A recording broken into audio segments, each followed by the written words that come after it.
most civilized people are out of touch with reality because they confuse the world as it is with the world as they think about it, and talk about it, and describe it.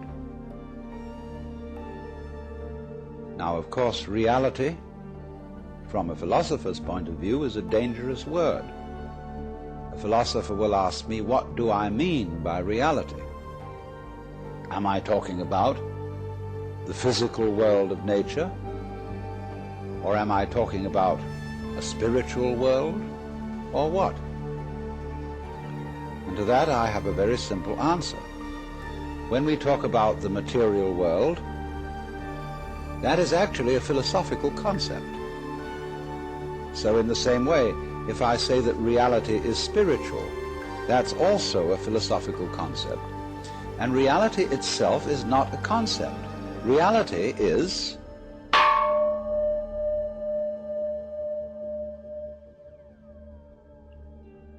and we won't give it a name.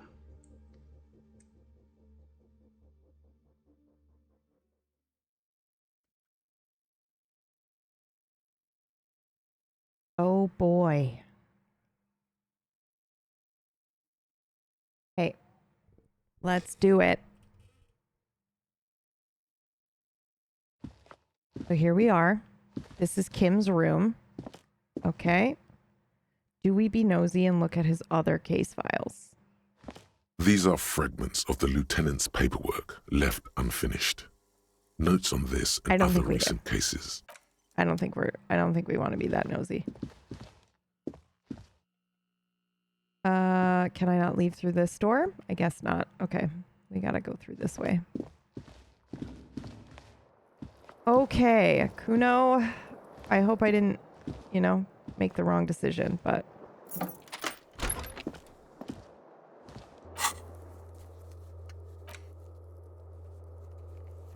Okay, we're searching the window. Really?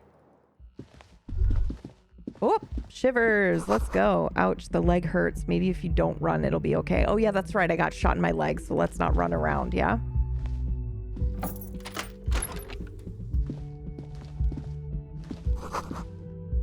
It looks like she's left something on the table.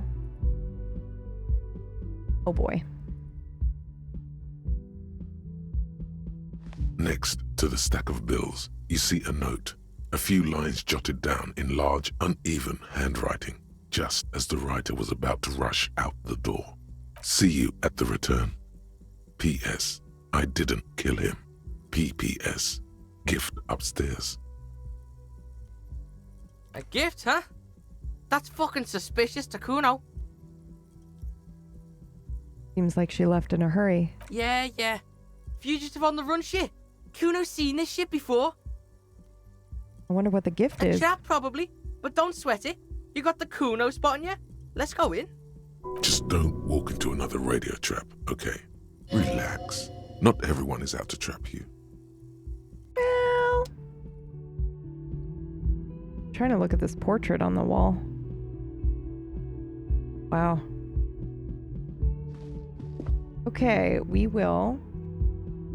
Oh no, I've done the thing again. Oh no, did my mouse battery just die? Oh my god, annoying. I'll be right back. I'm so sorry.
Right, I've returned.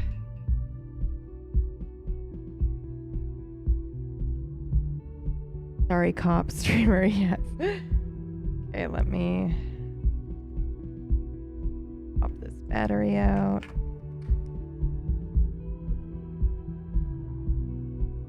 Woo! Okay, here we are.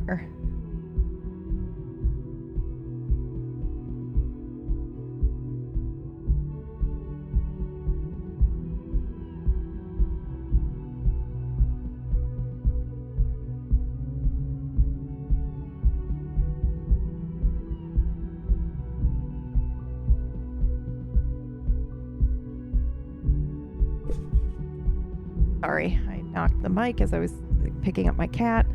Okay, let's try this again. All right, we're gonna walk slowly up the stairs. We don't get ourselves injured more so than we already are. Oh, a red string? A red thread made of nylon. It leads out of the room and onto the roof.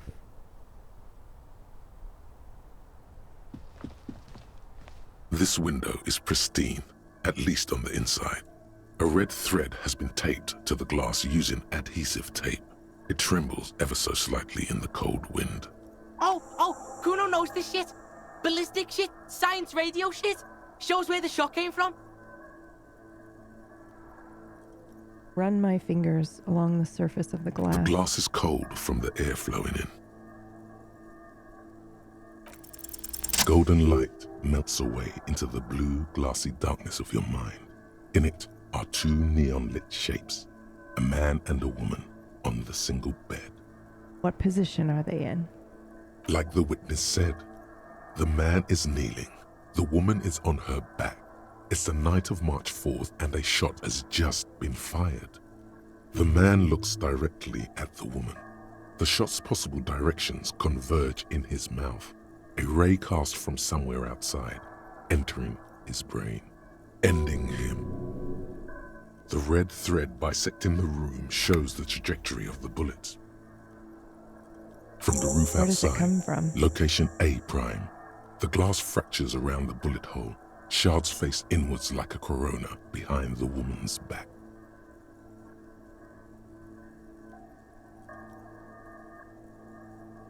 I'm gonna inspect the ghostly figures. The man does not know the bullet has entered his brain. He never will. Death comes faster than the realization.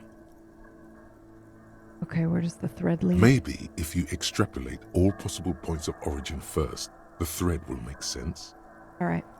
The ray cast from the man's mouth unravels into a fan of possible directions, all on the roof at first. The shot could have come from any of them. This is composite location A prime, most likely of the origin points. Shouldn't there be residue outside? There could have been. Then the rain and slush and wind washed it away. This was more than a week ago.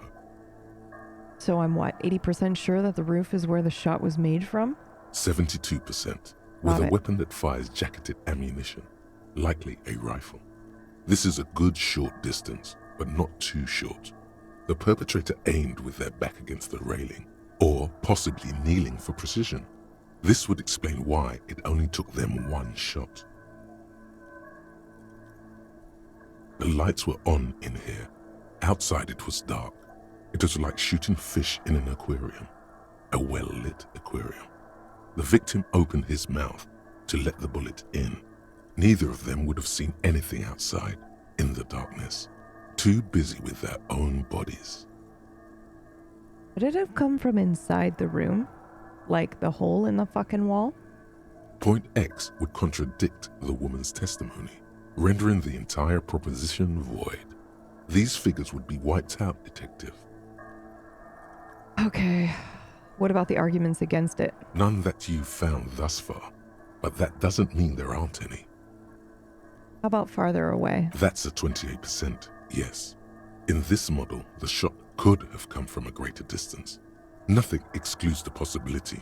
Should we extrapolate to include every possible point of origin in Martinez? Yes.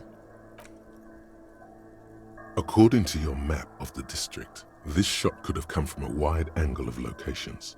starting with the northern edge of the abandoned boardwalk, ending with an islet in the bay.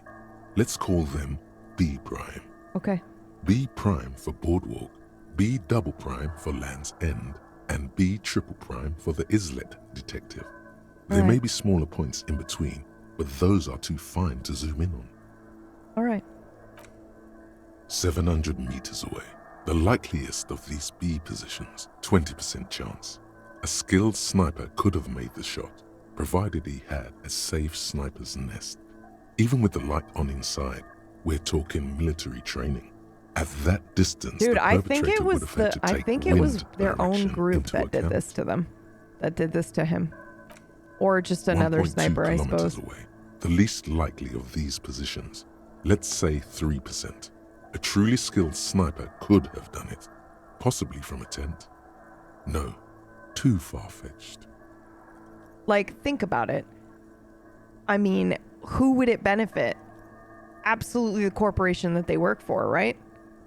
Not only are they solving the union problem, but they're taking out half of the people that actually protect the union workers and the union workers like mob, and they're taking over the drug trade. Like, it makes the most sense that it was Corpo.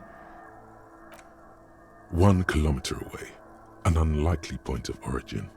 Beyond the docks somewhere, on an islet in the Bay of Martinez perhaps. There are islets there, badly charted as they may be. Okay, I The say we shot go and would look have at been these a small places. miracle, 5% likelihood. There is an extremely narrow field of view from the bay to the window, between Rue de Saint-Ghislain 8B and 33A. The angle would have been extreme and access to the islets is questionable, but it is a possibility. Then there's the thread the witness left. She did have a first-hand view of the event. Perhaps she found something in the outer reaches of her memory of it. You need to inspect it again. Okay. It suggests the bullet came from the extreme upper quadrant of possible angles, from a point beyond the roof. B triple prime. The island in the bay. I wonder how she knew how to do this. Kuno's got no fucking clue. You need to pig this shit, cop style. Yeah. Pig? You're really fucking onto something there. This is also one of the few places in Martinez that I haven't been to. Cool shit. Sub-Zero shit. Kuno's listening. You got his attention. So what's next? Looks like we need to go to the island. The wind blows in from the open window. The boy squints, looking into the cold distance across the water. I'm going to the island. Are you in? Fuck yeah, I'm in. How are you gonna get to the island? Kuno has his ways, but that ain't for your fat old ass. Maybe somebody in the fishing village can help. There's this lady in the village. She, yeah, there are boats there. You go, do shit there. You'll get one on the coast.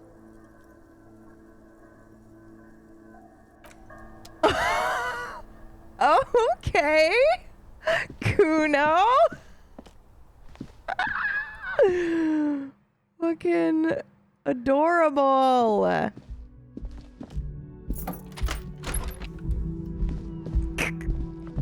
Oh, this pleases me greatly.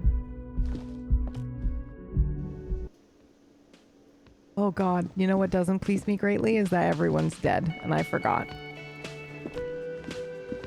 Oh, you're up. It's good to see you back on your feet. Did you like your room? I cleaned it for you. Fucking cleaned it. He hisses something under his breath.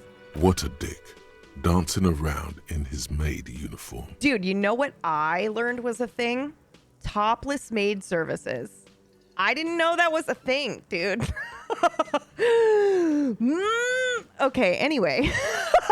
Bob. Dude, listen, this just pulled me. It pulled me too. PB, you're so innocent from what I was doing. Like a leash. Yeah, man. Out of nowhere. It's not out of nowhere. It says, what a dick dancing around in his maid uniform.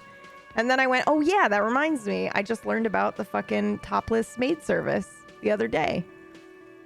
I too just learned of this. And why? I mean, I get it, but ew. What? Oh, Bob. Okay.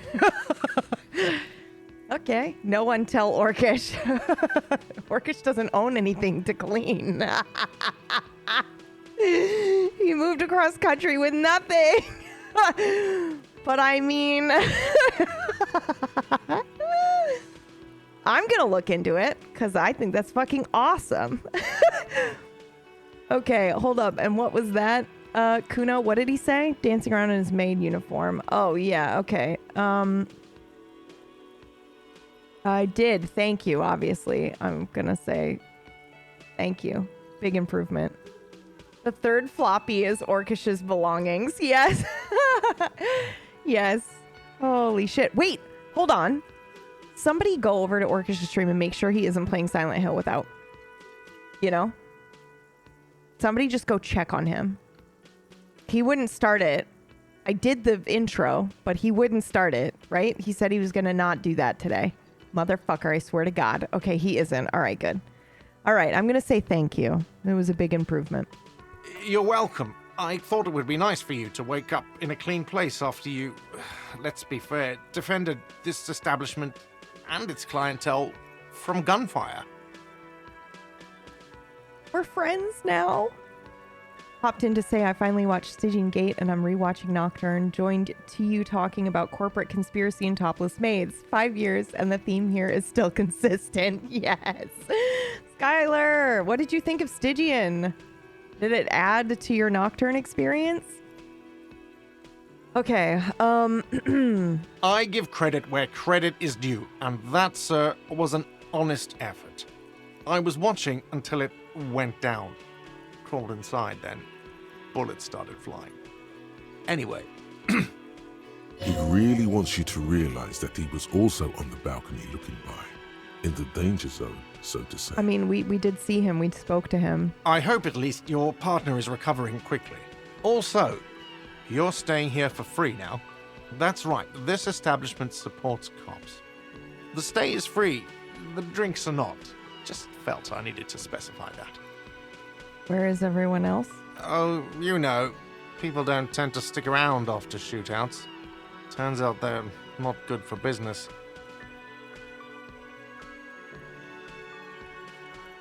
So I have to mention, when it happened, you were right out there on the balcony. Yeah, I was, yeah.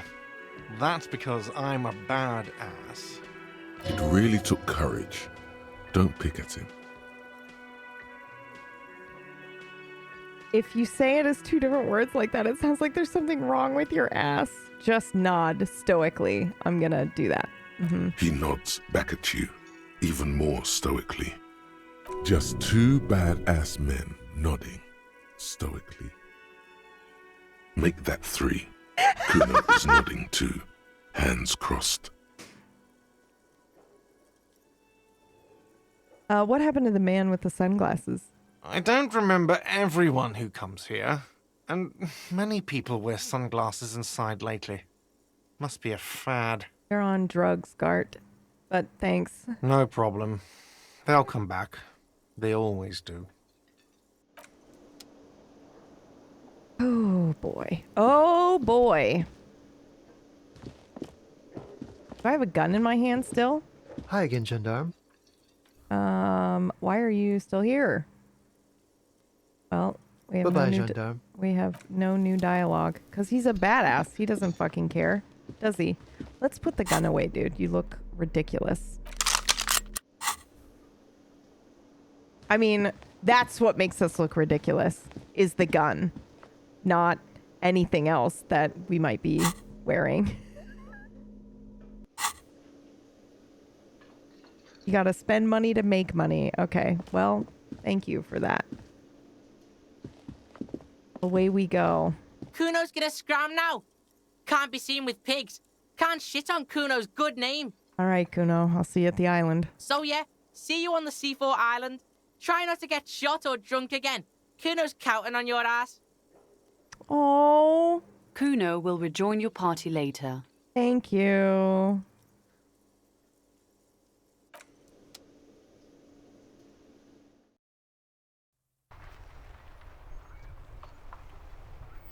What the fuck is this?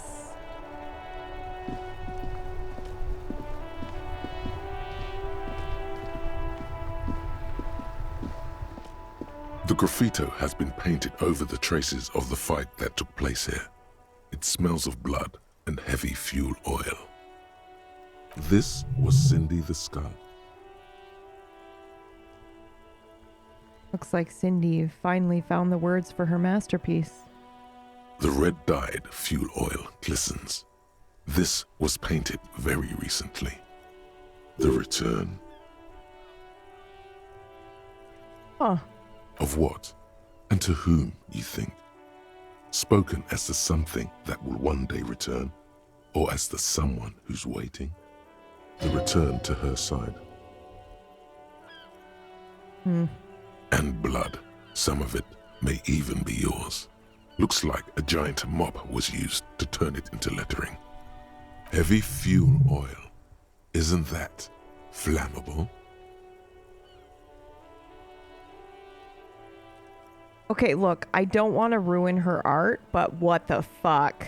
The fuel oil catches fire immediately with an ominous hiss. A bright orange flash across the surface of the letters. Black smoke rises from the burning message. What if the words are not directed at the people of Martinaise, or even the coalition aerostatics above the city? They're meant for something above even those.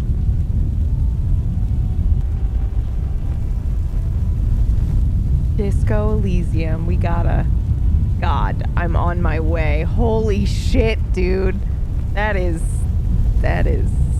intense. We're gonna go with Disco fucking Elysium because we're disco. The flames warm your face. Then, a gust of cold wind, and the fire falters. It's time to go to the island. Slowly, the flames subside, the fuel burning out. The air still smells of mazout and springtime.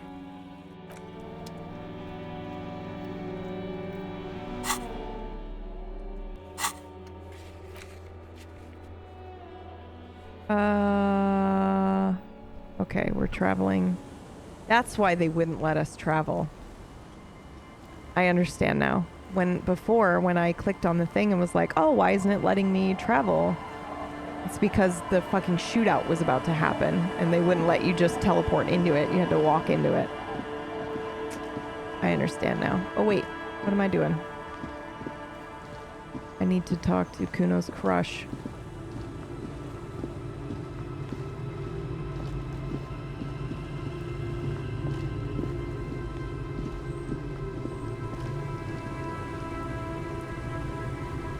Officer, what happened? You're limping. Why are you limping? You look terrible. Oh, wow. Okay. I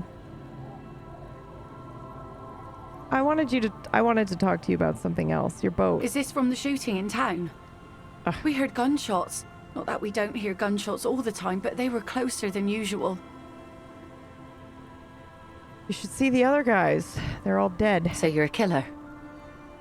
That's good, I guess. Better than being dead. I was a killer long before this happened. Holy shit, dude. Most cops are killers. Aye, I bet they are. The good ones, at least. I have a question for you. Of course. Can I help you with something?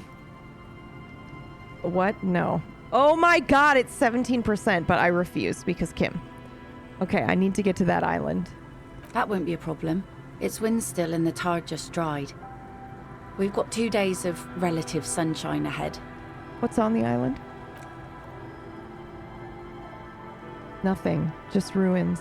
Used to be some kind of fortification there before the war for the communards.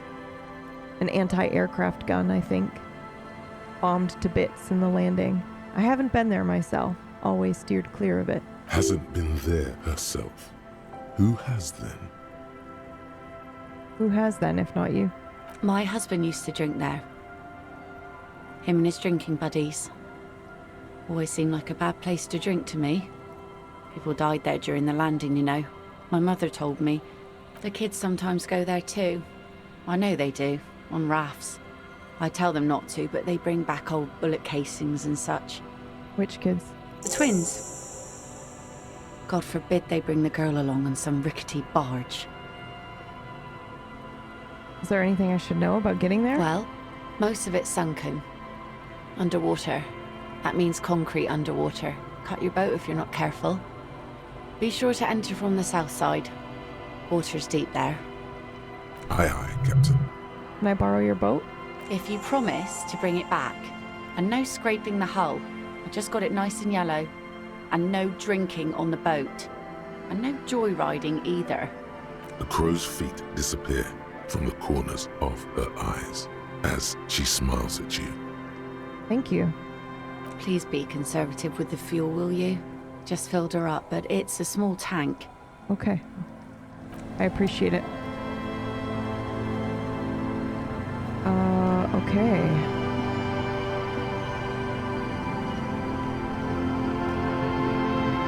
Joyce isn't here either. Fuck, man. A skiff with a small steering engine in the back floats on the calm mirror of the sea. Its 2 seats are empty. Once you get in, that's it. One pull of the starter handle, and you're off into the bay. A strange trepidation comes over you. Are you sure you want to go now? Yeah. I don't have anything else to do, my dude. Have you made all the necessary preparations? Closed all your accounts? God, yeah, is this it? Are we gonna die? Remember what the net picker said. It's a small tank. You won't be going back and forth on this. Okay, hold on then. Oh, I guess we could ask about the island.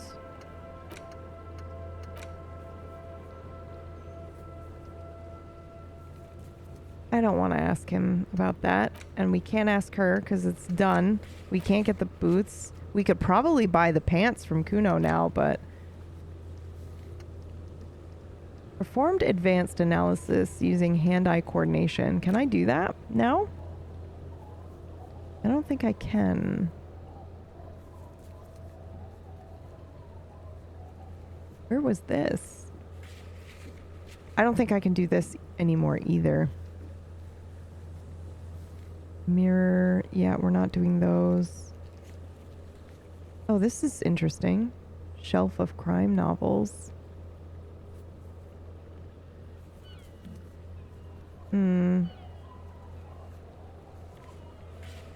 Yeah, I have no idea if we can even do that hand-eye coordination thing. Okay. I'm gonna ask the kids about the island since they've been there. And then we'll go, because I think we're gonna find the shooter's probably still there. God, I hope Kuno doesn't get fucking killed. Jesus.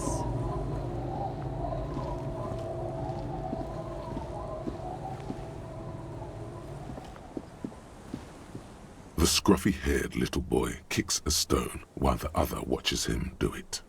Okay, kids, you've been to the island, right? On that island? Yes. That's, nothing. It's just a seafort and some plants. You can take a raft there. It's great. And we make a fire. We make a fire. Mm-hmm. Gather the sticks for the fire. And bullets. Oh, not real bullets. Empty bullets. Bullet shells.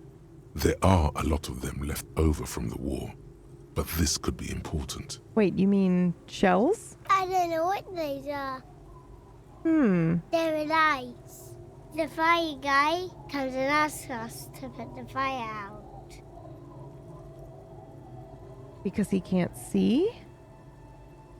Someone lives on the island? No. The boy answers, shaking his head. Yes. His brother looks at him, then at you. Why is he the fire guy? Because The boy pauses to think. he asks to put the fire out. The other explains. Yeah, but why does he ask you to put the fire out? Because he's gonna fucking shoot from there, dude. I don't know. He doesn't like it. He don't like people to be there. You shouldn't go. Yes.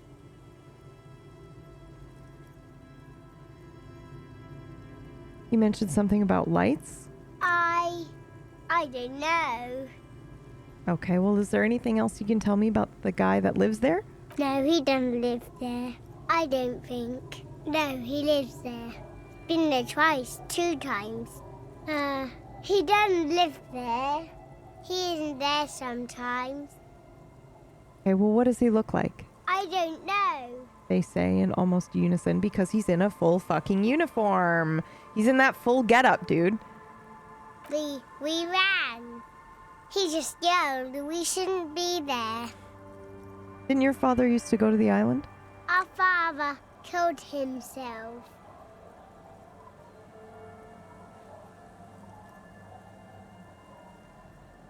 Don't say that, he didn't. His brother punches him. The boy's eyes well up like he's about to start crying. He did not kill himself. I don't know.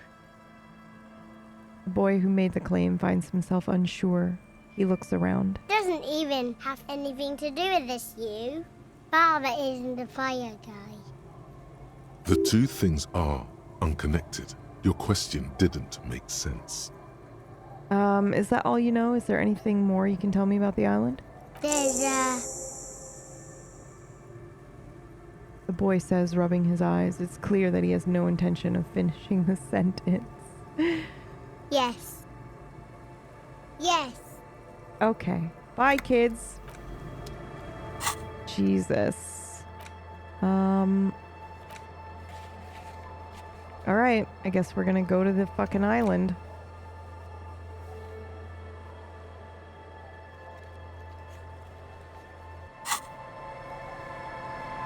However,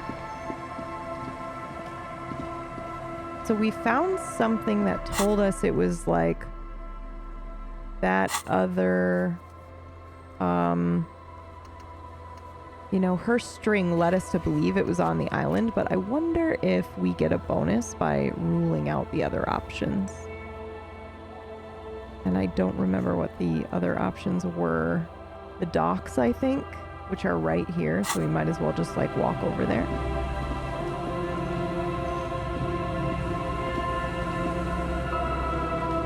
Did you ditch Kuno? Kuno doesn't want to be seen with a cop outside, so he's gonna meet us at the island. So Kuno ditched us.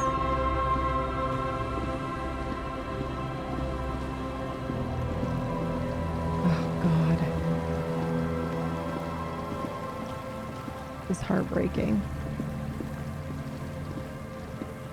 Walking around without Kim.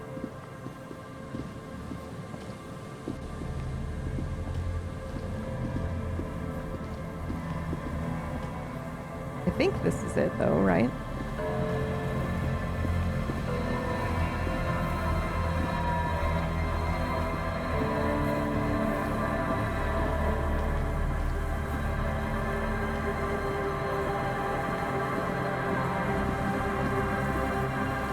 The music is too good. This is disgusting.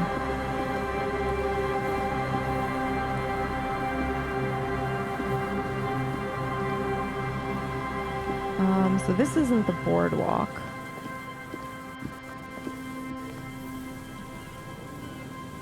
So I think we need to... I don't remember where the boardwalk is, to be honest. I guess it's a little bit further.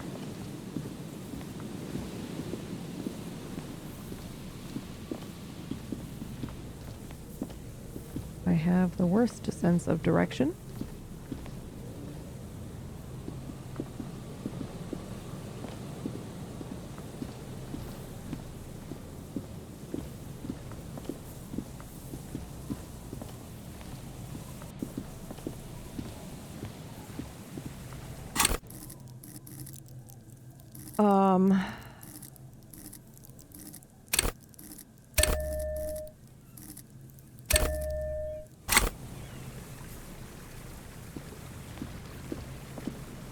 feel like we might need something like that going forward.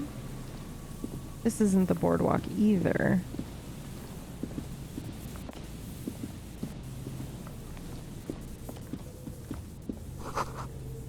Faded remains of a poster with the date 46. Oh, it's more of the artist's posters. Oh, maybe this is the boardwalk. No, this is just where we were before. Motherfucker. I can't run either. I gotta, like, walk. Imagine walking this much with a leg injury. I know. We should just go. Let's just go. Is it that pier up north, maybe? I'm not walking all the way up there.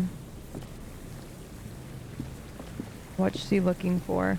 I thought maybe we might find other information if we rule out the other places for sure before we go to the island. You know, we had like point A prime, B prime, and then E triple prime, and we are pretty sure it's triple prime. And obviously we could follow that lead, but also we could go to A prime and B prime, or B prime and E double prime, and be like, all right, we might find some things that help us cancel it out, you know?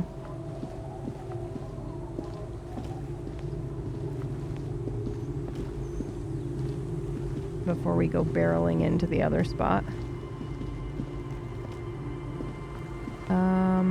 We could, however, does anybody know where the boardwalk is? I thought this was it, but it doesn't look like it is. Oh wait, maybe it is here. Yeah. Next to the church, is it? And then we go this way? Or is this literally where I just was? This is where we just were.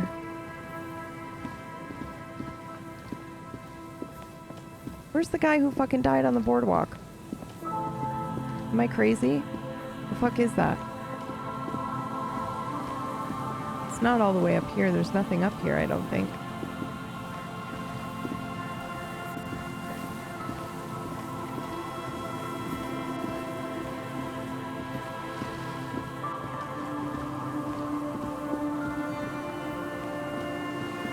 Oh, I bet this is where one of the...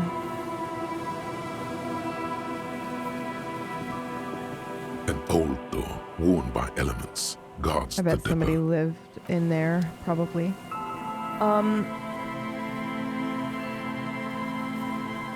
I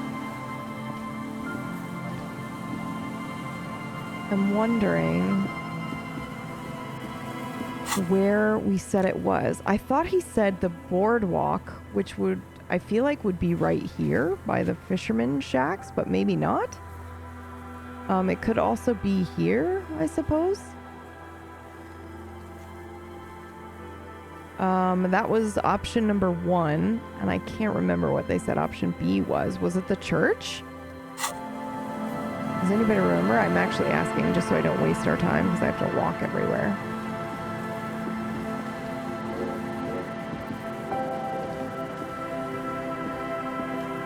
Boardwalk one is a bit misleading. Okay, where is it? I'm just gonna go over here as to where we think. Okay, we can't get behind the church that way, so we'll go around here.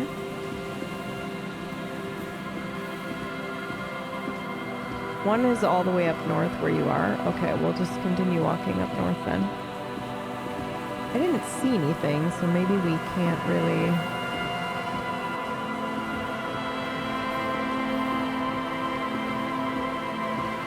I guess we can keep going up this way.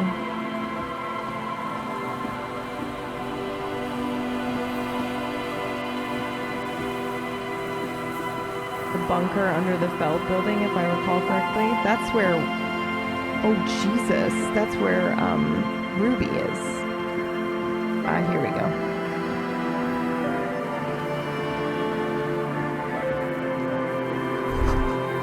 Cigarette butts cleaned away. Interesting. Huh.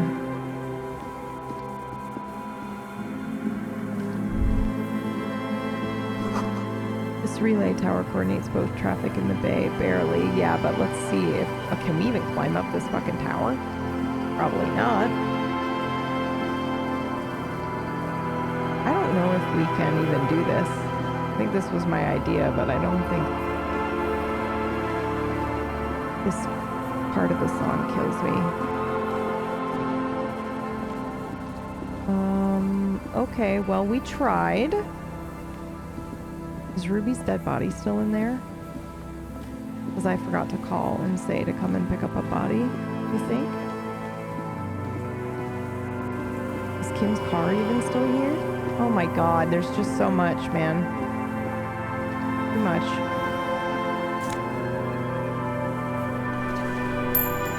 There was a shirt there the whole time? Are you kidding me? Where's Kuno, by the way? He is meeting us on the island because he doesn't want to be seen with a cop outside.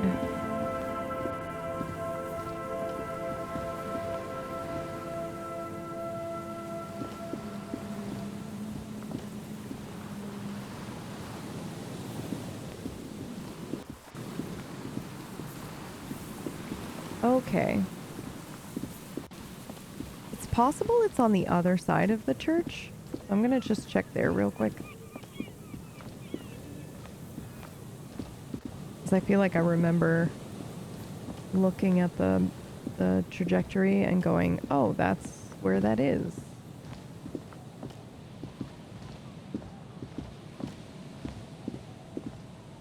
Wonder if you like run while your leg is hurt, if you end up taking damage.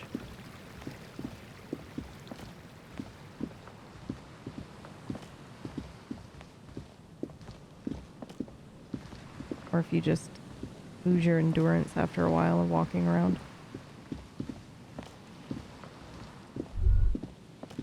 You see that seagull up there? Remind you of anybody? Him? What? Kim? No, Oh. it's you. You and the seagull are just alike. Why am I like a seagull? Think about the seagull's story. It's one of endurance and adaptation. The seaside was paradise once. They were birds of that paradise. Then their paradise became shit city. And what did they do? They became urban survivors, eating burgers out of trash cans, killing and eating pigeons. No time for that sentimental bullshit. They're hustlers, getting shit done. They're one pair of track pants away from gangsters, just like you. Hold on, have I eaten a burger out of the trash? You have. The body remembers. Oh, well, I guess I am a bit like the seagull. Fucking right. Own it. Steal hot dogs. Shit in the sand. Whatever it takes to keep going. Cool. It healed us. Ridiculous. Okay, I also still don't see anything. I think we just need to go to the island. I think that's it, man. I think it's over.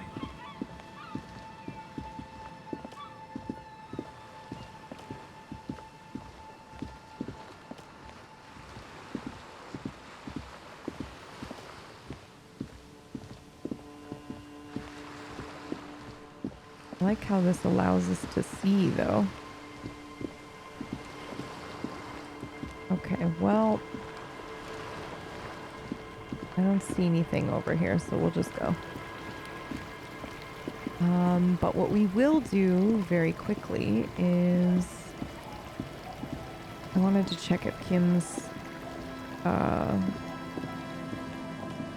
car was still there.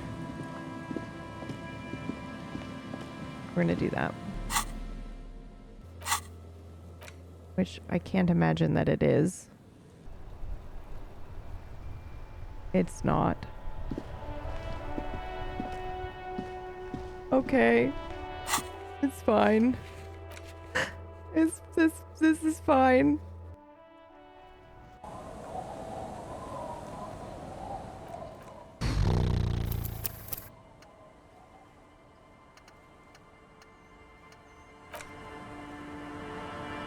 Okay, We're going. Get ready.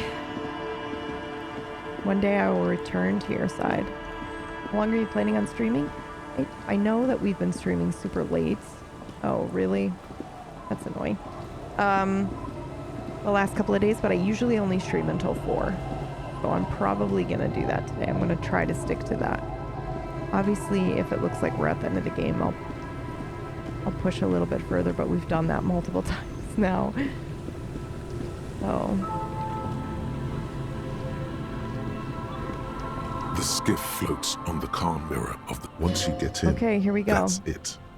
Have you made all the necessary preparations? No, but let's go. Remember what the net picker said. It's a small tank. You won't be going back and forth on this. There. This is now a rock and roll skiff. Cool. It'll keep you company on this lonely voyage. Very cool. Now tune it to SAD FM. You know you want to. All right, let's go. Oh, boy.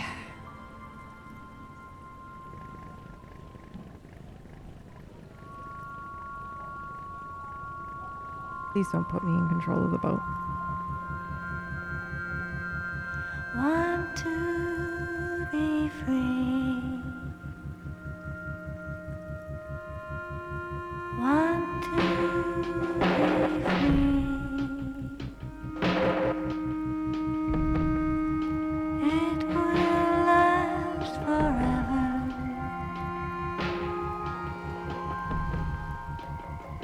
Eternally.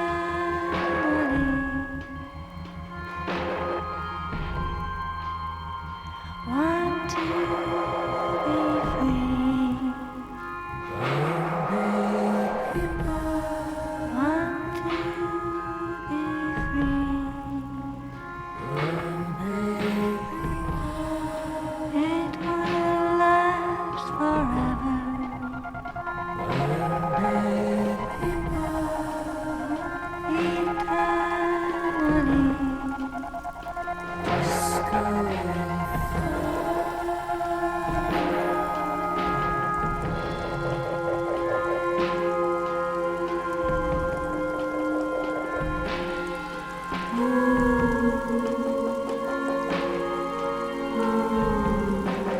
Want to be free. Want to be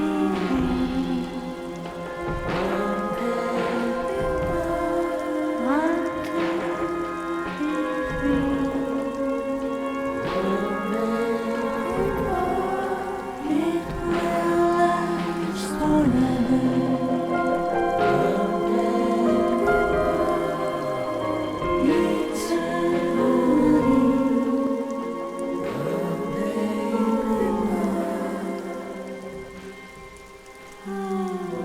And the trees are green and overhanging, never like free and everlasting.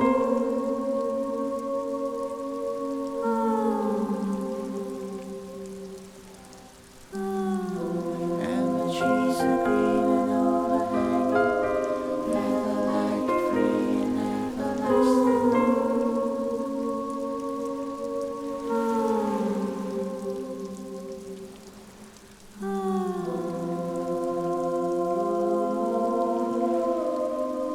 Want to be free.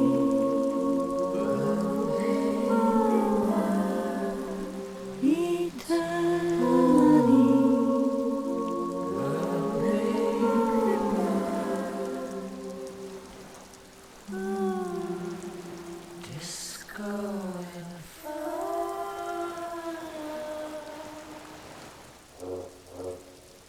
The boat comes to a slow stop. You turn the engine off.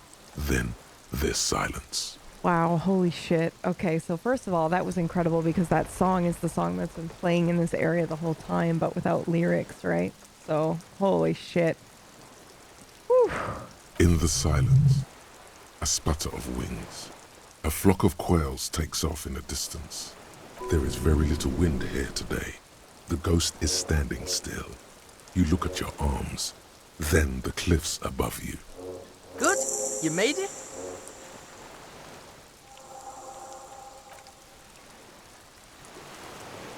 Wow.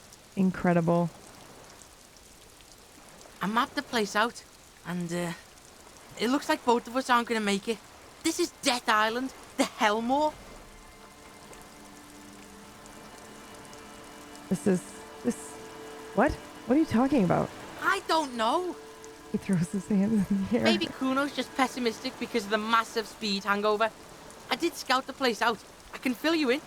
The kid turns away from you, cautiously looking to his left and right. He's on the edge. He hasn't been here before either.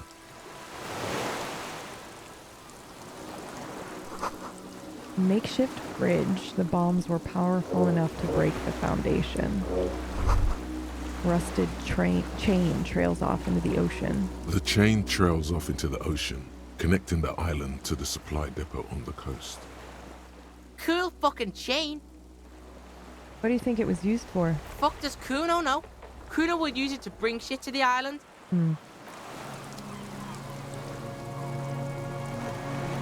Hey, Kuno. Give me a lay down. Talk to Kuno. Oh, fuck yeah. Here, pig. We both found now. Performance pigs. Let's try not to shit ourselves. Yeah, okay. Where's your friend? Kuno doesn't want to talk about this shit. There's a moment of thoughtful silence. He almost looks behind him. That is a look of a man who knows he'll be looking over his shoulder for the rest of his life. That toxic shit's behind Kuno now. Oh. What happened to your art thing? Loco City. Kuno dropped that art shit because Kuno's fucking poor and has shit for brains. A truly rare moment of self-pity. You better not make Kuno fucking cry about his art shit, okay? Change the subject. Kuno doesn't do that shit no more. Fuck that shit. Fuck everything. Okay. I'm gonna say this against my better judgment, but I've had these weird shakes recently and something like visions. Does that sound familiar to you? Totally, pig. Kuno's in the same shit every time he's coming off speed. You need to medicate that shit. No, it's more than that. It's like the city is speaking to me. Ah, Kuno's not into that hallucinogenic shit. That's for pussies. I don't think it's drug related. If you want to take a real blast out, go down the coast to the old church where the speed freaks hang. Tell them Kuno sent you. They'll know what it means. Great. Oh, we tried so hard to make that place clean. Okay, but hey, we bought these pants. Let's see what they do for us. I feel like I should maybe be, wearing armor. Dude. Sure, why not? Finally, we get something that gives us physical instruments. These stairs feel ancient. Soldiers' feet ran up them long ago.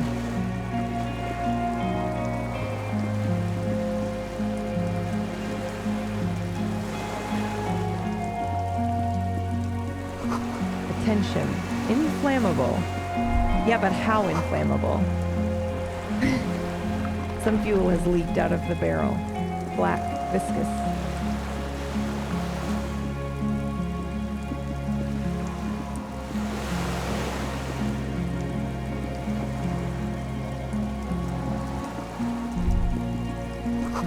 Warm air from inside the building. It's warmer there than out here.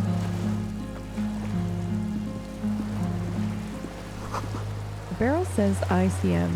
You see a star with little specks in it.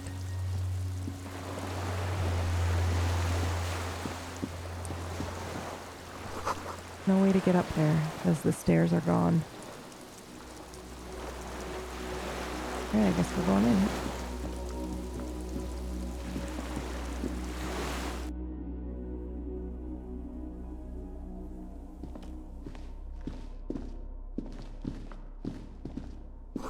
This was once an armament rest.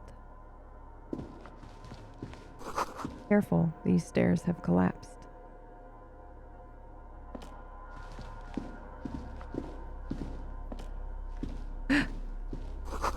Books. Mostly fantastique and historical fiction. Dishes stained with sauce and fire. The survivor's kitchen. Oh, Jesus, guys. There's a greasy old spring mattress in the corner, resting on piles of soft cover books. White linen and a pillow are visible under a worn-out caracal blanket. Check this shit. Someone's been squatting here. Kuno knows because this shit looks like Kuno's place. How recently? You force the rest of the sentence out through pain, thick as molasses, without really hearing it. Hey, Kuno doesn't want to hurt your feelings, but you look like shit. Maybe you should lie down in the bed, like recover before you die. No time to rest now. Cool, whatever. Kuno doesn't really give a shit. That was very much a rest and heal up your health before something horrible happens, but I really don't think Harry would do that. I don't think we would stop, right? Books For and the fucking magazines infernal lie scattered fire. on the floor and on a makeshift cupboard. They are not At particularly least well this Harry wouldn't organized. nap. Okay, we're gonna look through Most them. are soft covers, serialized fantastique and detective stories from the 20s and 30s. This disparate digest includes the classic Animal Adventures. Among what is mostly commercial fiction and serialized stories, you find a magazine cathodique for electrical engineering. Then it's back to pulp. Light erotica, an international thriller about circuit benders. Been reading shit here. Hooked on the book. All right, let's see if we have anything clothing-wise that helps with that. I don't know if we do. Oh!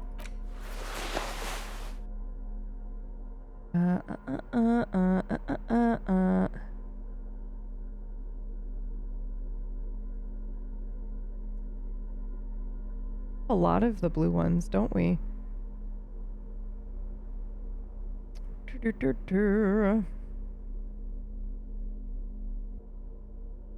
We could smoke a cigarette, but I have no healing items, so I kind of don't want to do that. All right, that's good enough. Was it this thing? Oh.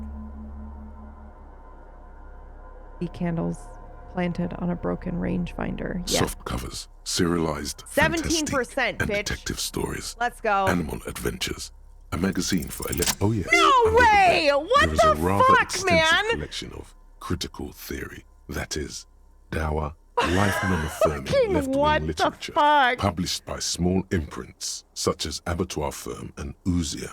It's not exactly like reading. I just need you to know, guys, that like we have a better chance of winning the lottery with this odds. Lucky 17 never stops. Yeah, holy shit, dude. That's disgusting. Okay. But not the 90% ones. No, so Bart, it was the exact opposite of 17. And that's what we failed on. So it makes sense, you know? Okay, let's see. You should definitely buy a lottery ticket or 17 of them. I know, right? Ridiculous. Could you imagine? Let's just think that for a fraction of a second. Could you imagine that we're fucking around laughing about the game and then I come back on stream tomorrow and I'm like, I fucking won the lottery, motherfuckers. Like, what the fuck? Holy shit. Time to do a fucking table story con. Fully paid for. Okay, let's see. Life non-affirming left-wing literature. Okay, blah, blah, blah, blah. It's not exactly light reading. Critical theory, blah, blah, blah.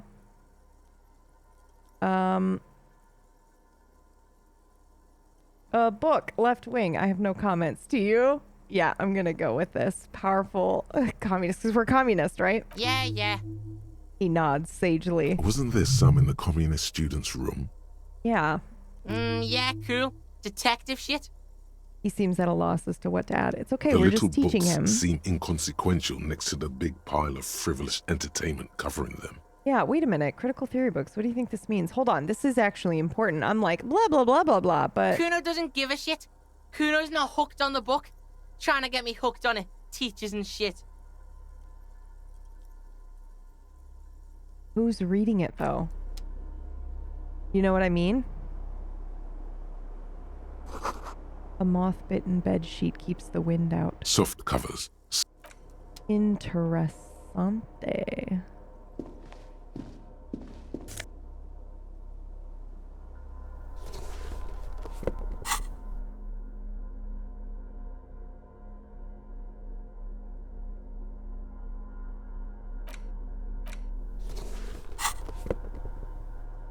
Oh, that makes me so nervous.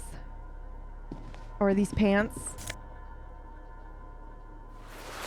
A scarf with empathy. We need to look at what we've got right now, actually. Because where's our coat? Oh, shit, yeah. Fuck yeah. Fuck off with that, okay? Fuck off with that. Canadians are democratic, yes. We have a democracy.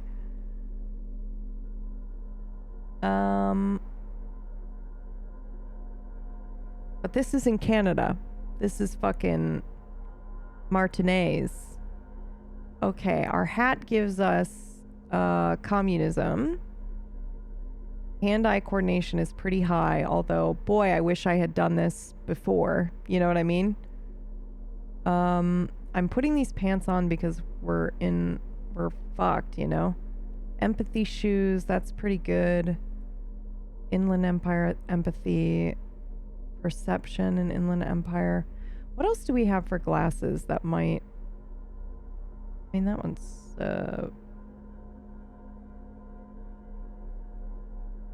Yeah, okay, I think we're okay. Empathy and logic.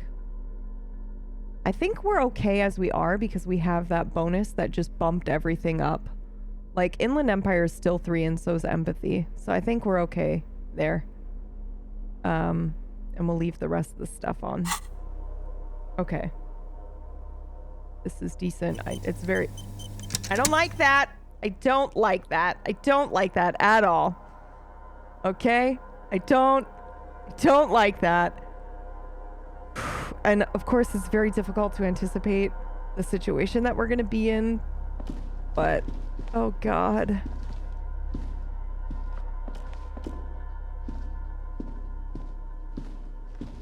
I'm surprised that's all we said about the gun. There. An old cylindrical generator is nested above the ammo lift, with makeshift electrical wiring running out of its side and across the floor. The cables disappear into the wall to your right. This shit's cold? No, this isn't right.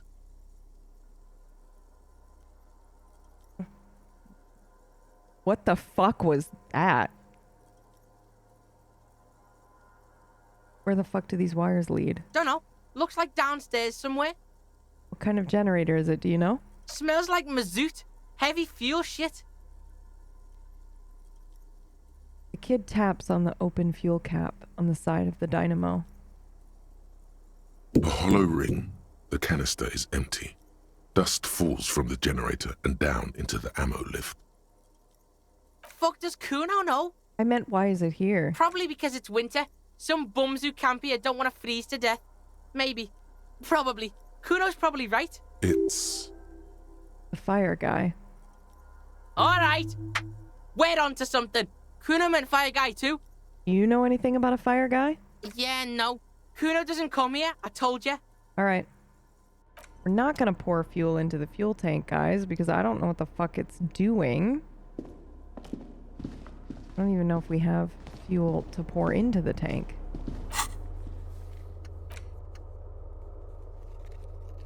Oh. Your damaged physique has earned its rest no matter what thoughts and dreams it may bring. Oh shit, I didn't even consider that. Is this like the final... Yeah, let's do it. The greasy old spring... I'm gonna say it again. The bed is quite inviting, all things considered. You face the concrete wall. Oh my god, There's we're gonna less get a light memory, there I think. in the dark corner. Like a dog, you lie there. You didn't realize how tired you were. Your body is still nowhere near healed. Roll up with your knees close to your chest. The blanket feels cold. The entire room does. Concrete and cold. Minutes pass. Half an hour maybe. The sounds of the sea beyond grow distant. Your eyelids close until you feel yourself standing up in the darkness, right next to the mattress. Slowly, the world begins to hatch from the blackness. It's evening. Oh my God, it's happening. Sleep.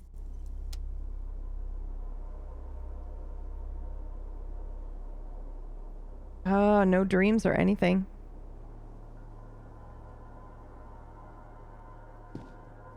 Where's Kuno? You okay? Oh, Jesus, what have I done? This isn't real. The kid's no longer here. Go outside to the beach. Oh no, did I just fucking ruin everything, dude? Should have followed my initial instinct. I can't look at any of this shit anymore either. The door here is still closed. Feels strange somehow. You can't get in. Okay. I made a huge mistake.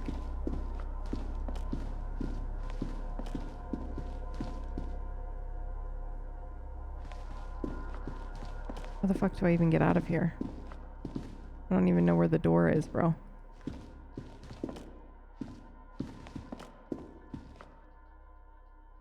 Okay. It wasn't this way, because it said be careful using the stairs, right? Was it here? Nothing highlights for me, so I can't actually see.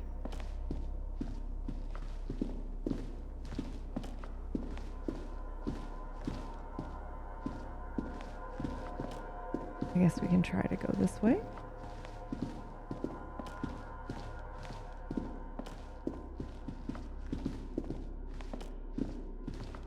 God, there was still so much to explore. Please tell me I'm dreaming.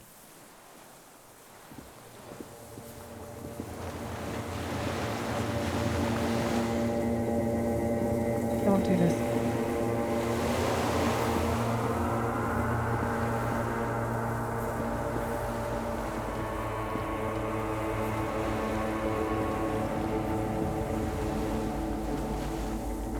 Can I even go anywhere? Oh, I can here.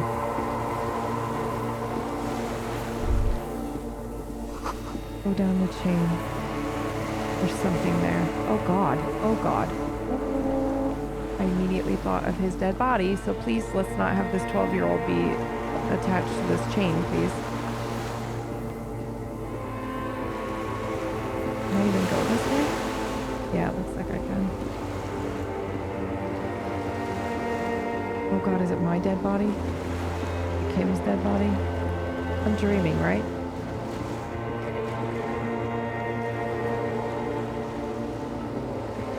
I don't know how to get to the chain.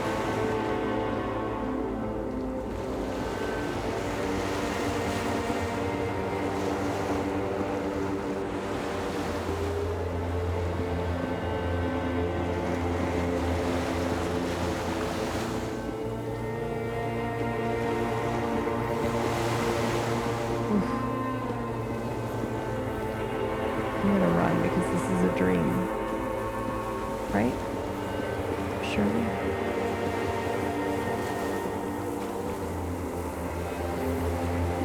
What the fuck?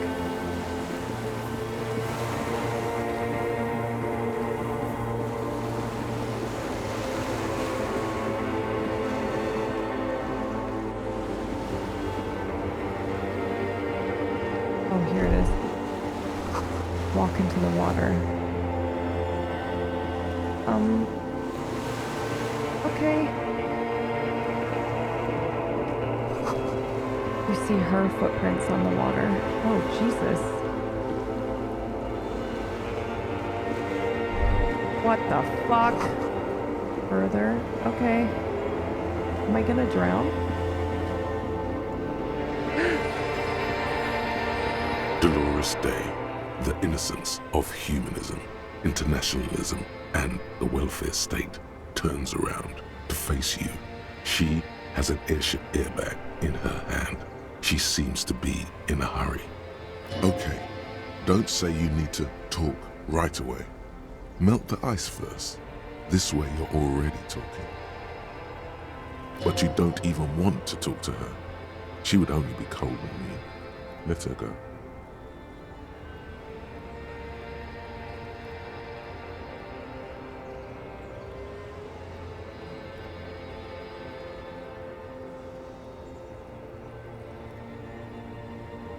Where are you going? I'm going to Morova. To live there, in Grad. It's 1 million kilometers away, Harry. Might as well be another lifetime. What's in the bag? Just my scepter, my globe cruciger, a spare silk gown, a toothbrush, travel documents, the crown of immortality. Aren't you already wearing a crown? Oh, this. She corrects the wreath on her forehead. This is just a wreath. The crown of immortality is made of rarefied light, mana and raw palladium.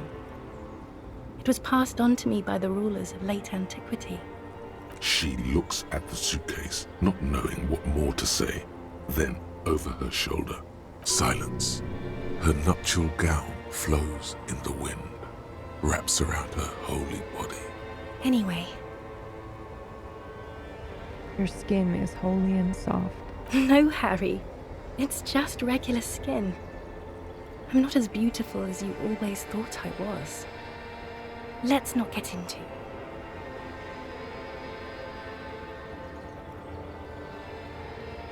Yes, let's not. I'm sorry I said it. It's okay.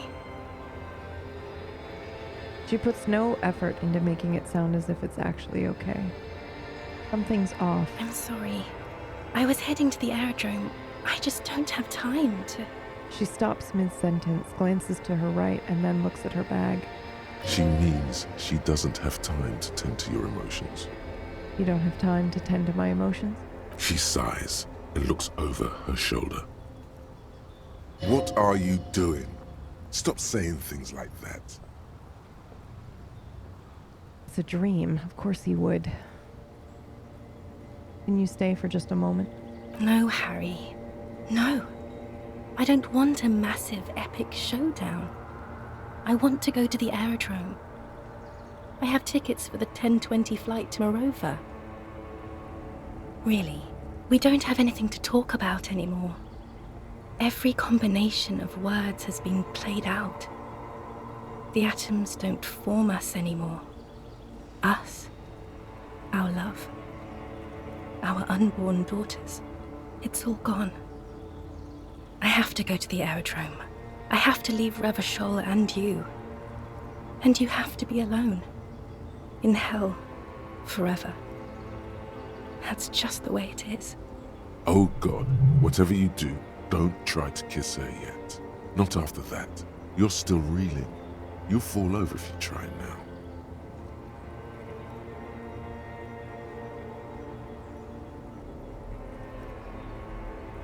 Ooh, this is all interesting. I bought you this figurine of a headless rider, dude. I'm doing it. I don't want it. It looks expensive.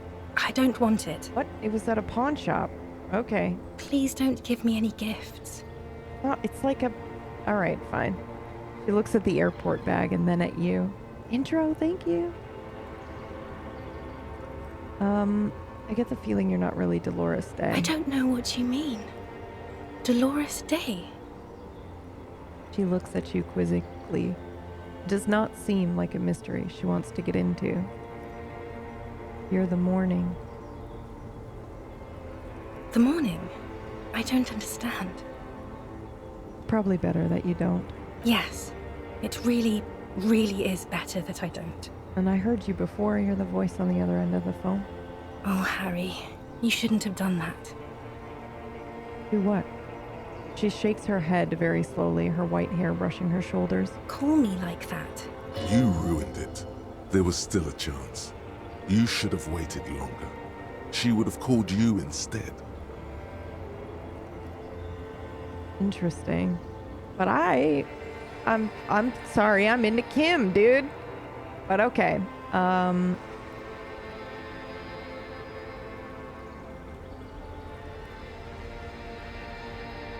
Yeah, I know. You would have called me yourself if I just let you. Oh, Harry. Do you really think so? We haven't talked in years. I don't want to call you.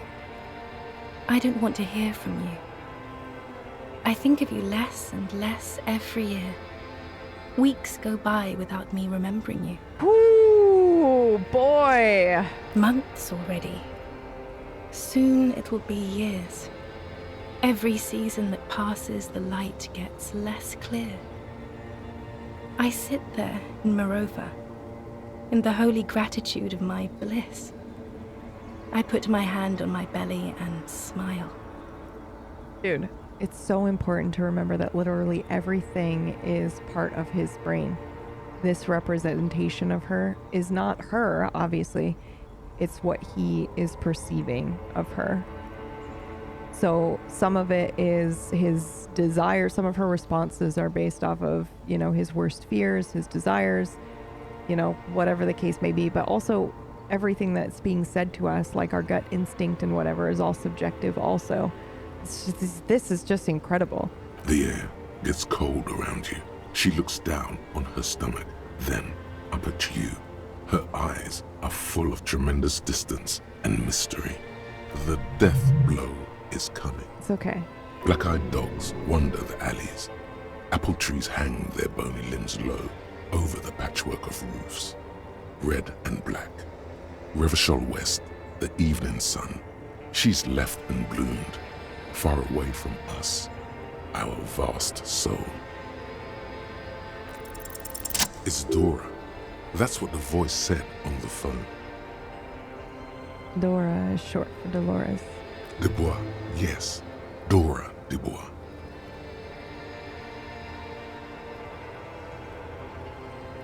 That's why I think of Dolores Day. Why what?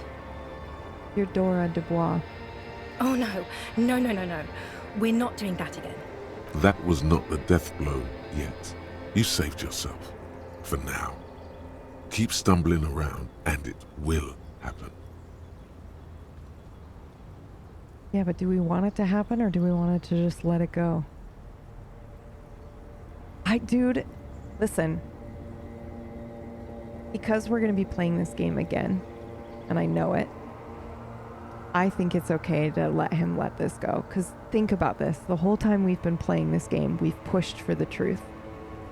So we can either right now push for the truth and deal with it, or we can, in my opinion, even though we're choosing this dialogue, and I'm sure the game would be like, you're not accepting the truth. I think this is him being like, I know the truth, and I'm just going to let it go.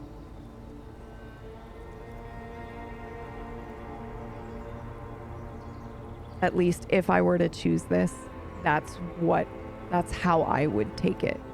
But I don't know. What do you guys want to do?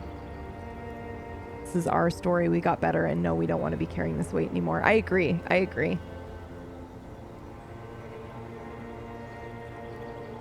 You let go of alcohol and drugs. It makes sense. Yeah, I think we're going to do it. I think we're going to just let it go. I know the game probably won't take it that way, but we're going to do it. That's us.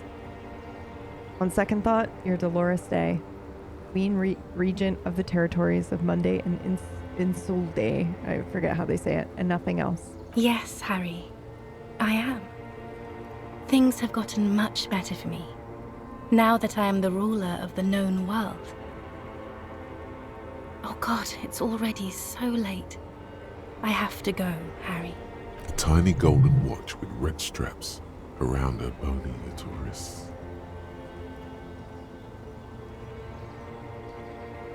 Ooh,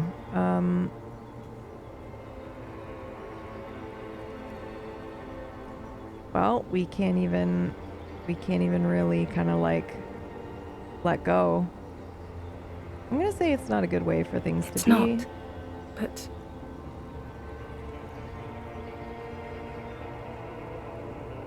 She looks at her feet. Little golden sandals cover her toes. Tell me there's something good. I don't know why I said but. There is no but. That's it? That's it, yes. We've talked about it a million times. You will get over it. Just like I did. People do. things will get good for you again. Maybe. See? It just takes some time. For you, I think it'll take something like 20 years, maybe. It was hard. Hello? I have no idea why that happened, but we're good. We're back. Holy shit, could you imagine? When did it end for you guys? Did I notice in time?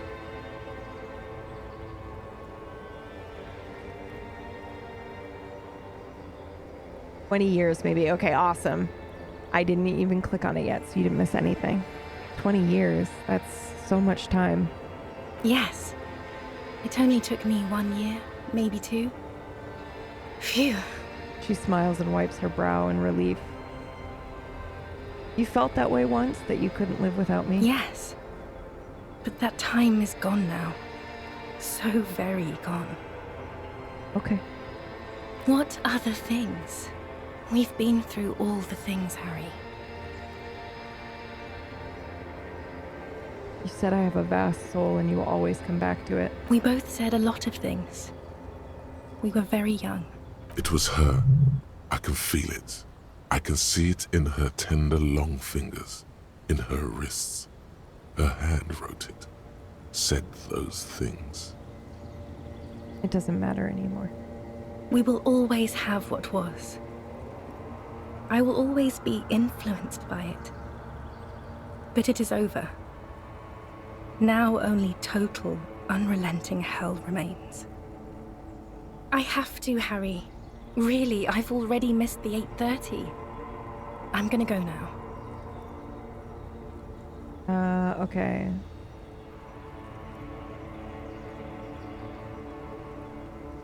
Whoa, this is interesting. This is super cool. Can't we sit down and have a coffee first and you point east?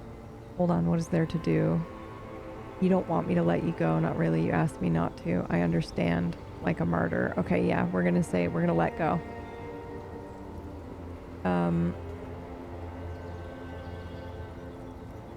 Okay.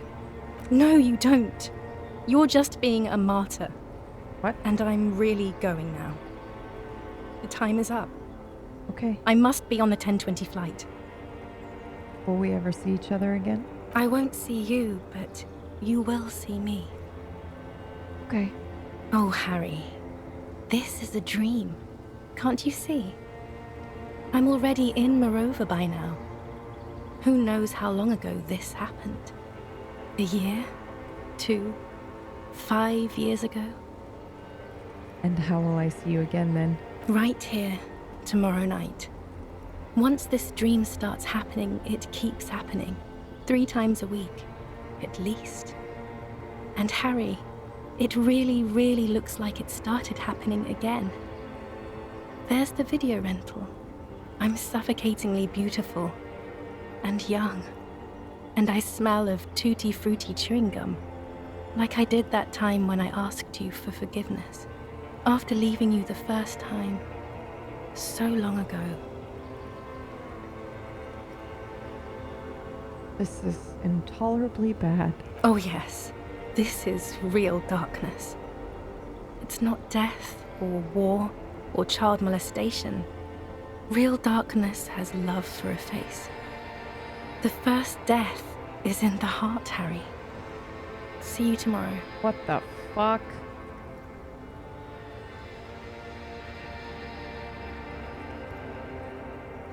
Jesus Christ. I just want to let go, man. Oh, thank God you're not dead, dude. Holy shit.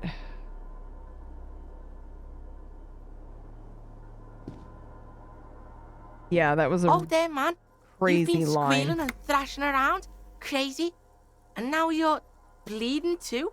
Again? He stares in awe at the streaks of blood covering your body. I'm fine, really. Sure. That's why you mumbled about bitches. Real fine. I just grunt in pain. Right? Pig takes it like a man. Good for you. Bitch is always trying to damage you with psi weapons. Psi style. You wouldn't believe the shit Kuno sees about C. It's not good. This sea in his dreams. Now let's get this shit back on the road, yo. Just make sure you don't die. Kuno's no fucking mortician. Ooh, wow. That was so intense. What the fuck?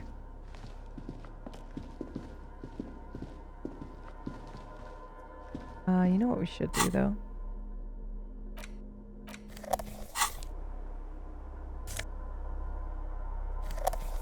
Ooh.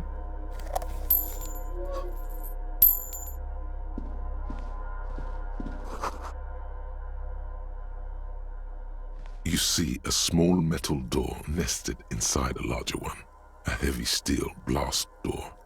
There is a conventional keyhole above the handle. It's very small. Do we know what's on the Another other side? part of Death Island.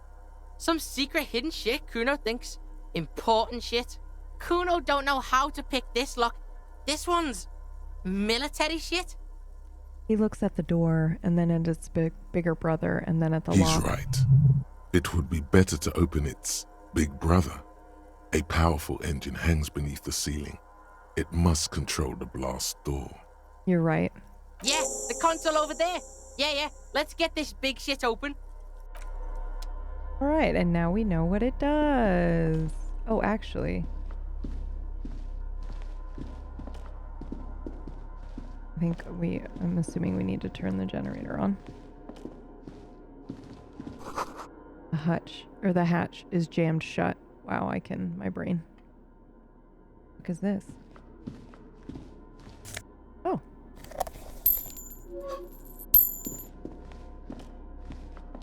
Green paint flecks off the monoblock aluminium cabinet. There are rows of switches on the front panel, a frequency band, and even a keyboard. The keys rattle like teeth. This keyboard hasn't been functional in decades. Old hardware from the big power box upstairs. Circuit bender shit. Military grade. You think you could open the blast door? Kuno isn't a machine meister. Agent ouvert. Alluma. Radio diffusé. Yeah, why the fuck not? This device was used to control the electronics in the room. It could open doors, control lights, function as a radio computer.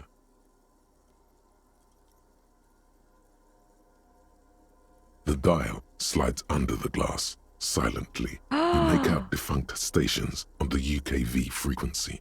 The words, Feld Insula, are written on the band. Whoa, told ya. Military mega grade. Also like 400 years old, I think. 1,000?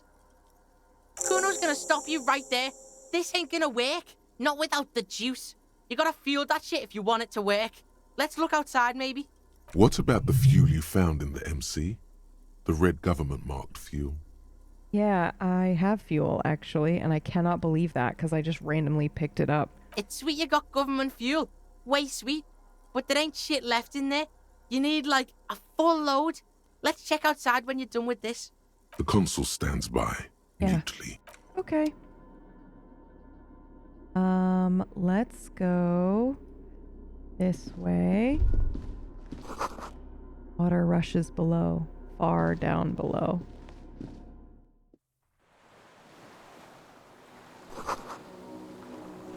Firing slit. You can't see inside.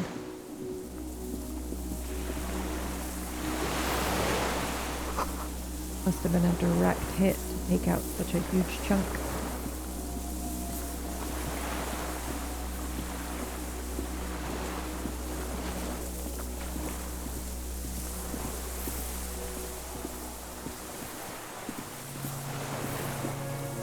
So you know what's super interesting about the dream? Is that the way that they presented it, as in you walk out to the chain, right? And then the chain would obviously represent this thing that you can't let go of that would be making you sink. And then they also included the little element that you walk on water to get to the memory. So if you're doing a playthrough where you have chosen not to let go or that you can't let go, you've got that symbolism there with the chain and deep in the water. But if you are playing a playthrough where you're trying to let go, you're walking on water.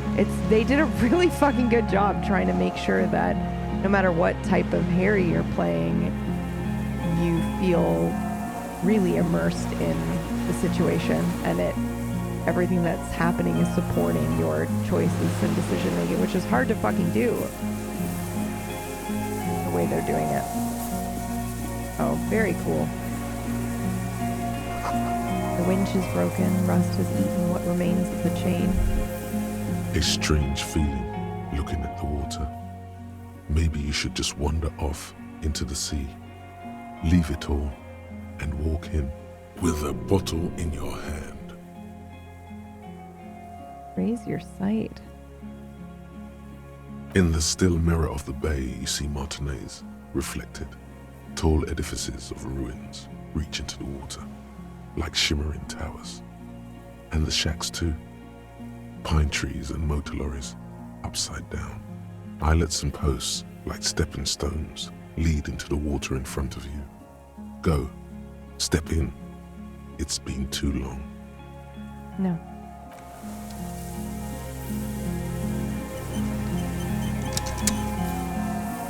Okay, I don't like that autosave.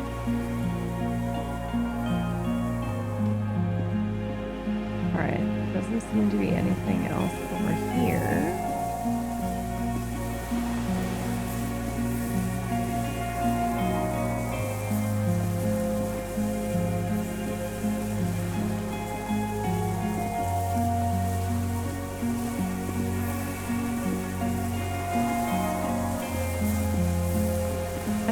We check all the way down here already.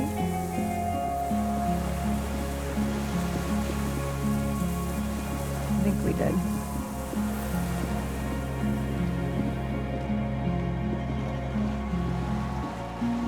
Just wondering if something happens when we get over there. Okay. Oh man, brutal. 70 months! Was compelled to come back. Yeah, didn't just yesterday you do the 69 one? That's pretty good. Also, holy shit, 70 months is a long time. Jesus. Oh, don't run.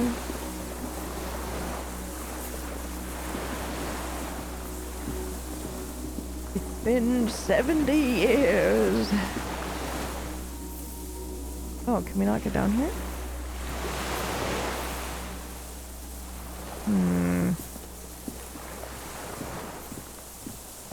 Yeah, it doesn't look like there's a way down.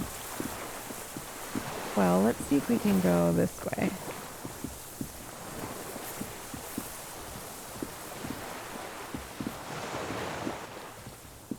Looks like we can go up this walkway here.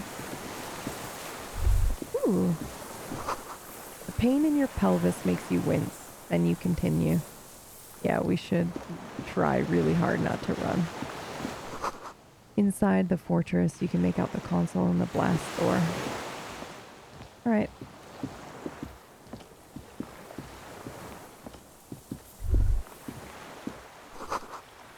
The depot that supplied the chain is long gone from the coast. Oh, look. Gas.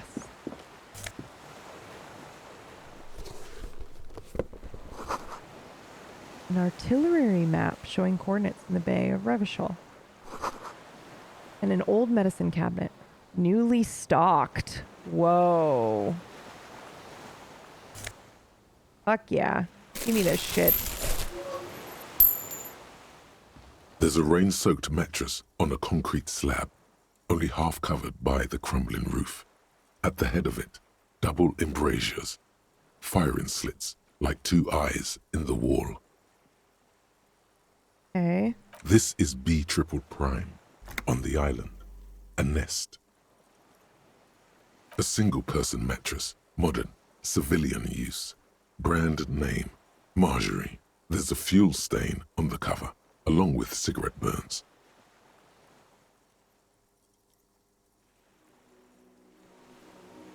And an empty can of beans on the ground next to it, filled to the brim with cigarette butts. Huh. The silhouette of a tobacco picker adorns the paper filter. The brand, Tio Moteri. We knew that. We picked something up thinking it would be important. There's a firing slit in the wall in front of you, like a little window. I touched the concrete. Quite old and grimy from years without cleaning by anything other than the rain. I look through the hole in the concrete. The springs screech as you lean on the mattress and crane your neck to look out.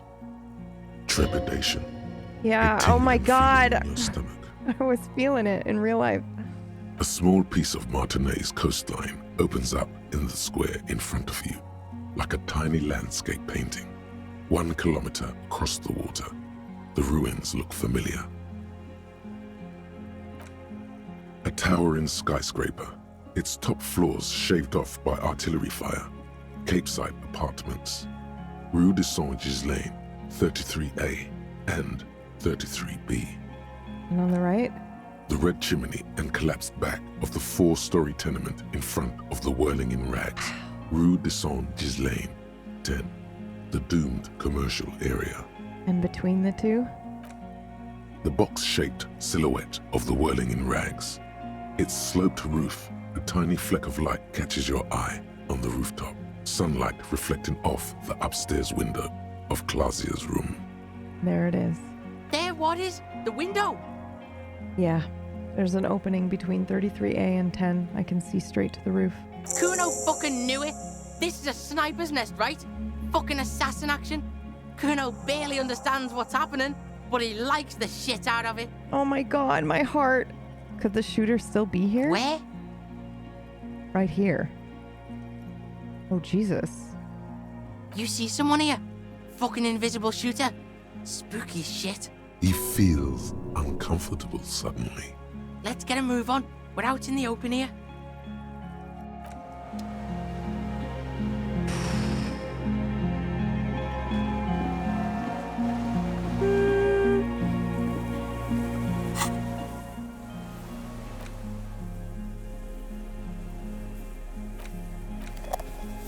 Just in case. Do I even have any bullets? I don't even know if this fucking thing is loaded, but we're using it anyway. Okay. You feel eyes on your back. Someone's watching, but you can't say where. Cool, awesome. Cool, cool, cool, cool, cool, cool, cool, cool, cool, cool, cool, cool, cool, cool, cool, cool, cool, cool, cool, cool. Cool, cool, cool, cool, cool. We don't know that that's real. That's just our mind, right? It's all subjective. It's not fact.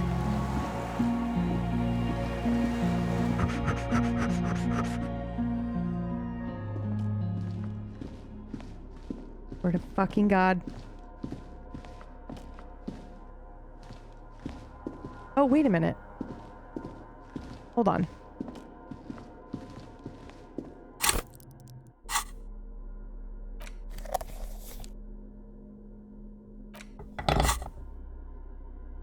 Am I able to open this at all?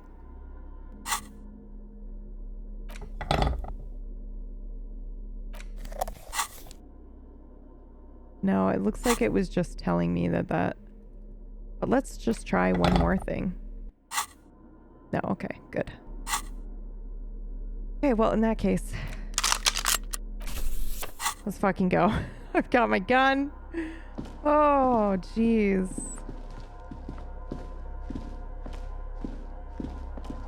The anxiety I have right now. Whew.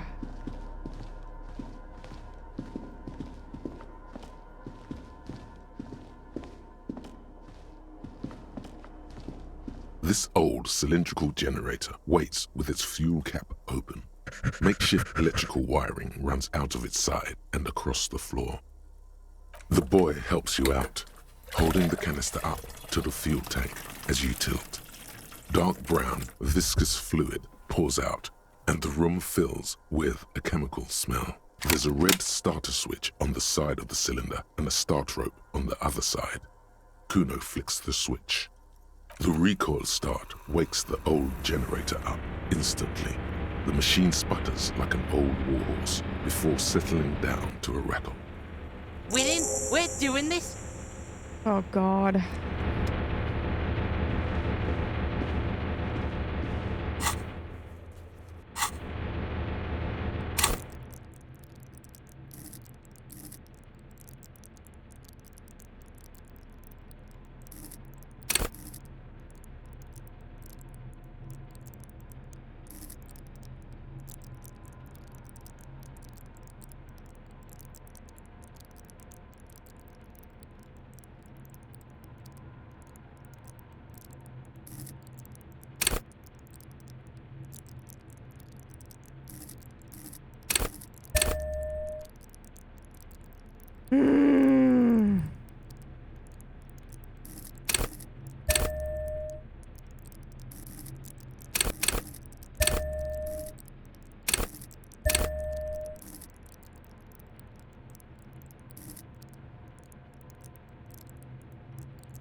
Okay.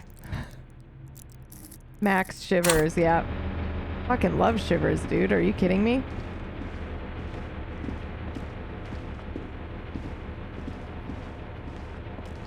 Okay, I'm so fucking nervous. The heavy metal door stands as it did, firmly rusted shut into its big brother. What? We fueled the generator, didn't we? Oh, with the console. I forgot. Sorry. I was too busy leveling up. Forgot to actually hit the button to open the fucking door. A dim golden glow. Ah, shit! It's... The door comes screeching into a halt. Shit! Behind it, you see a hole in the concrete wall where light shines in. I don't like this.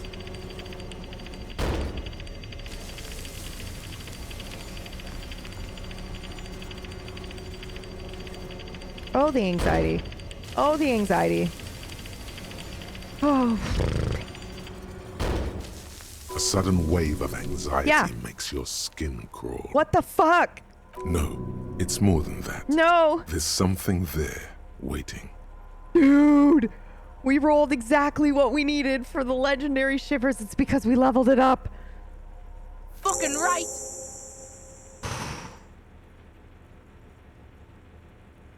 All right, before outside, when we were walking across the sand, I felt someone watching me. Kuno knows. This place is spooky as fuck. No bullets, but I have a gun. Okay, cool. What do you think is over there? Kuno doesn't know, but Kuno wants to Oh, know. no. Don't worry, I've got a gun. Fucking great news, cop. Scared away whatever shit out there is gonna spook on us with an empty fucking gun. Okay, well, let's go. I guess it doesn't really matter then if I have no bullets. What's the point? Well, you never know. Okay. They might not, they don't know it's empty. Except for Kuno just screaming it at the top of his fucking lungs.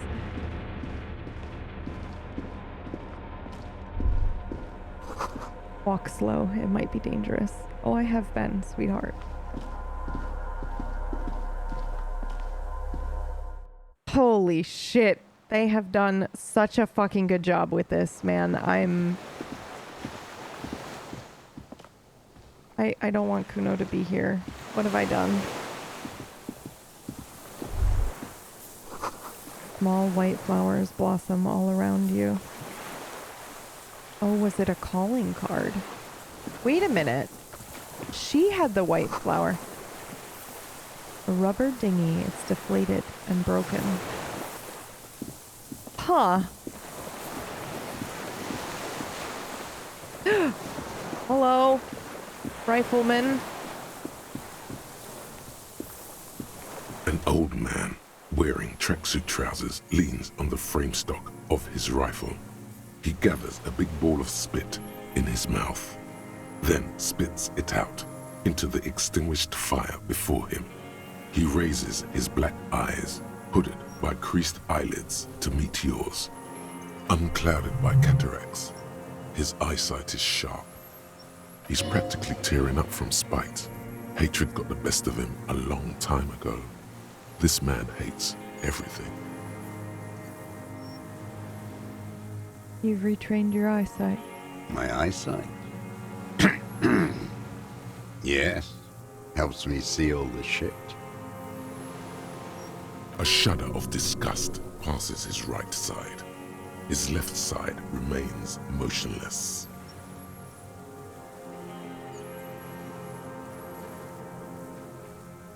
Did you close the blast door? I did.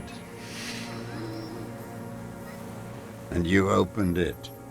How? How did you know I was coming? Reactionary rock and roll music. Playing on the water. I told you not to play shitty rock.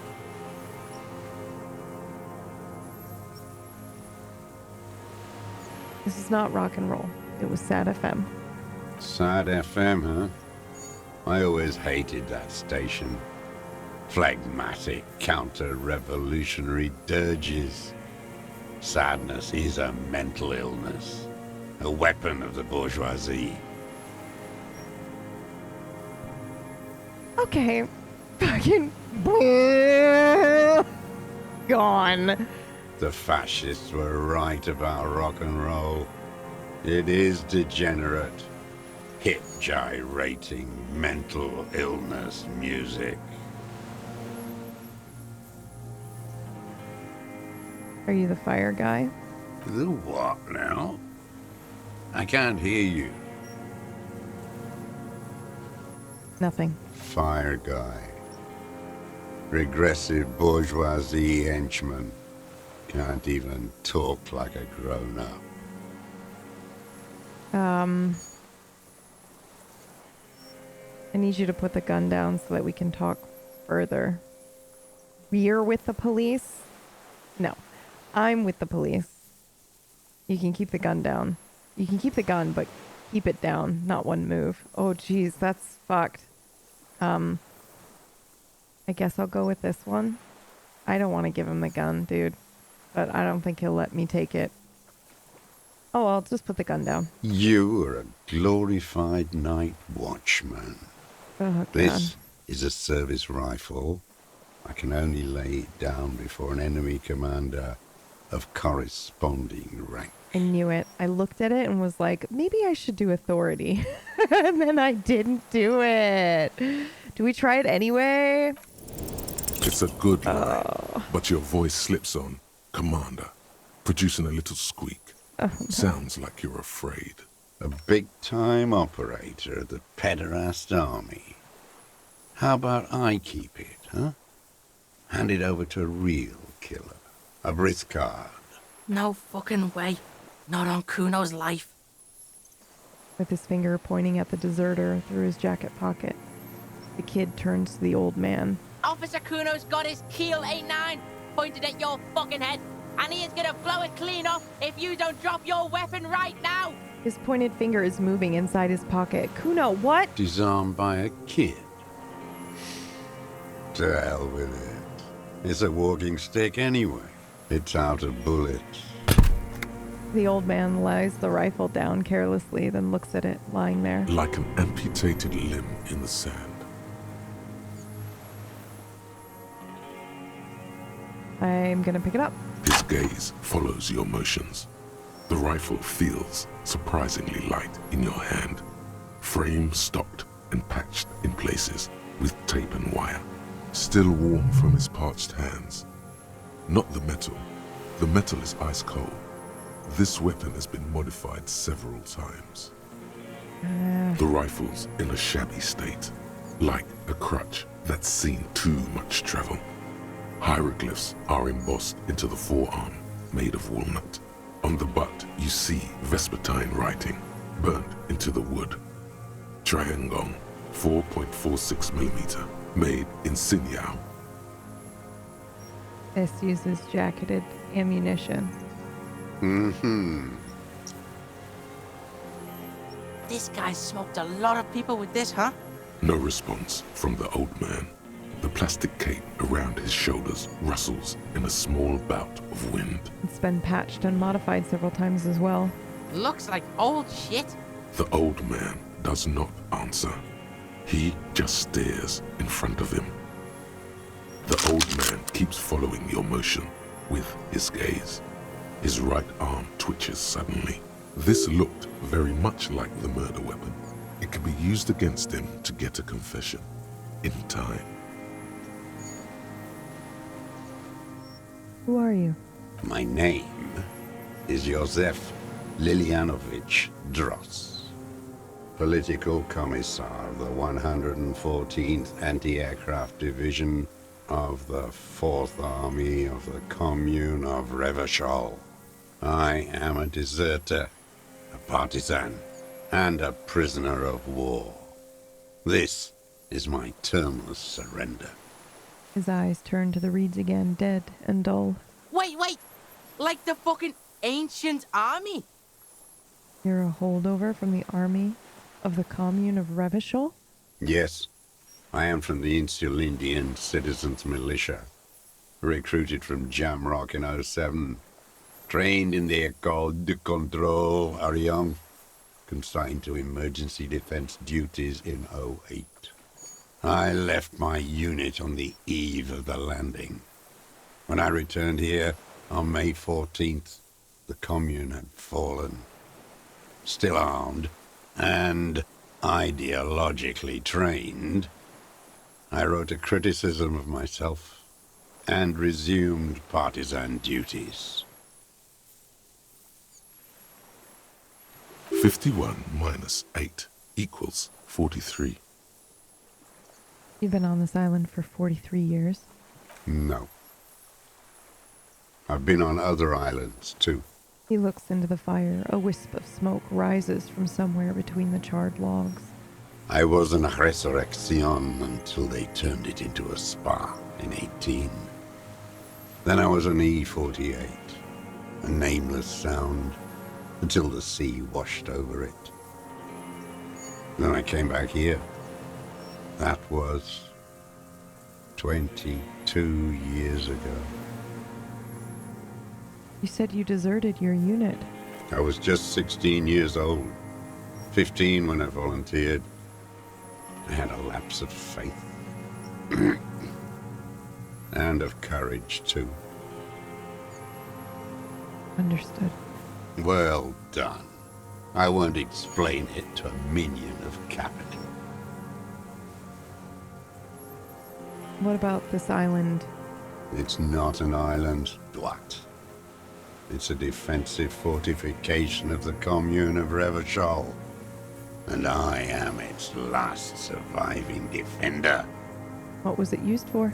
The congenitally deformed King Philip II built it to restrict access to the Bay of Revachol. We captured it in 02, retrofitted the fort with an AA gun to defend against an airborne landing. Against the whole world. You mean the landing, the retaking of Revachol? Coalition military called it Operation Deathblow. I later found out on the radio they called it Deathblow.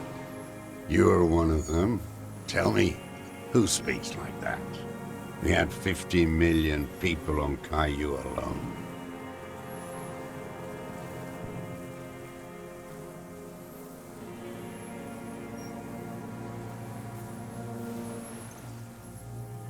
First, I'm not one of them. Sure you are. You're RCM. Answer me. Who calls an operation against 50 million people Deathblow? Murderers. You don't know. You haven't seen it. Iblis. The black-eyed angel. He nods. How have you survived all this time? How does anyone survive? I steal. He looks at his worn running shoes. Supplies, vegetables. I collect rainwater. It's the life of a dog, not a human being. He coughs once more, then puts his hand on his belly. How's your health? I've been throwing up blood since winter. Red, like beetroot.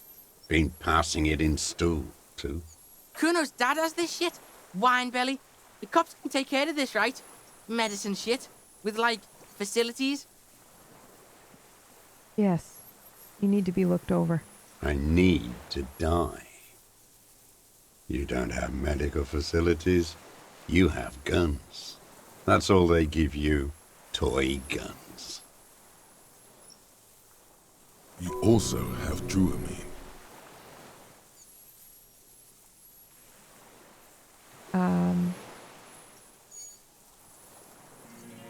He must be in pain. I have been running out of that stuff. A light goes on in his eyes. He smacks his lips dry. There's or no his dry way lips. he could manage the pain without them. It's safe to say he is addicted to painkillers by now. I mean, this is serious. You need to be looked over, and we can do it. There's nothing to look over. The triage is in, and it's black. Administer morphine. Moribund. It's the little joys. A crooked smile Dark appears on joke. his face. A sunshiny day, morphine. What about your mental state? I haven't. I have holes in my brain. Years missing. Others filled with pain only. A decade of... His eyes roll into his skull and back. I don't even know what. Inferno?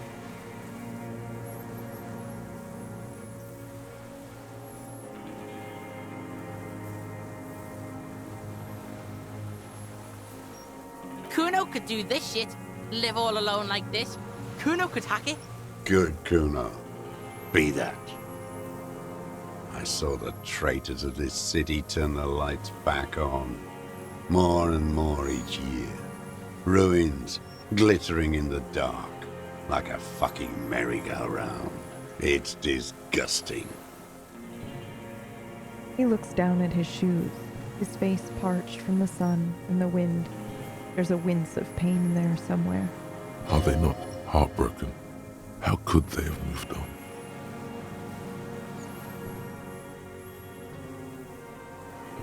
You've been hiding? How? It was hard in the Thames. I didn't have partisan training. They were searching for stragglers, those bloodhounds. He closes his eyes. Floodlights on the water at night. What was it like? There was hope. A little hope. They needed to snuff it out. Martinez and Coal City were turned to dust. But Jamrock, Forburg, even Coron, and Boogie Street, of course.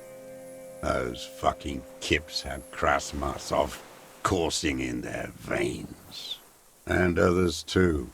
Some cordons of Revachol was still fighting. There were cells. I tried to contact them. He shakes his Soon head. they all went silent. The frequency's dead. Well, how did you get between here and the mainland? At night, I used a dinghy. I only went after dark then. When I got to the city, I stayed underground. Patrols, you lot, the commons too. They'd started snitching. So in the city you move underground? From bunker to bunker. Not anymore. No one cares now. I don't even have to hide. They think I'm another antisocial vagrant. I could walk straight into that town if I wanted. He falls silent, his gaze fixed on the shacks huddled together across the water.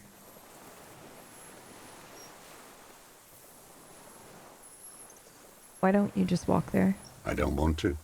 They're all traitors. Pigs, rabbits, and dogs. Men without ideals are only animals. Phew! He does not want to see life moving on. People forgetting, drinking, laughing. The weapons cache under St. Elaine 22B in the basement. Have you been there? So you finally found it. There must have been a small squadron's worth of arms in there. Elmer Graves, right? They were. Useless now. Rusted away. So you have been there. Sleeping.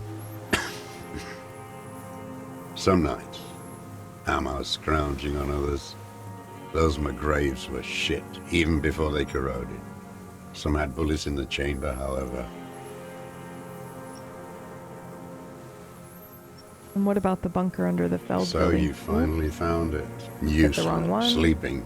The propaganda bunker. I used to, but not anymore. Propaganda bunker? They stored leaflets there. Broadcasting equipment, too. Made broadcasts, I think. Propaganda officers. I buried them with their leaflets. They killed themselves. 2 young boys. Killed themselves? A lot of our boys did. I spent some winters there. Never liked it. Kept thinking of them. No need to go underground anymore. It's better in the ruins, on the ground. The old man looks across the water, at the city, the ruins, the motorways rising above it. 43 years and 10 months. It's dead fast. It's not how a human being should live. But I had to. He I grimaces. couldn't just forget. I couldn't just forget what I saw. Clearly in pain. He just couldn't. You couldn't give up.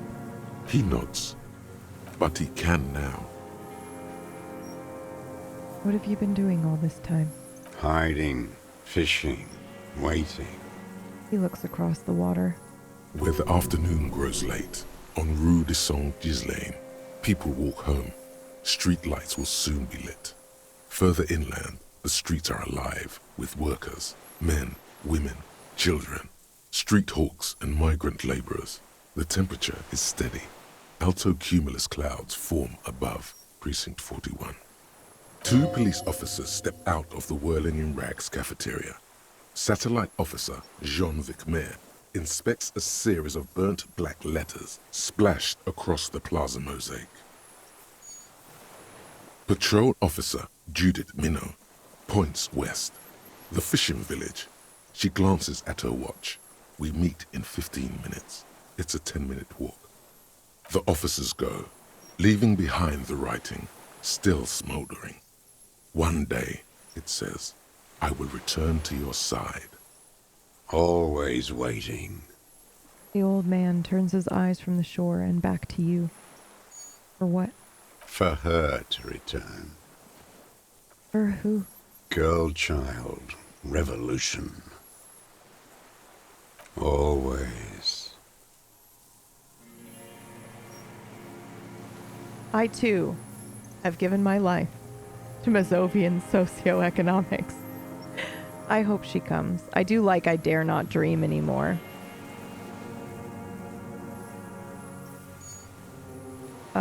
Nothing in history is guaranteed, but revolution is still a possibility. I like that, too.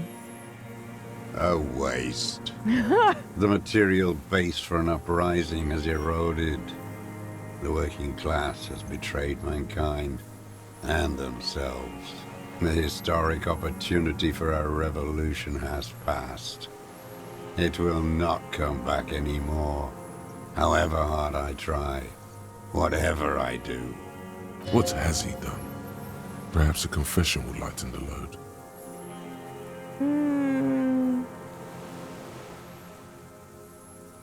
I feel like this is not the time to push, but... I just mourn. He stares right through you, then blinks again. So you're a communist soldier. No, I am not a soldier. I am an ideological officer. I belong to the party, not the army. But you said you were assigned to the Defense Corps. Trained in historical materialism, then assigned as a political commissar by the party. These things used to mean something. So what did you do? The old man does not answer. He tilts his silver head and looks at the reeds. You see a small tremor pass through his legs. My pig asked you a question. Oh my god. Quit spazzing out and tell him about the... The kid doesn't get to finish the sentence. Scientific communism. A commissaire politique is a knight philosopher of the revolution, a future human. A tracksuit-clad old man is suddenly reanimated. Awakened from shutdown by the promise of ideology, he was like a cleric, a shepherd. So you were like a priest. No, the opposite of that. A future human, not a human of the past. That is so cool. He nods slowly, then another tremor. No, you're not. You're a liberast. A what? A liberal and a pederast. It's what most liberals are. What? No, I told you. Look at my hat. The old man spits into the fire pit. He does not say anything more. A jitter passes his lower body. There's definitely something off with his body. Something more than just metabolism. You said this is your termless surrender. You're with the RCM, the coalition-appointed mob that enforces bourgeois morals in Revachol.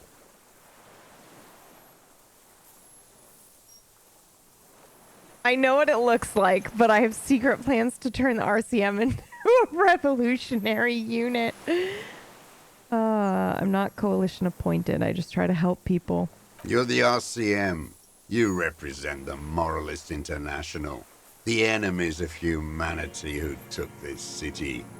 I represent their adversary, le Parti Communiste d'Insolande. Take me to them as a prisoner of war. I have relinquished my weapon. I can no longer serve. No superiors can relieve me of my duty. You bulldoze them all to a mass grave for trying to free humanity. His hand shakes and he breaks into a coughing fit. A spray of blood from his mouth on the black charcoal in the fire pit. There's nothing serious in this world. It's a farce. What have you been using the gun for?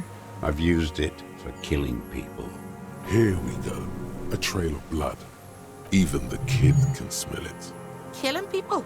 Like straight offing them? It's a gun. That's what they're for. You want a moralist euphemism?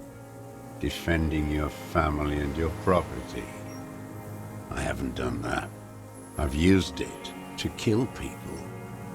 You mean like lately? After the war? There is no after the war. Class war is never over.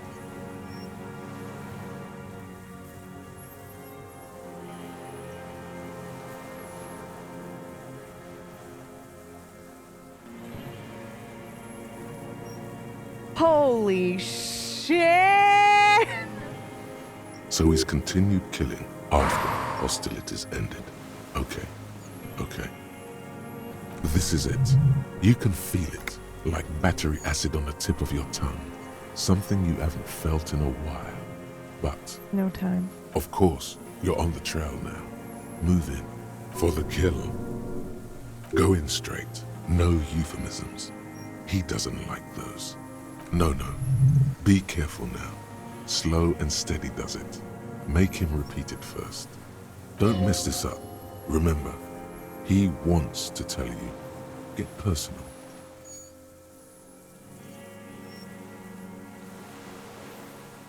Wait, so which one do I say then? I have to. I just want to know what. Nothing comes to you. Silence. His black eyes look at you, and in them a chill, like electricity running up your spine. Here we go. Crawling into your skull. Shivers! All is not as it seems. Well, Uno turns to you with impatience. Damn it. Ask it already, he wants to say. All is not what it seems. Interesting, Shivers.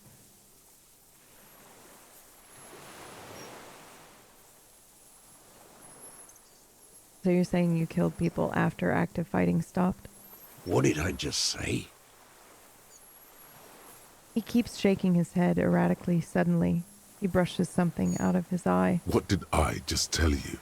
Don't drop the ball now. Okay, well, did you use the gun to shoot and kill a colonel of the security contractor? The who now? He leans in and cups his ear. The corpse in ceramic armor hanging behind the whirling in rags. Did you shoot him? Ah, the fascist death squad who took a bullet in the mouth on the night of March 4th.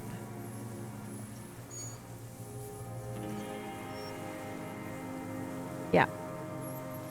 Oh, yes. That one. Ugly piece of work, that boy. He looks up at the sky and clacks his tongue. Did you kill him? Fucking tell this cop. I am a son of a welder and an officer of the commune of Revachol. I do not collaborate with murderers and pederasts of the liberal regime. Exhaust him with proof. Pile it all on him. Get a confession. The gun. The murder weapon is the perfect opener. The scent of blood in the air. But what else?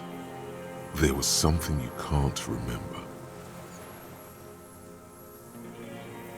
We've done the ballistics. The shot came from this island. We're gonna go. Yeah.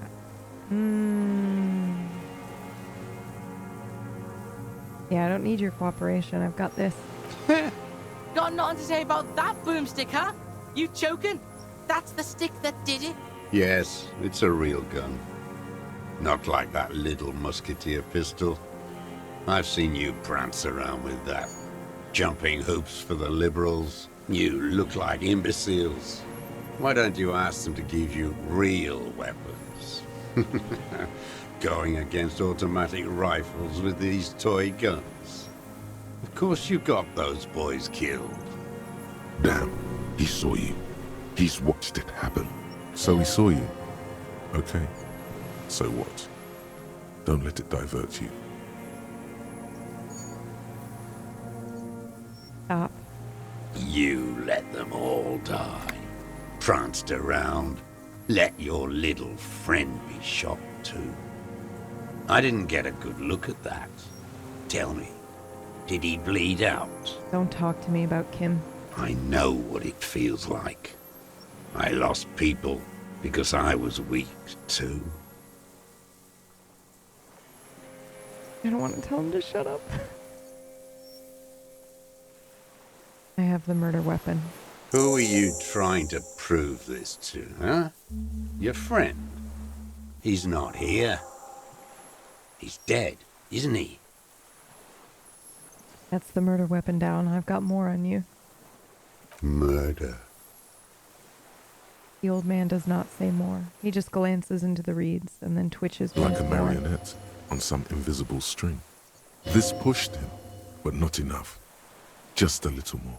We've done the ballistics. The shot came from this island. I saw you poking around there, looking for evidence. You're damn diligent when it comes to dead fascies. Did you like the view? It's the best uninterrupted line of sight into that window in all of Martinez. Because it's a sniper's nest, you stupid fuck. Radio Gosh is right. You have worms in your brain. Another sudden twitch, then one more in his right eye. Almost. He almost burst out there. Keep piling arguments. Anything. I don't know. Wait, Oh, here it Jesus comes. Christ. The goddamn Maybells. Oh, the yeah, dried that's Maybells right. on Clausia's roof. Yep, that are here from the island. There were Maybells in the grass when you got here. They're revolutionary symbols from the war. That's right. Wait, don't Okay, forget the stop. footprints. The diagonal prints in the dust in Okay. the secret space behind Clausia's All right. bedroom. Now they're gonna come up. Okay, thank you. Thank you. You got it. Remember? The boot prints were like no modern soul. Right, got it. Maybe don't beat yourself anymore, though. Yeah, I bet You're not that was not immortal. great. There were Maybells behind the victim's window. and I show him the dried flower. Damn Maybells. The whole island is turning white with them. He seems tender suddenly, nostalgic even. A strange mood swing. So many this year, too. The spring is coming. No, it's already here. Wash the filth away. I haven't seen these flowers anywhere else in Martinaise, only here. They blossom on the islets before. We fertilize them with our blood. Resurrection was snow white in May, before they ruined it. He looks to the water. South, the Bay of Martinaise is dotted with little freckles of islets, turning green, with white flowers in white snow. The coast, too, before they piled their containers on top of it, filled with broken, useless trash for fat-fingered bourgeois children to play with. Bet you've been sneaking around a lot, hidden. Know any secret paths? Kuno knows paths. I may. A curious tremor passes his face. There's a young woman. Ring any bells? These dried flowers were behind her window. I forget how to pronounce her name, sorry. Classier. Okay. You know her, right? She had intimate relations with the victim, the mercenary. With the victim. He turns his sight from the whitening field of flowers and falls silent. Then the muscles in his jaw twitch. Another spasm. There is a small tremble, looks like a smile, a crooked smile, yet isn't quite voluntary. He's about to burst. Don't leave any loose ends. Get him on everything. I wonder what brand of boots you're wearing. Everything is brands with you individualists. Who cares what brand my shoes are? Sansa. He looks at his running Some shoes, shit. covered in mud. Show me the soles of your shoes, please. Fucking imbecile. The old man stretches out his leg. A black and white spiral pattern covers the soles of the worn-out old running shoes on his feet. The maker is called Sansarique. You see their V-shaped logo, but can't make out the size. Sire, he doesn't have to be wearing them right now. People change shoes. It doesn't mean that you weren't there near the room the victim died in, sneaking around. Racking those brains, are you? Desperate to report something back to your masters? They must have really loved that dead fuck. He squints at you, black pearls gleaming with hatred. The kid gives you a quick sideways glance and nods to acknowledge. The prints were his. You can see it in those eyes. He can't keep them from flickering, looking for something. The old man stares at his own prints in the ash around the fire. Silent suddenly, some strange process within him. A gush of wind. Seagulls in the distance. You know who he was. A coalition-trained murderer. Armored and armed. He wasn't human. The blunt end of a hammer. Dripping with blood.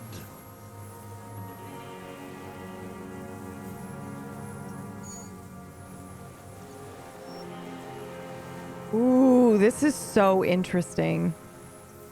We could say he was a rapist. I'm not saying he didn't deserve it, but I think he was watching, so I think he would know that that wasn't the case.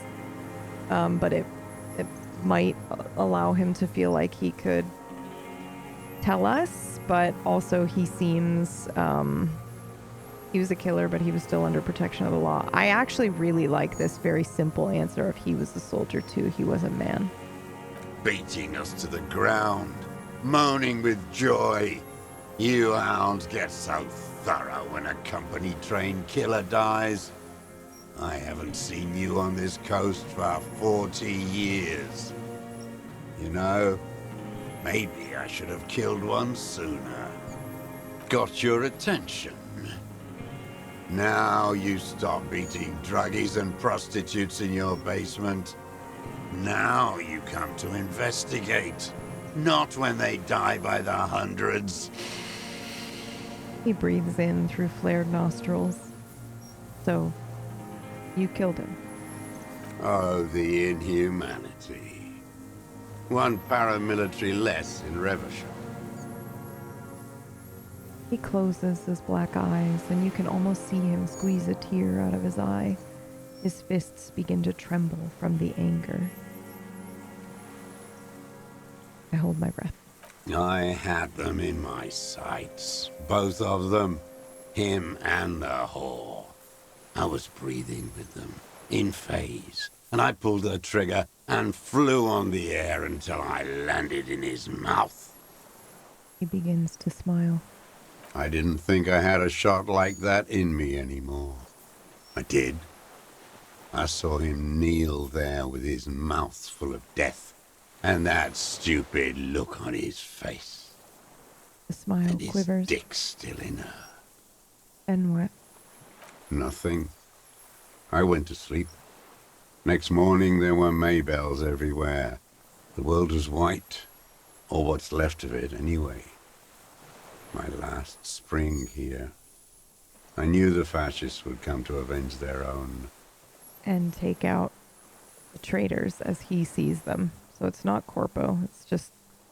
And so they did. Fucking hell. The kid looks at him for 1, maybe 2 seconds, breathing heavy with excitement. Be very, very precise now. Don't make a splash. You can still mess it up.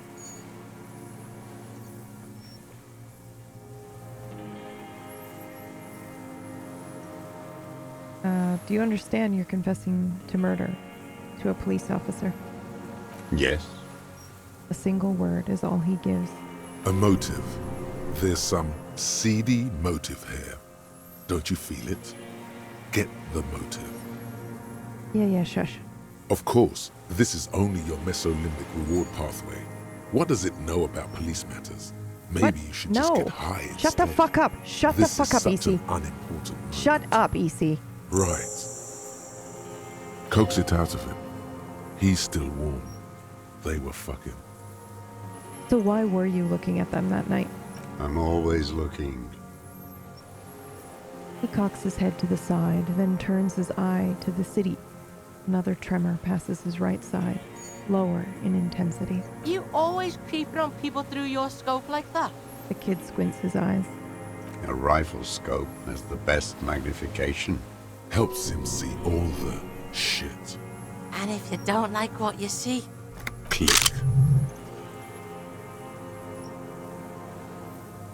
If it's part of the shit that you see... then you pull the trigger. Yes.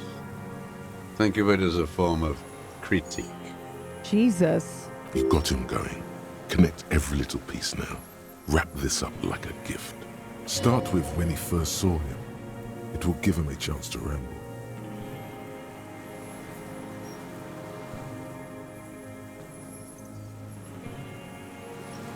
When did you first see him? 3 weeks ago, when the rich hag came in on her galley. Her honor guard came in tow.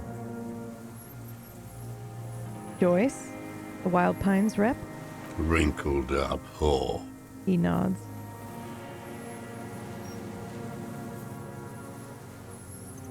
Yeah. Ooh, what is it with these whores? Ooh, aren't you a communist? Black sexual morals are a bourgeois ploy.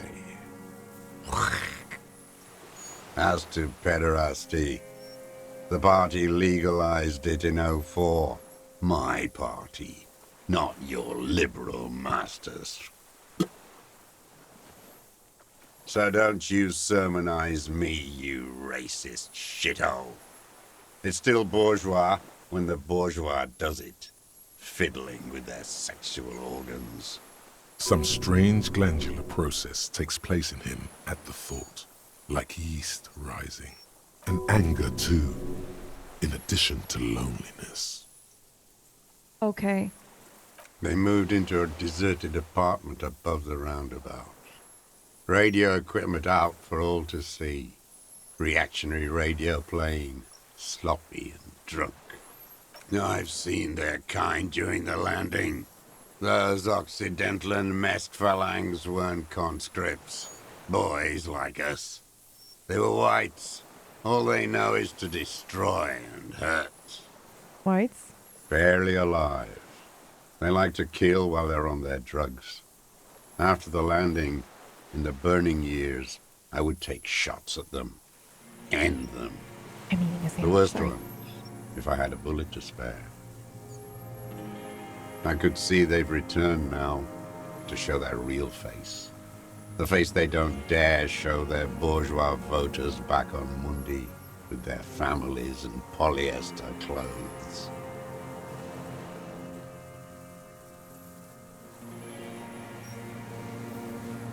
And what specifically did you not like about what you saw the night of the murder? Them. Fucking. I didn't like that. Jealous?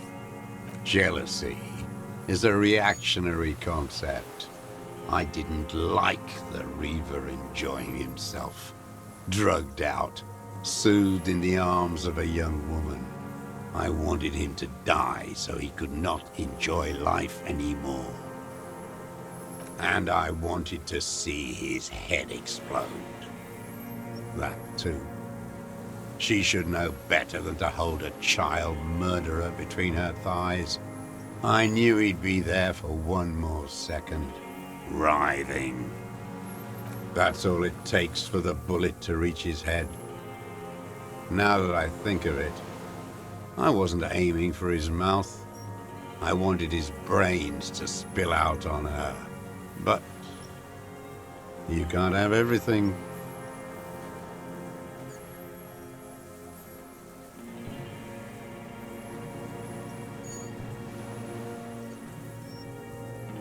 He wants to see her covered in blood, to punish her. How long had you been watching her? Since she came to Martinez, I saw her sneaking in the reeds early in the morning, behind the Fell building. It was dark, still winter. She didn't have her skimpy outfit on then, just a spot in the night, moving, What was she doing there? hiding something in the water. She had a fag after she'd done it. I was up in the ruins there. She couldn't see me, but I could see her, smoking. She was nervous, but not scared. And beautiful. What do you think she hid there?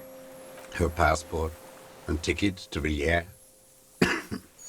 And from there to Cachet Brut. You looked into it? After she was gone, Did you keep them? no. Why would I do that? I didn't need tickets to Villiers. I'd put them back. If I wanted to extort someone, I'd do better. A little inconsistency. He was surprised to hear her name Clausia before. Would he not have seen it on the documents?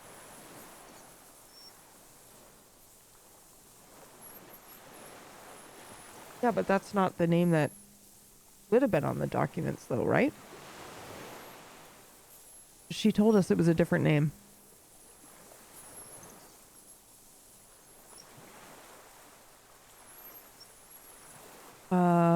It didn't say Clausia in there. What did it say? It was something. I don't remember. It was dark that morning. I only remember her face on the photo. I checked the submersible and there was nothing there. Why would I need that trash? I'm not going to Villiers. A strange confusion comes over him from time to time. Some kind of aberration of the nervous system. Did you continue watching her after this? Hey, Cord! I did. She had a face like an archipelago with those birthmarks, and a body hard and lean and bruised all over, black and yellow. I could see she's taken a beating. Okay. I could see who she was, too. A spook, on the run.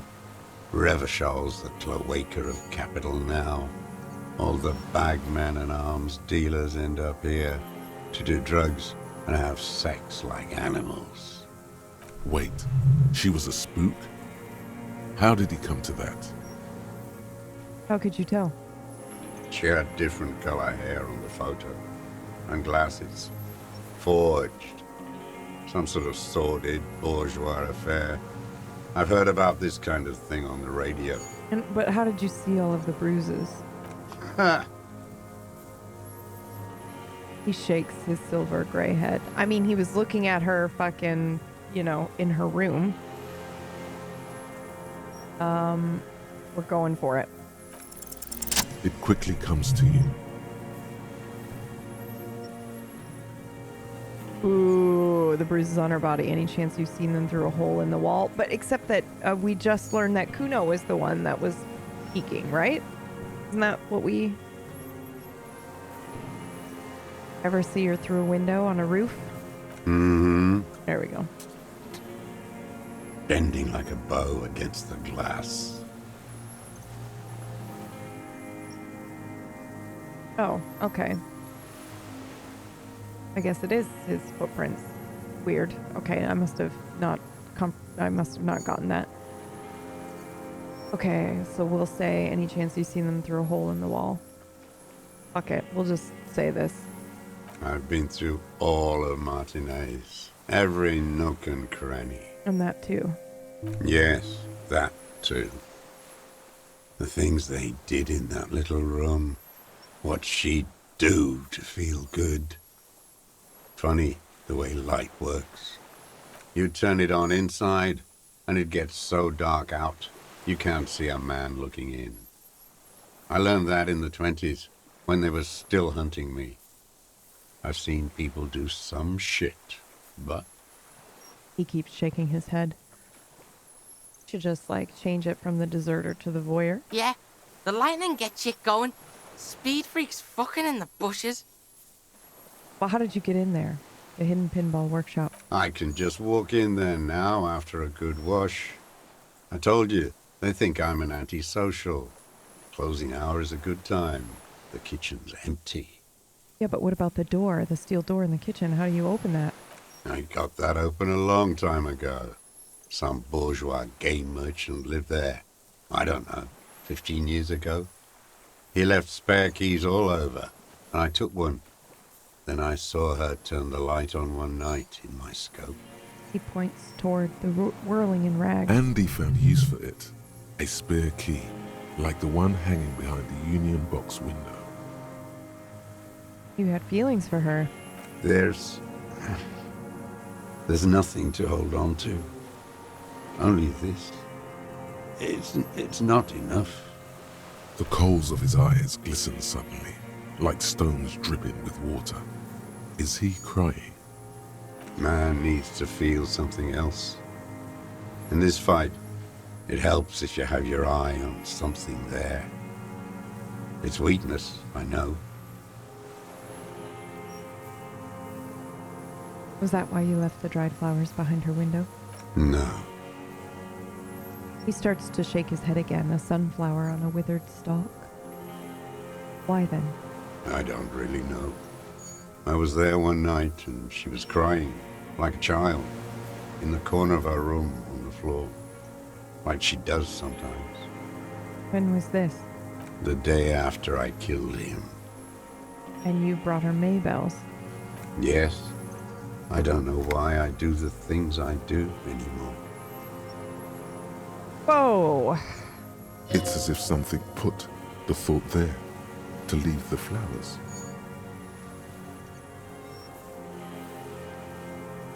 Something put the thought in you. A compulsion.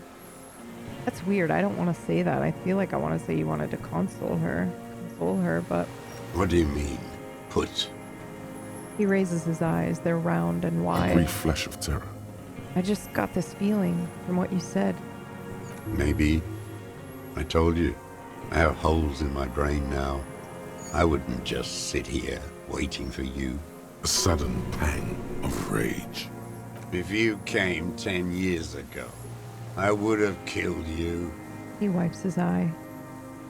You wanted to punish her, so you killed him? She practically breastfed that man. You wouldn't believe the things she let him do to her. He shakes his head and stares at the ashes. You stare at them too. In your mind, her innocence day still turns to leaf, airport bag in hand, silks flowing in her wake. See you tomorrow, Harry. Her voice rings in the evening air, burning. What the fuck? What the fuck? Men are insane.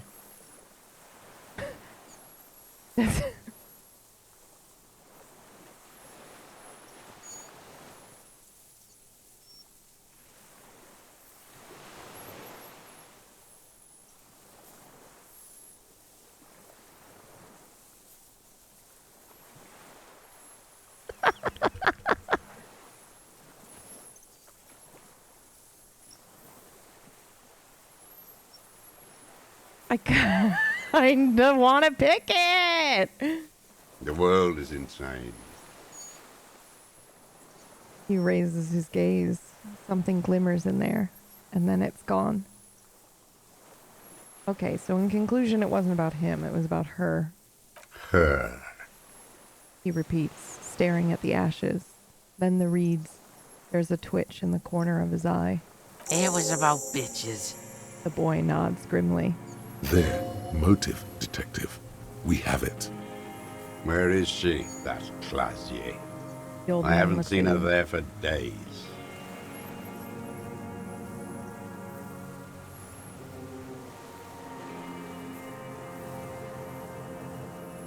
She got away, but she let us hear first. She figured out someone was watching her from the sea fort. Gone. I knew it. She kept staring into the scope this last week at the island, like she knew. She'd look at night, crying or smoking on the roof, staring right into me. It doesn't matter. He adds, to no one in particular. Midtown, across the Bay of Revachol, the oceanic wind washes 40-story towers. Above them, Lausanne's Central Aerodrome, a cocoon suspended in the sky by a web of suspension wiring, encircled by hybrid aircraft. I look north. On the platform, a young woman is withdrawing from amphetamines, barbiturates, and alcohol. Yet still she smiles among the crowd, among the great ghosts of the city she's leaving, for another, far south, smaller, distant, hidden, not like the great chandelier she sees sparkle in the night below her. Streetlights, towers, tenements, and water, and across it a dark strip of ruins, barely visible if she didn't squint her eyes. There, on a dilapidated jetty in a nameless village, 2 police officers and 1 special consultant look across a narrow strip of sea. The ruins of a sea fort stick out of the water, built by Philippe II, reappropriated by the Commune, then lost in the landing. He's there, doing what exactly, I don't know. Satellite Officer Vic Mayer points at the ruins. Behind that anti-aircraft something. That's why we can't see him. Special Consultant Heidelstam is optimistic. We'll see the boat when he comes. Let's go get a coffee until then. I know this interesting little place. Where? His voice trails off as the 3 walk down the jetty. As the men go, Patrol Officer Minnow looks back over her shoulder at the crumbling fortification like a rotten tooth rising out of the water. Like a rotten tooth rising out of the water. What the fuck? Good luck, Harry, she thinks. You need something good for this. We can totally get more out of him. He's squealing. The kid whispers. Who knows what he's seen and done over the years? You could get more out of him. He likes talking. Enough. Take him in. Bend his arms behind his back and end this.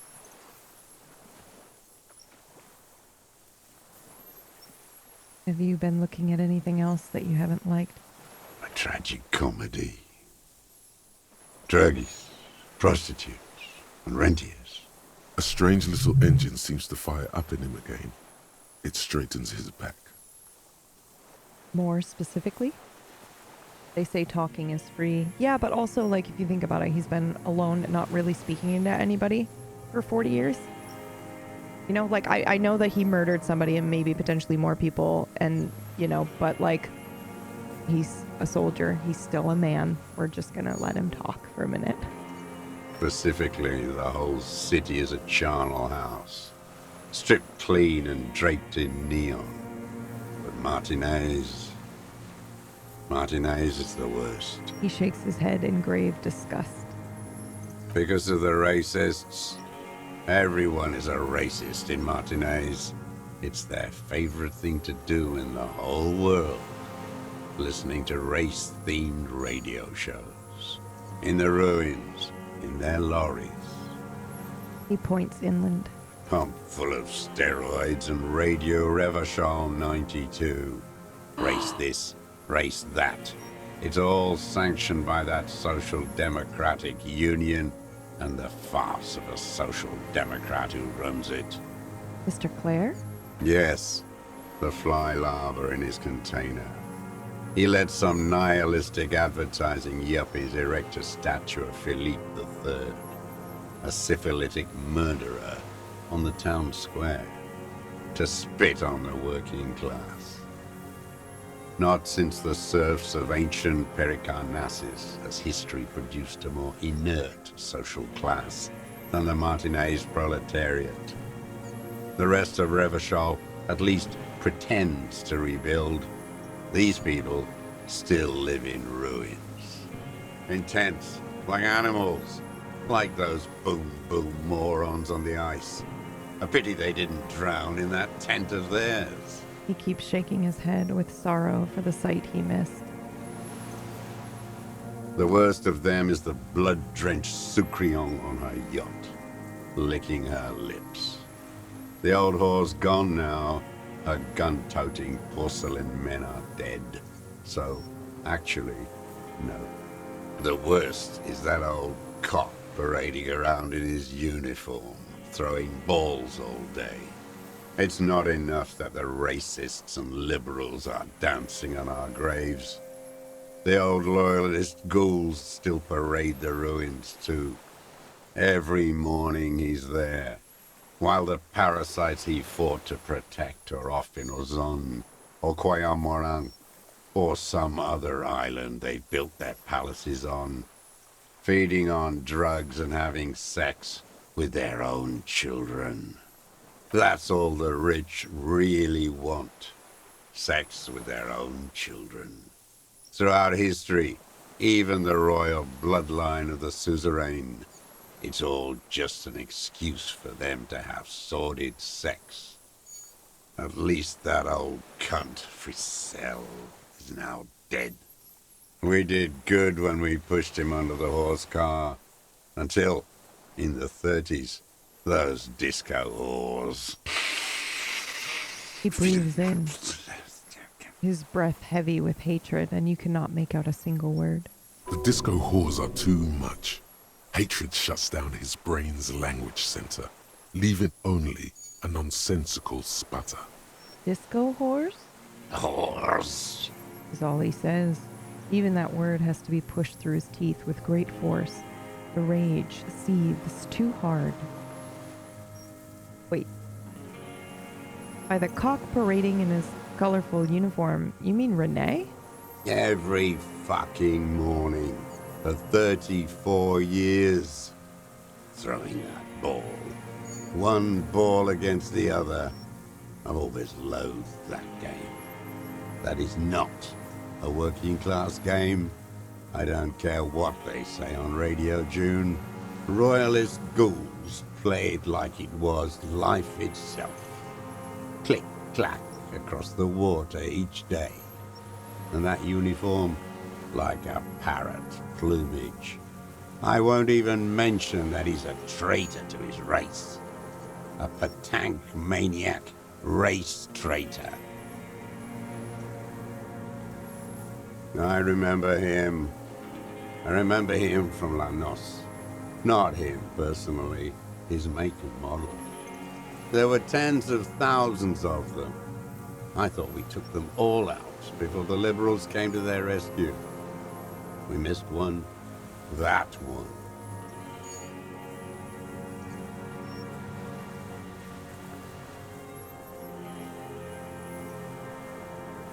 With his shaky finger, he points to the city, toward the crater near the plaza where a lonely pine tree stands.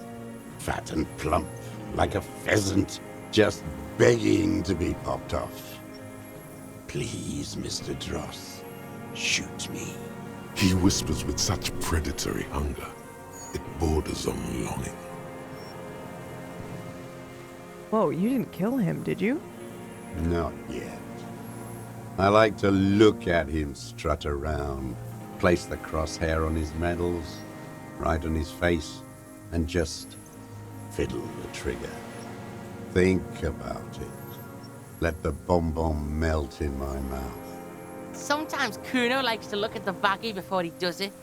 Just look at that fat baggie. He is a juicy bonbon, that one. A real treat for the black day. The blackest. When I put that gun in my own mouth, I think, no, don't waste it. Put this lead in that cock, René. For the boys he killed. And then I look at him throw those balls, and I suddenly feel better. I even hid one bullet, so I'd always have one for him.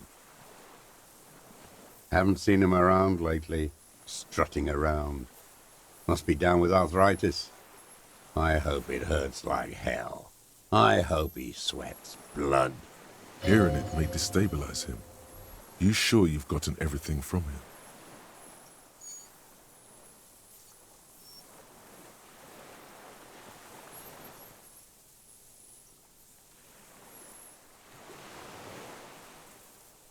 Ooh.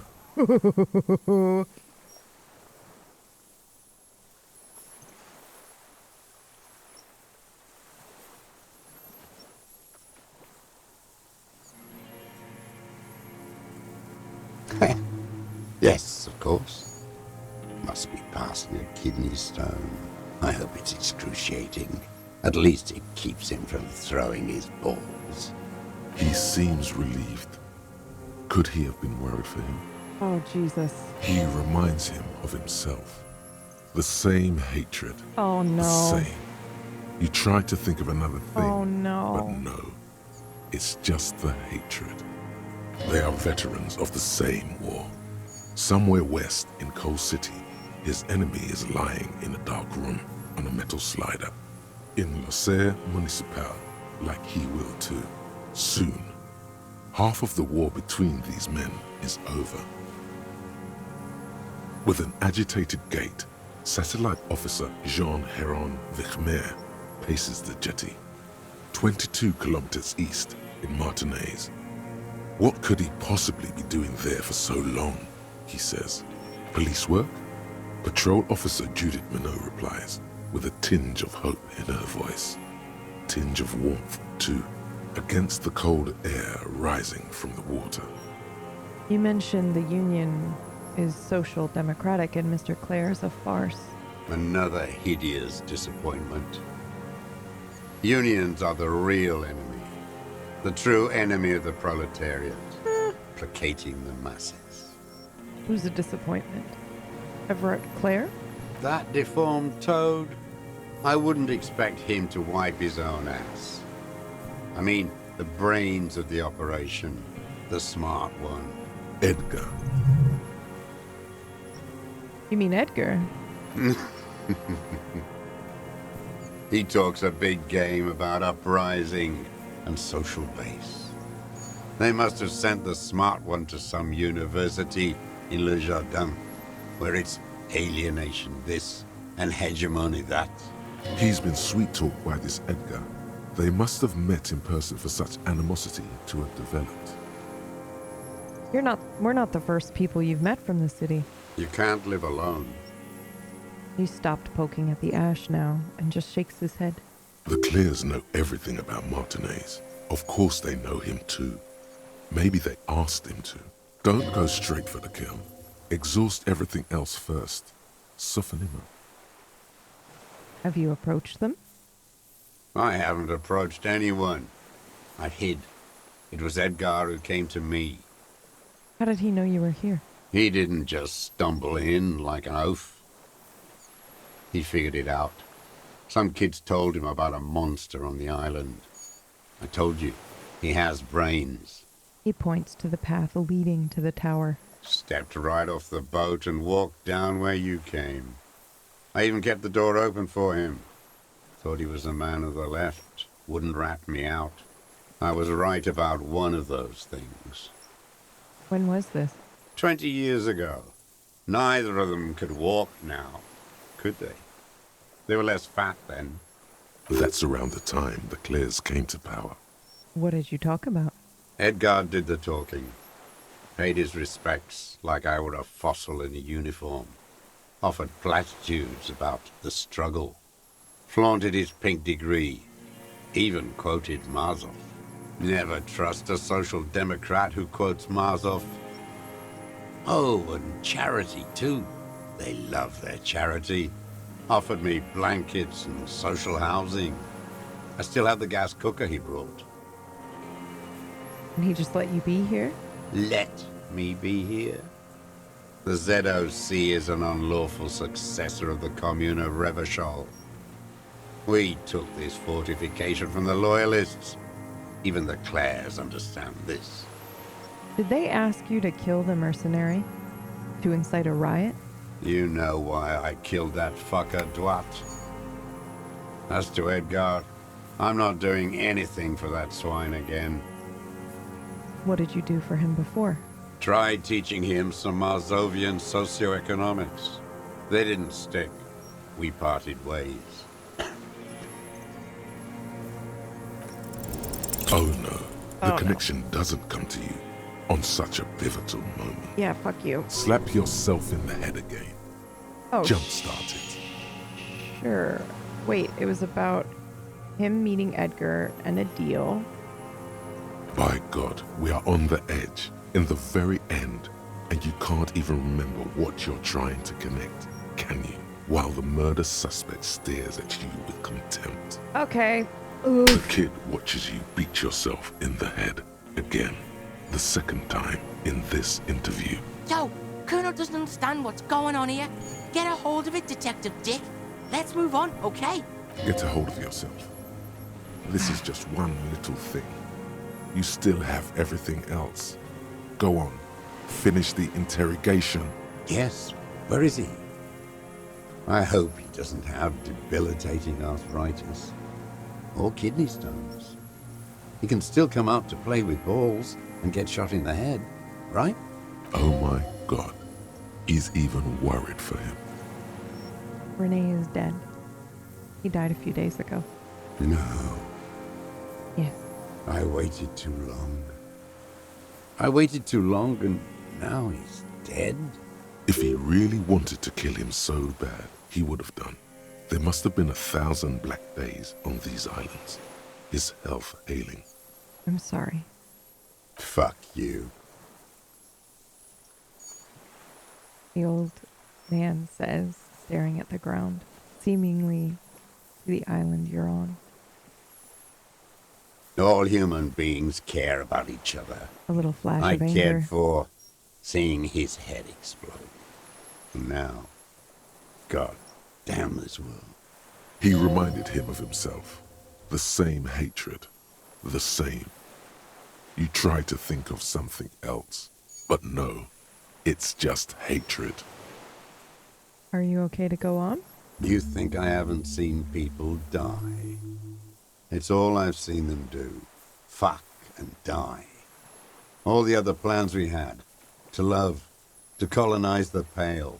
It's all fucked. He's not okay.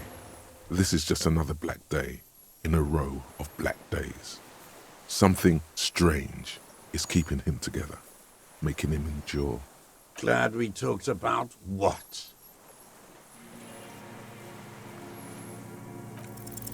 What strikes you about this gaunt man is not the stomach pain or the cough. or the malnutrition.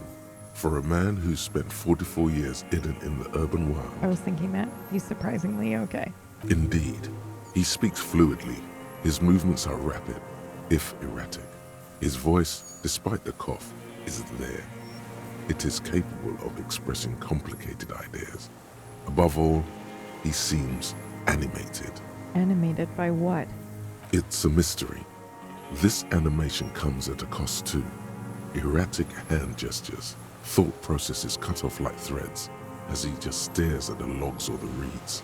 He also suffers mood swings, bubbling to the surface, unconstrained by his nervous system.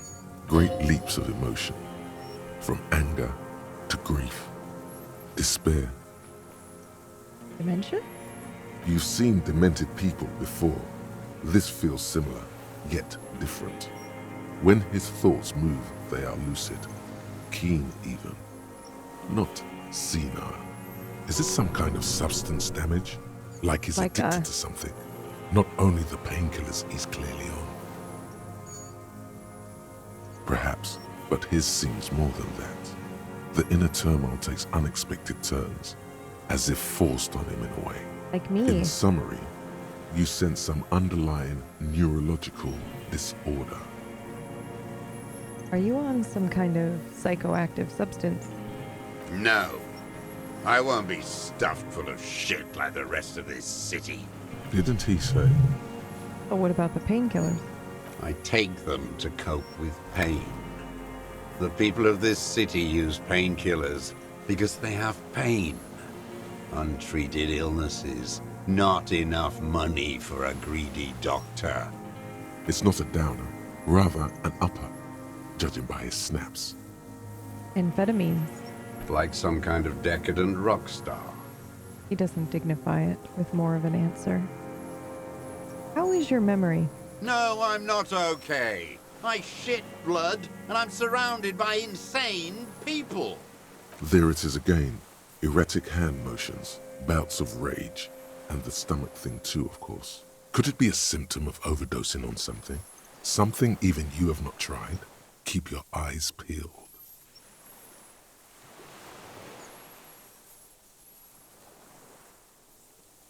You're under arrest for the murder of the Colonel here in Martinez. What? But you said I would be taken to the... This terror, the sum of all the uncontrollable movements and mood swings he's been exhibiting. The wind picks up. The silence on the water is broken all around you. Little shivers of waves appear. Your Wayfarer rights have been suspended. Information provided to the officer on the scene will be used against you by the prosecution. Jesus. He looks around, confused. You will be provided legal counsel within 1 week and must face court in 44 days. Do you understand? Do you understand, sir? No, I don't want to. I have to stay here. He looks at the reeds, eyes full of terror. He's sweating. Beads are forming on his forehead. Pupils are dilated too. Eyes getting blacker and blacker. We don't need your permission. We do need to talk about that boat, though. How are we gonna take him? Oh, God. Wait. There it is again. To your north, as it has been since you came to the coast. The reeds whisper, stalks rubbing against each other. But then, in the middle of it, something completely different.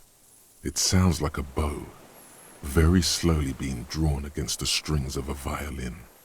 A very small violin, made of reeds and rushes. What? Maybe there is room for 3 on the boat? And then it's gone, drowned out by the kid's voice. Shh. Do you hear that? What? What a farce. What are you talking about? Is this really us? The old man's voice drowns in a sudden gust of wind. Your skin crawls.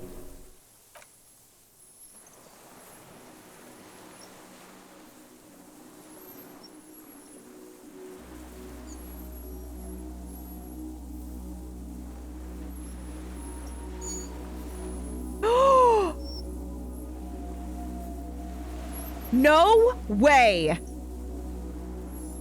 What the fuck? A delicate tangle of arms and legs unfolds Oh, from the reeds, it's limb by limb, It's the...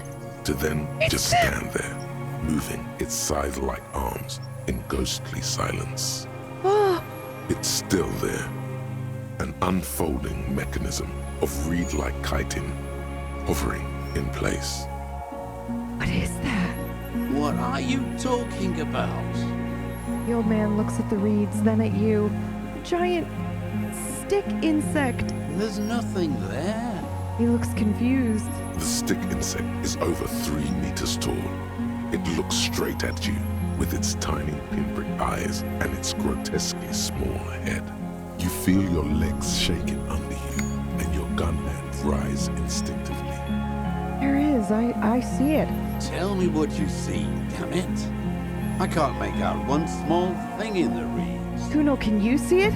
Yeah, I can fucking see it. Thank God. If he can see, then maybe you're not insane. But that means it's really there, spinning slowly, in absolute silence, its limbs long and slender. Be very careful. The kid whispers and then takes a step toward the giant. Are you kidding me, dude? Don't get yourself killed.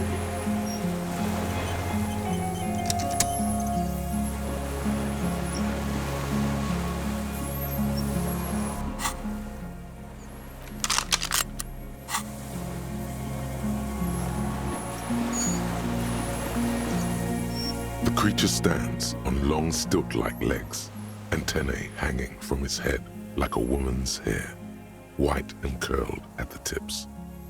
It is no more than 5 steps away from you.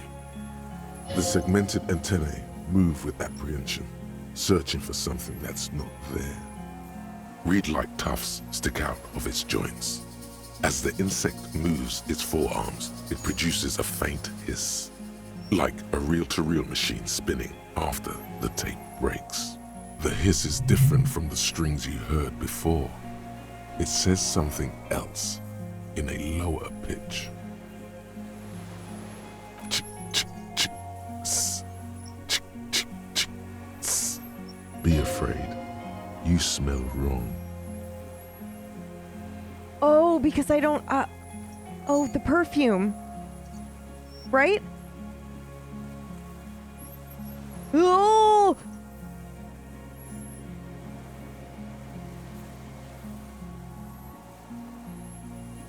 The Insulindian phasmid? He finishes your sentence Oh in my awe. God. Kim had the camera. God, Kim had a camera. Do you? Yeah. I don't have a camera. That sucks about Kuno. Kuno can't believe how bad he is without a camera.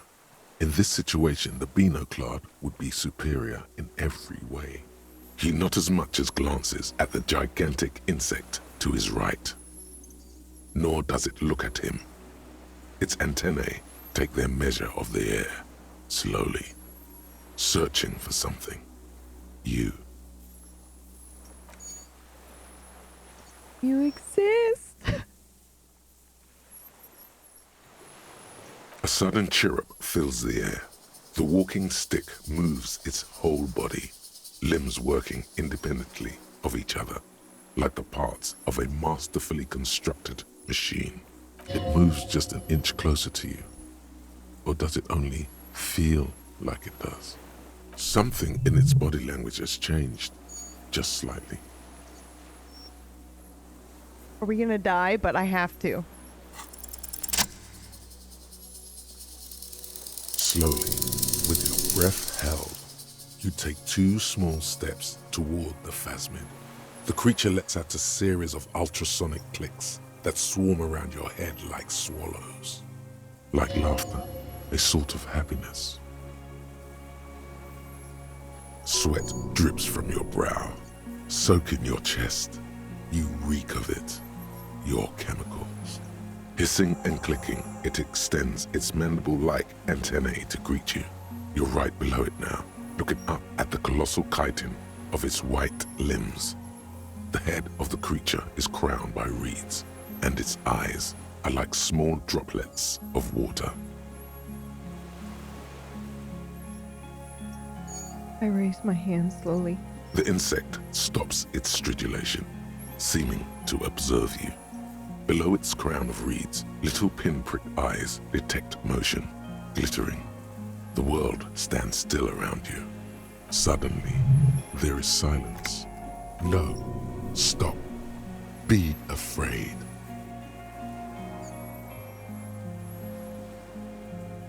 I raise my other hand as well. As you do, the invertebrate comes to life, its limbs moving independent of each other, as if each has a mind of its own. They are white, like stalks of porcelain, knitting above you.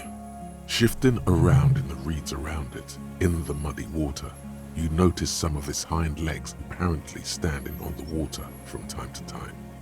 It's that light. Hello. I'm Harry. I don't really know who I am. No reply. A total ancient silence comes from its mouth, along with what appears to be some kind of foam. The stridulations of its limbs continue all around you. Oh god, this is such a bad idea, but we gotta commit, dude. Stand on your tiptoes and look more closely. You were right. Little bubbles form on the mouth parts of the creature, on its segmented lower lip. Oh god, it's gonna it wants to eat It us, looks dude. to be foaming. We're over slowly. here having a The fucking foam is white, spiritual then yellowish. Kuno, it's foaming. Whoa! Maybe it's poison? Fucking hell! The kid watches you apprehensively. The foam slowly turns a darker shade, like burnt caramel, as the insect moves its mouth parts, masticating. The little bubbles begin to burst, one by one. Tell me, what are you doing? I exist.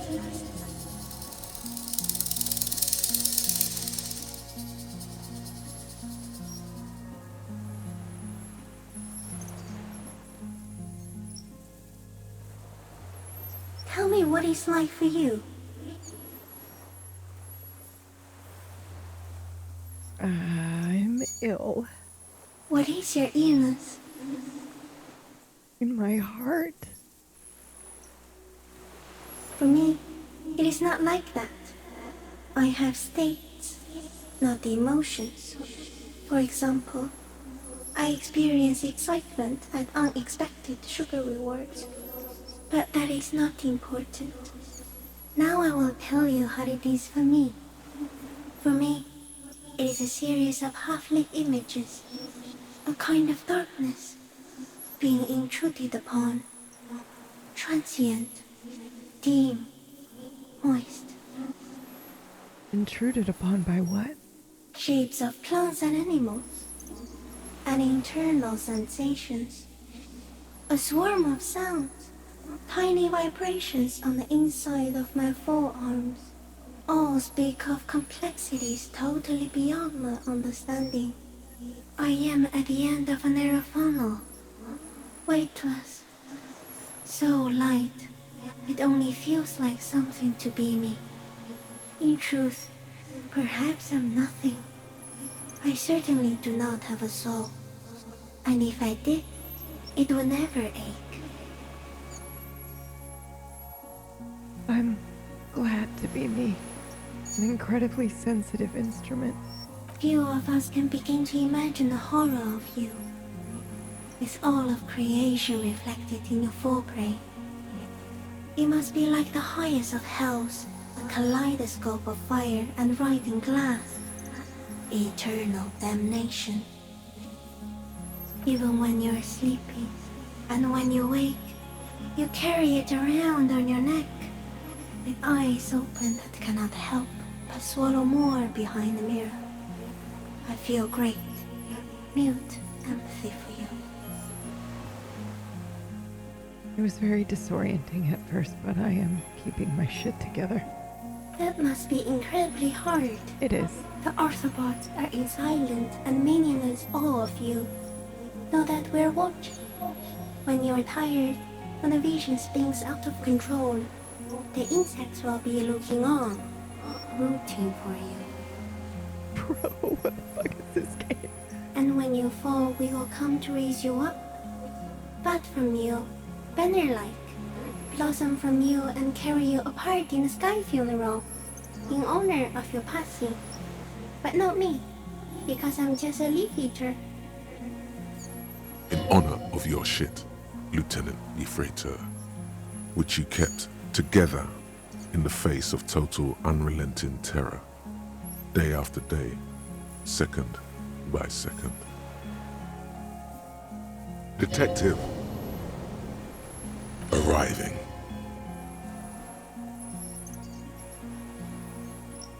Oh.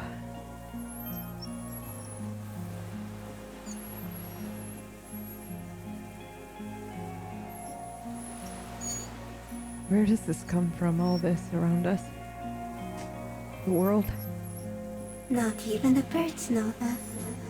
Not even the water lily. Existentialism, dude. And all we can do is beat our fists against it day after day with no answer. You can also eat it. If it's a leaf, you can put it in your mouth. Yum yum. Or read. Wait, so You look like a reed and you eat reeds. Yes, they don't mind. Have you accidentally eaten another reed phasmid? Yes, I once cloned myself and ate the little ones. It was winter, and I woke up at the wrong time. It was an accident.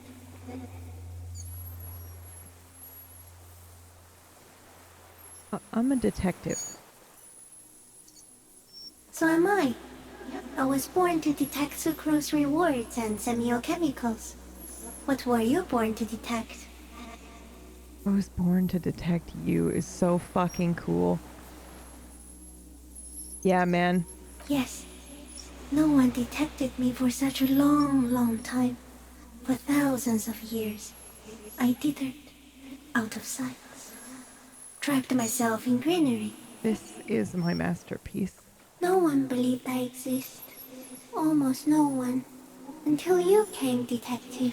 Holy fuck, Dripping of dude. blood that smells like strawberries. Across the calm sea. The first in 1,000 years. What the fuck is happening? No, you're awake. I am real. Light is forming me. This is real. What exactly are you? I am an unknown species of the order Phantasmodia, endemic to the Insulandian Insula. For the last 350 years, I have hidden in plain sight, masquerading as the reeds, molding, cloning myself, unfolding at night to play with trash bins and boys. it may have unknown, dangerous biochemical characteristics that help it maintain its camouflage. Molting.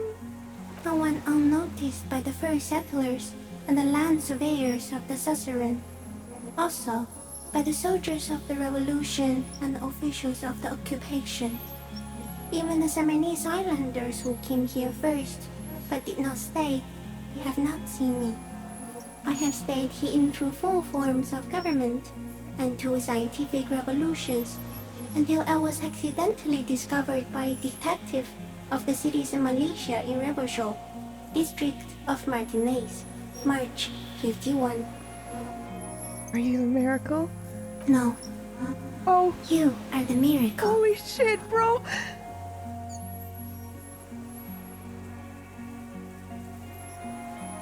The moral of our encounter is, I am a relatively medium life form, while you are extreme, all-engulfing madness. A volatile simian nervous system, ominously new to the planet. The Pale too came with you. No one remembers it before you. The Nidarians do not. The radially symmetrics do not. There is an almost unanimous agreement between the birds and the plants that you are going to destroy us all. It is a nervous shadow cast into the world by you, eating away at reality. A great, unnatural territory. Its advent coincides with the arrival of the human mind. I don't have that kind of power. You're a violent and irrepressible miracle. The vacuum of cosmos and the stars burning in it are afraid of you. Give me enough time, you will wipe us all out and replace us with nothing. Just by accident. We suspect it will be something like the oxygen holocaust that wiped out anaerobic life 2.6 billion years ago, when organisms first started breathing. Only much worse. Worse how? Everything your eyes touch goes back there, behind the nose mirror. What if you blink? Are we still here? Please don't blink. What if he misplaces us all one day, or just forget?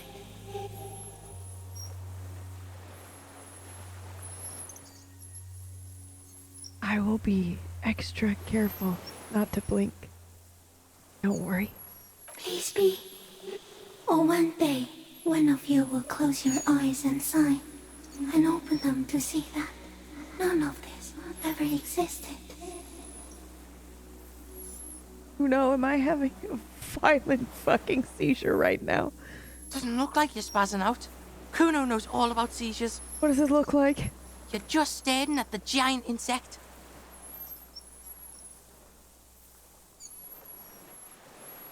I think I'm having a vision about the final fate of mankind. Cool. So's Kuno. Kuno's also having a vision of a giant insect, and it's real. Back off before it eats you. Are you poisonous? Yes. I do not have a Stardew display, so I use a neurodegenerative element to aid in camouflage. Do not worry. It is only destructive over long periods of time. The deserter. He's been here for a long time. That's what's been fucking him up. No way! I have to say goodbye now. No, there is one more.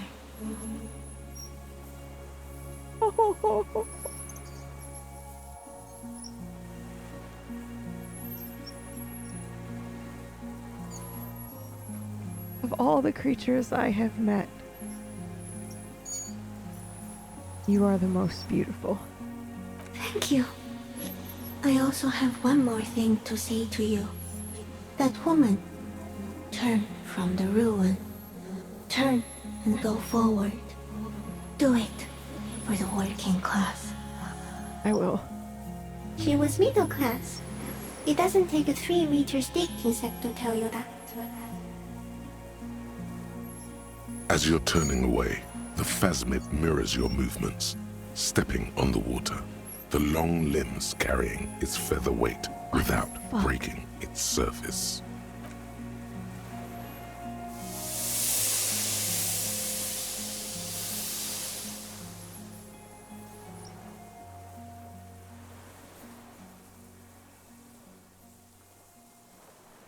And just like that, it's gone, skating away across the sea's calm mirror like a skipping stone, leaving nothing but circles on the water.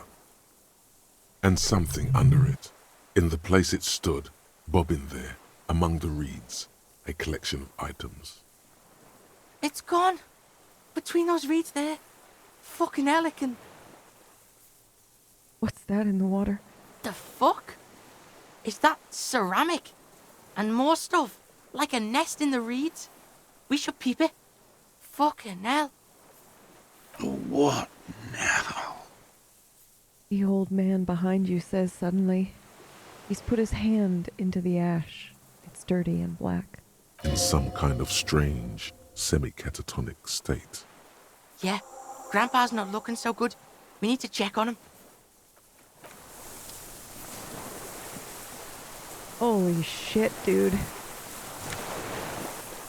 Our passport.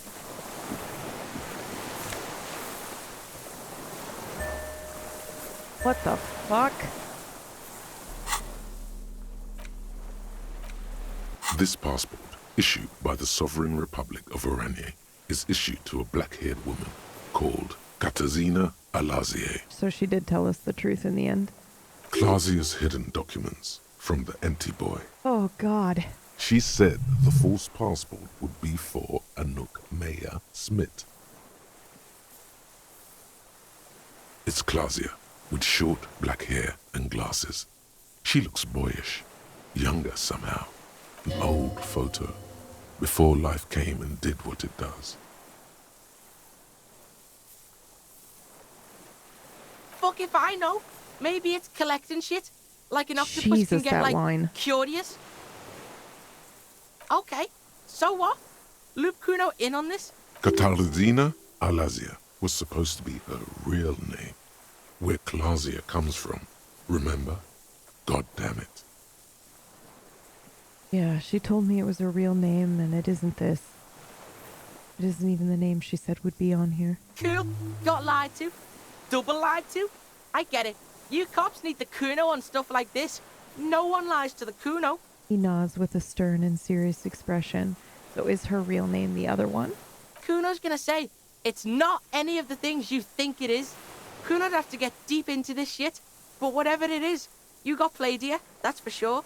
The girl on the passport looks at you with no answer. She is not Katarzyna Alazia, or Anouk Maya Smith, or Glazia. That much is sure. The winds are silent. The streets are empty of her.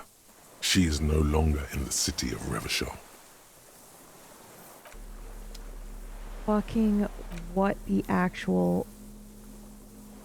Wait, why did we get a gun and a scope? Maybe it wasn't him.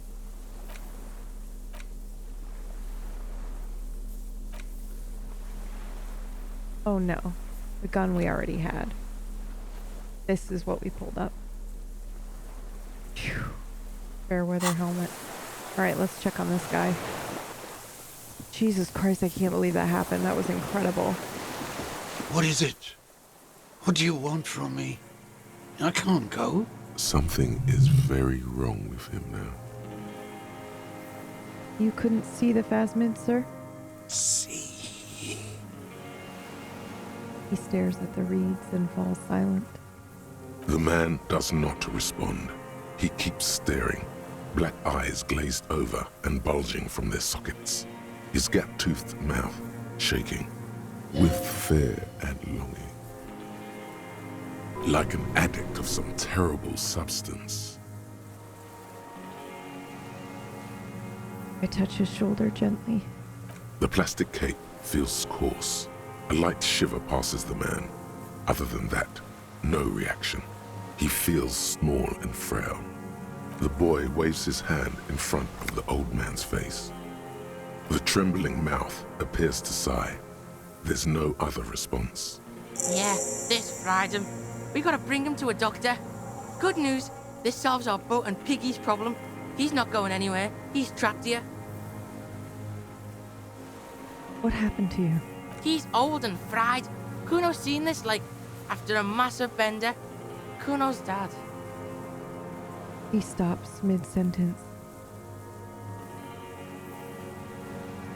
I think it's the phasmid. Yeah, and then there's that shit. Gramps couldn't take it. It was too much. There's much more. Remember what it said when it spoke? Quite a few things about that health check you did on him make sense now. Before, when I evaluated his state, he seems so strangely animated. Yeah, Kuno knows hobos, and Kuno has never seen a hobo sharp like this after so many years of hoboing. Well, perhaps it's induced by something in the phasmid. Yeah, because look at him now. Not so sharp, is he? And it's gone. Left. Perhaps it's like, kept him going. Like the drink and the lightning keep my old man. I couldn't see it. It's just reeds for him. How? Like, it's pretty fucking huge. How? No response. Maybe this is how it stayed hidden all these years. Then how the fuck did we see it? Oh wait, the longer it's there, like it needs time to sink in, and if you spend time with it. You forget it's ever there. Yo, you ever seen a giant fucking insect? The The old man stutters and then a sigh. I think he's addicted to it. Like, hooked on the lightning? Yeah. True. He's got those garen eyes, doesn't he? It's not just chemical. It's like he's infatuated with it. Whoa. Like, love. The kid Yeah, stares at no, you. I don't know. Looks like he's trying to put together a puzzle, one which he gives up on immediately. Well, it's definitely toxic, the phasmid. I mean, it told me that it is. Told you, when you were doing your long stern thing. You're one crazy cop, you know. Kuno digs it. He's been here for so long, who knows how much of it was in its company. Yeah, you see that too. Got a little jumpy there, didn't you? I know that vibe. I'm off me lightning too. We found some things in the phasmid's nest, Mr. Dro. He stares into the reeds. Your words don't stir anything in him. Perhaps you should. Show him the passport. No reaction. His breathing is slow, and he appears very old all of a sudden. Jesus. Around 80. I show him the detached scope. I lost. You lost it? He turns his eyes to the reeds again, as he's done so many times. Beige and white stripes. Hey!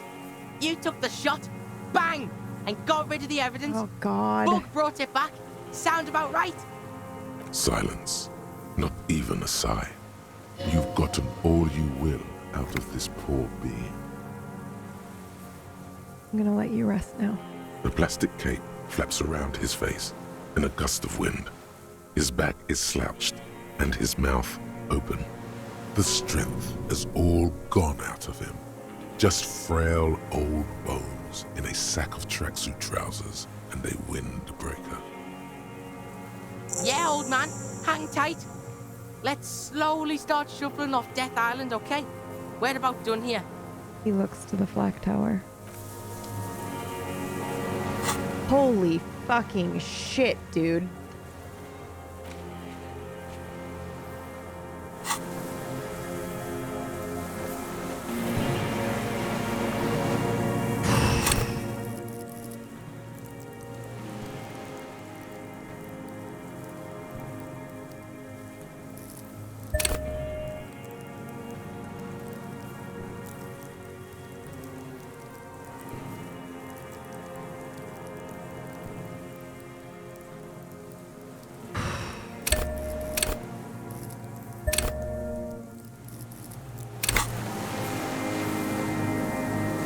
I never hated Kuno.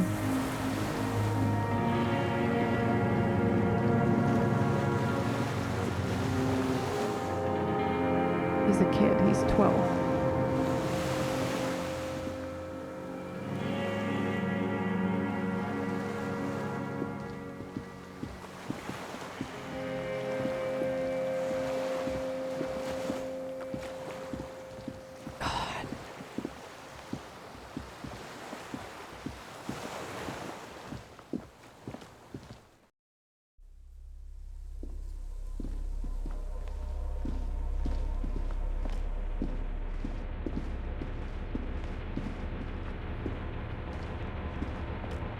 Holy shit, man.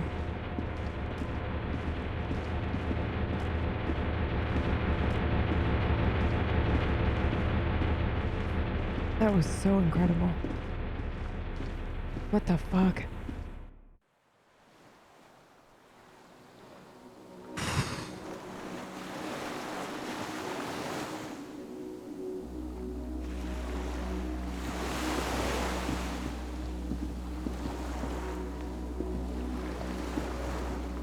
Oh my god, this game is so good.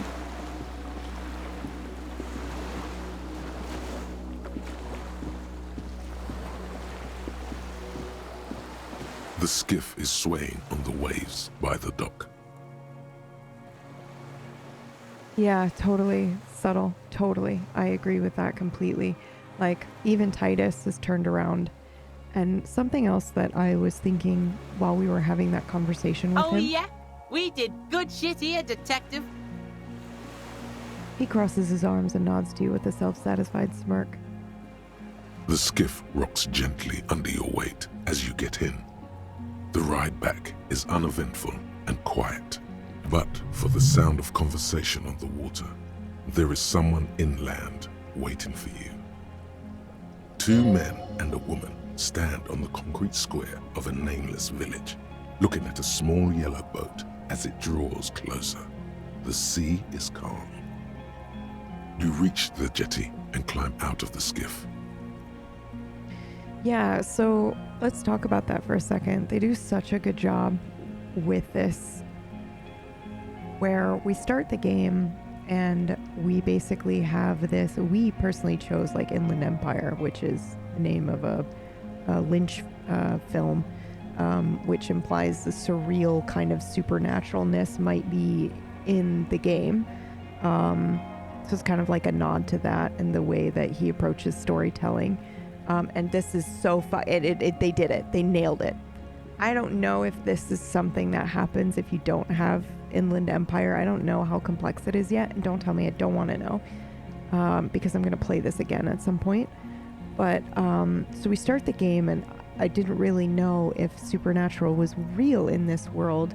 And then as we learn about the Pale, it starts to feel like maybe it's possible. But then at every opportunity for something supernatural to exist, they kind of they wave it off, or you feel kind of sort of silly afterwards for believing in it, like teleporting to the top of the roof or whatever. Or there are a couple of other options where you think, oh, it's a doomed commercial area and it's supernatural. Well, but then all of a sudden you've got this like hole in the fabric of reality where the Pale is slipping through, which I'm going to have to think about it, but I can't decide if that's hope or the opposite yet.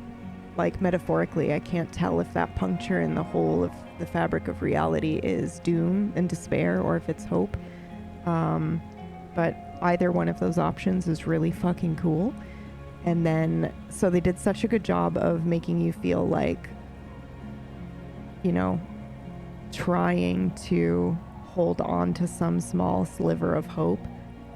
And I think we talked about this. I think I said it's not about there being a phasmid or not. It's about giving them something to look forward to, some hope that there is something greater.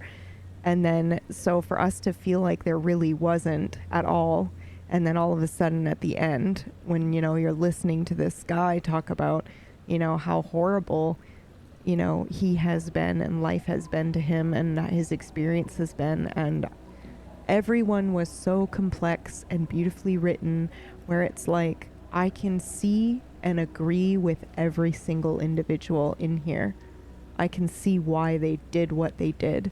The world having, treated them the way that it has, or their experiences shaping them to make their decisions. Everyone is super realistic and complex and nuanced, and you can empathize with almost every single character in this, which is just so incredibly hard to do, and they do it really, really well. Like, I fell in love with Joyce, and then at times I felt really disappointed in her. Like, how can you be doing this? Like, it's almost like you're meeting these characters, and there are huge parts of them that you really like, and then there are severe flaws in every single one, except for Kim. Kim's perfect. So yeah, that was fucking nuts, man. Oh my god. Okay. Nihilism versus existentialism. Yeah, exactly. Which, to kind of like sum it up very crudely, right? Nihilism is this whole idea that, there is no real meaning to existence, and that's it. And existentialism is more like, yes, there is no meaning in existence except for the one that we assign it to be, which this game hits on both of those very, very, very well.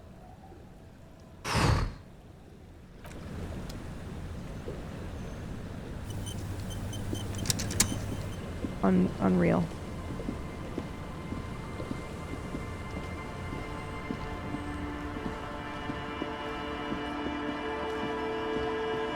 Harry, we're here because we're Look worried. what the tide brought in. The man says without sunglasses. Sorry, says the man without sunglasses.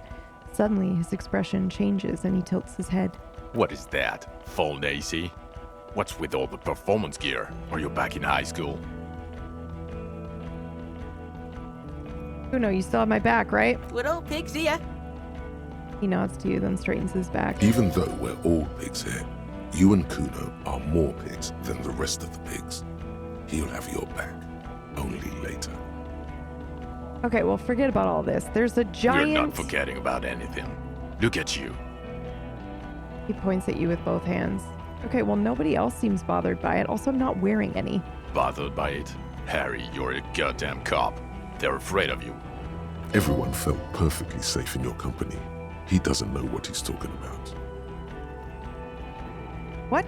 I know when people are uncomfortable around me. They haven't been. They've pitied me. Believe me, they felt uncomfortable.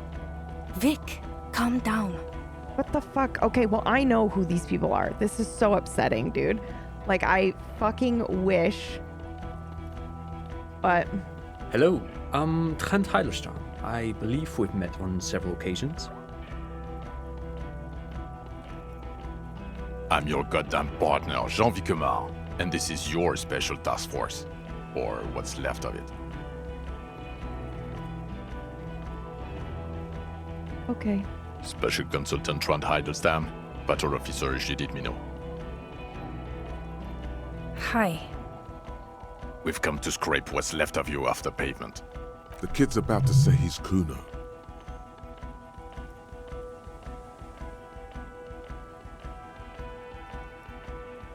I don't want to hurt him. Task force. Cool. On the Kuno. We just came from the fucking island. He points to the sea fort behind him. Listen, Kuno. The man assesses the kid like a strike team leader about to kick in a door. Harry and I are old friends, from way back. Mind letting us have a moment? Won't be long. I just need to talk to Harry about some of the things I think he's done wrong lately. Good luck with that. Sounds like you're in some shit. Yeah, okay. Ari, we want to help you. Trent, I believe this is where you come in? This is the horse-faced woman. I don't know why you named her that, but it was beyond idiotic. You should never address her using those words again. I don't quite know what I'm doing here. I was asked to participate as an expert. I think I need to manage your expectations a little. I'm at best an enthusiast in cognitive science. My background is in something else entirely. I engage in neurology on a merely theoretical level. In fact, I should probably get going. No, Trent, it's too late. You're part of this shit now. What have you got to say for yourself, shit kid? He turns to you. You, I nod to the female officer. I'm sorry I didn't recognize you before. It's okay. I didn't come here to gloat or to fool you. Neither did he, actually. We're just worried. That's right, worried. I'm always worried about you. Every time you don't show up to work, or when you do about stink, you're a worry fest. She's worried about you. I'm worried about you. Even Special Consultant Backpedal is worried about you. Everyone worries instead of working. Okay, well, how did you know I was here? The cafeteria manager you fucked over told us where you went.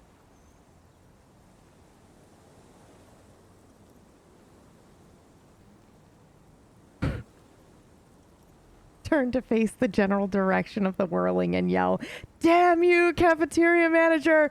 You betrayed me for the last time!"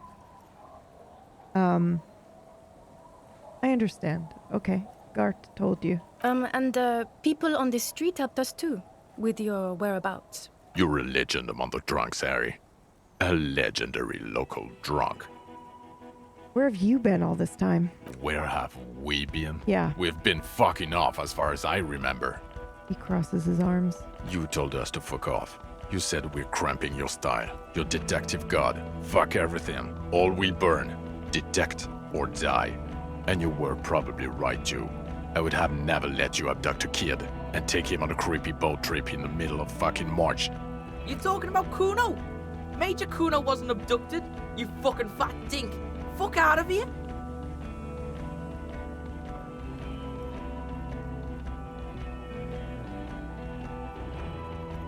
I'm not like that anymore. Yes, you're sorry. You're the sorriest cop who ever lived. Nothing has changed, Harry. I've heard this repentance shit a million times over. Okay. That's fair. No one's who they say they are. Duped? Hey, here's a brilliant idea. Don't be a morbid drunk and you won't be duped so easily.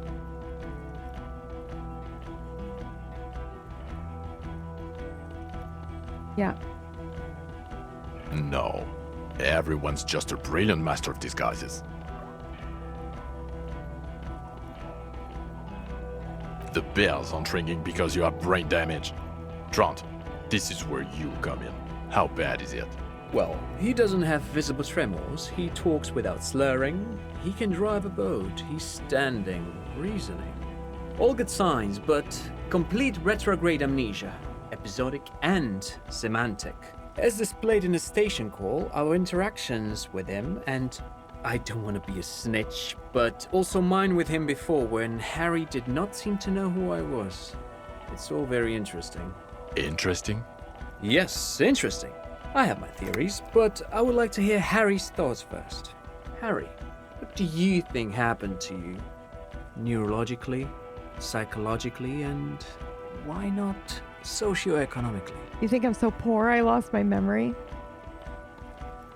I drank so much I lost my memory, and now I'm slowly recovering it.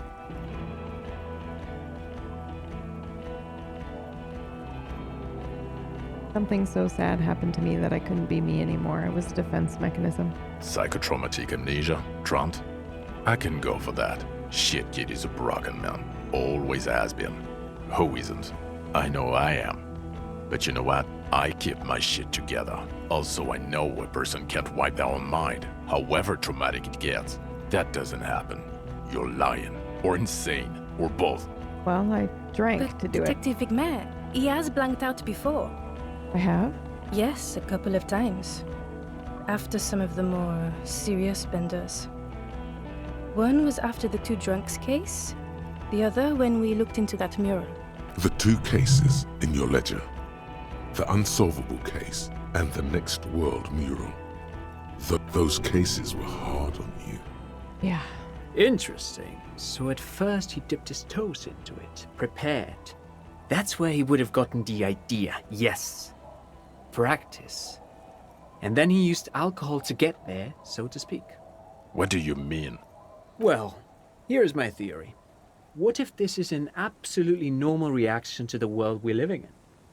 What if this is not a significant anomaly at all? Something to be explained, approached as a defect? Look at the sensory input here. That is such a powerful statement. Because if you think about, like, it's an actual theory, by the way. I know. I'm about to explain. So, well,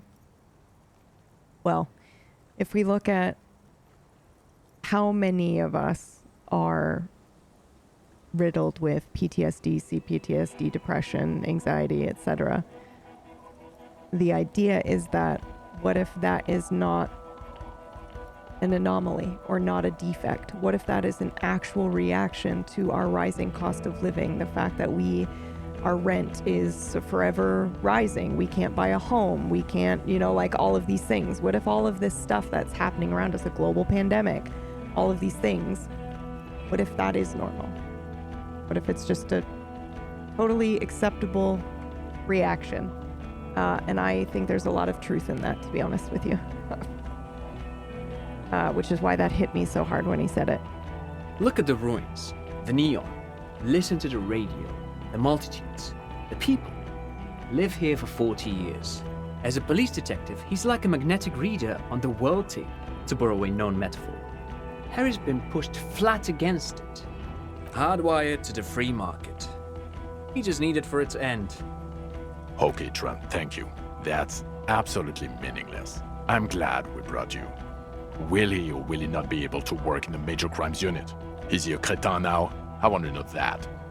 He's not a cretin, and he is able to do work. If not in his previous leadership role, then as a line detective. Fuck all of you. I don't want to be in your unit. Oh my god. Could I just run away and be with Kim?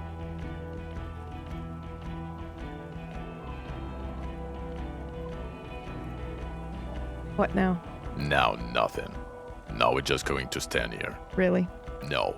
Now we discuss that. What the fuck did you do to a motor carriage? Why is it there, Harry?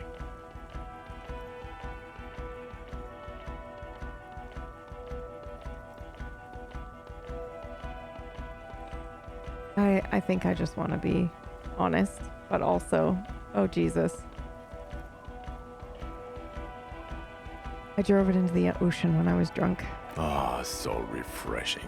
He just admits it. Thank you for your honesty. Thank you for destroying 45,000 real of police property that's coming out of everyone's payslip. It doesn't matter.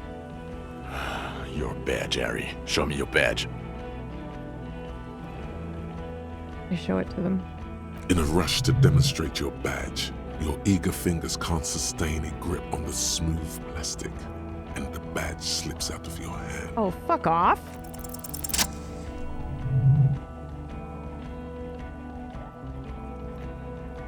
Not today, badge.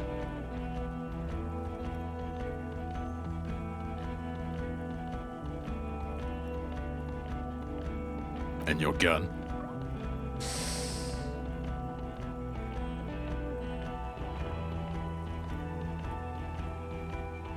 Oh god.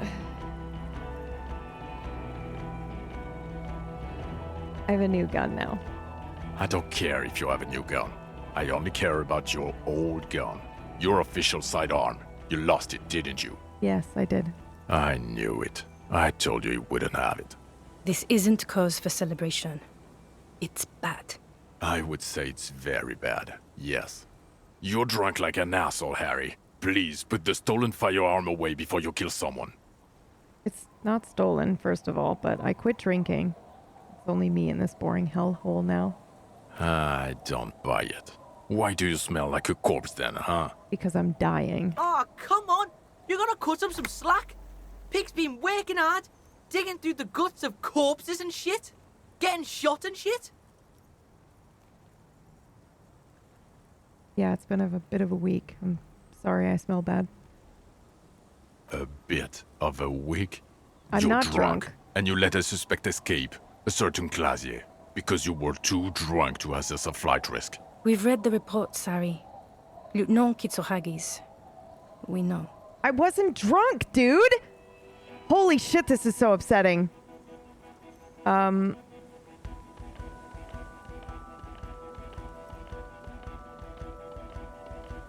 That is such a small detail in a huge case you know nothing about.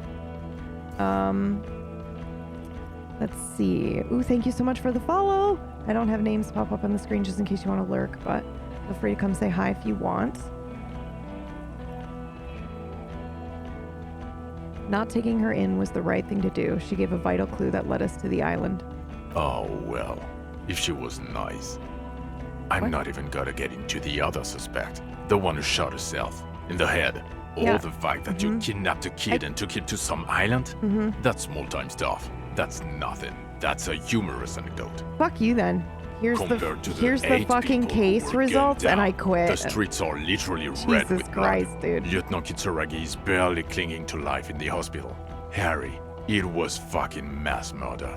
Yo, I'ma stop you right there, fuckface. It's Kuno time. That's it. The cavalry has arrived. I did everything I could. The company had hired unvetted. No, you've explained enough, pig. Kuno takes care of this shit now. Fuck off, dude, bro. First of all, yo, those guys were all the guys in the armor, the Union guys. So yeah, suck Kuno's dick. You don't know me. You don't know what happened here. You don't know this shit. Automatic fucking weapons, urban battleground shit, battle lines drawn in blood, blood's meridian. You don't know this shit. Now, Kuno wasn't there. Right, you getting this? Kuno was breaking it up with Kuno's main bitch, see? pattern of the way shit. But when Kuno got there, Pig had fucking cleaned up, blood and ruin, smoked all those dinky fuckers, saved this shit, Martinet shit. I see he's mourning and shit. His main pig got semi-wasted, sent to the boo-boo mobile. Kuno steps up, Kuno fucking fills those shoes, big boy shoes, Detective Kuno. He comes to a sudden, abrupt stop. Are you done? Yo, Kuno feels like you weren't really listening to Kuno. You were hearing, but you weren't listening. Fucking the Armour Boys came to Martinez to fuck shit up. Hardy Boys or whatever the fuck they are. They were telling everyone and their mum how they wasted one of those armour fucks. It was always gonna go down like that. My pig stepped up, got fucked in the leg for it, sacrifice style. Yes, I understand. He was in the fight. Second, you dinky fucking asshole. This pig right here, this oink oink motherfucker solved that shit on Death Island. Case solved. Go home or fuck off. Yeah, and he's not 10, he's fucking 12. Yeah, Kuno's been around, seen shit, real shit. He's not a fucking toddler. I had to, dude. He had our back, man. Fucking fuck that. I'm getting fired either way, so I'll have his back. He'll remember this forever. He appreciated you remembering.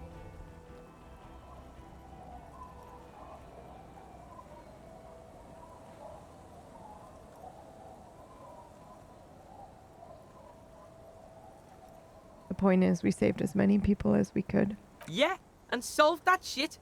Fucking grandpa in the woods did it. Old shit. Kuno doesn't know about that. Look, the real shit here is... It was a straggler from the revolution who stayed in hiding for 50 years, and I found him. Yeah, straggler, sure. Are you getting this smart shit? The old fuck killed him. Confessed to it too. We got him snitching on himself. Popo style. A straggler from the revolution. He sounds incredulous. Yeah, fucko. He's on the island right now, in a coma or some shit. Oh, and we also got the gun. Gun of the killer shit. You know what I mean? Now, let's get our big boy shit on. He means murder weapon.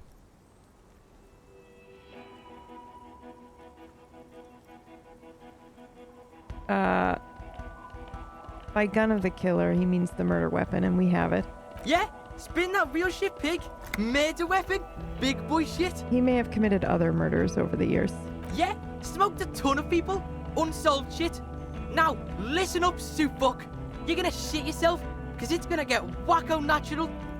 Wacko natural. I think I know what it's going to be. It's not gonna get that. Let me... Oh, fuck yeah. No, let him do it. Oh yeah, it's gonna get wacko natural. Tell him. I'm gonna say nothing and let him go. There's a fucking 4-ton mantis on the island. What? Sorry, kid. Me and Harry need you. Yo, this is like the biggest moment in history right now. You wanna fucking listen to what's coming out of Kuno's mouth? He points to his crooked scowl. We saw a giant insect, white as fuck. Literally the Insulindian phasmid or some shit. Praying mantis style. It was 3 meters tall, and this pig right here. He points his finger at you. His hand is shaking with rage and excitement. This fucking old popo discovered it. Me and the pig bacon discovered a new species. It was beautiful. It was... You ain't seen this kind of animal before? Fucking miracle shit. He gulps, overcome with awe. This case, this fucking grandpa shit, this ugly shit, it's nothing. We saw a ghost. A real life ghost. Like he fucking proved ghosts are real. It's that big, Popo. It's fucking... His eyes are welling up now. Why are you not fucking shitting yourselves? What's wrong? He glares at the officers who stand silently in the cold wind. In the distance, a wave breaks. Did he just say Insulindian phasmid? I don't know. I zoned out. Harry, I fucking did you hate this just guy. pick up some myelin berm and pin it on him? You aren't fucking listening. The bum is nothing. This is science history here. It was the Insulindian phasmid. It's connected to this shit. Tell him. There was a phasmid, and it may be connected to the case. Lieutenant, please. You have to have more than just a mantis. The straggler, stick to that. You said you solved the murder. Oh, cool. So you just want me to give you the facts that fit into your narrow view of the world and not the actual truth. Cool. I hate you all. It's not going well. Present something now. Something sane and clear. Make your case. It is sane. It's what happened. No, there was a giant insect, and they have to understand that. You will find proof. Holy Don't shit, give up. dude.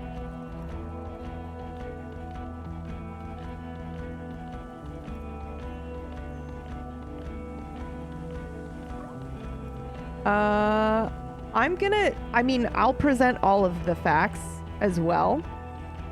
This one seems to be a good one, good place to start. But then once we do the motive, we need to talk about, to be fair, they didn't provide any evidence. Well, they're also not letting us talk and they're not listening. He's like, I zoned out. Well, fuck you then, asshole. Lilianovich. A revolutionary matronym. The custom started in Garte, where they have patronyms. Krasovich, Lasovich, etc. The revolutionaries saw this as a chauvinist atavism, so they used matronyms, derived from the mother's name instead.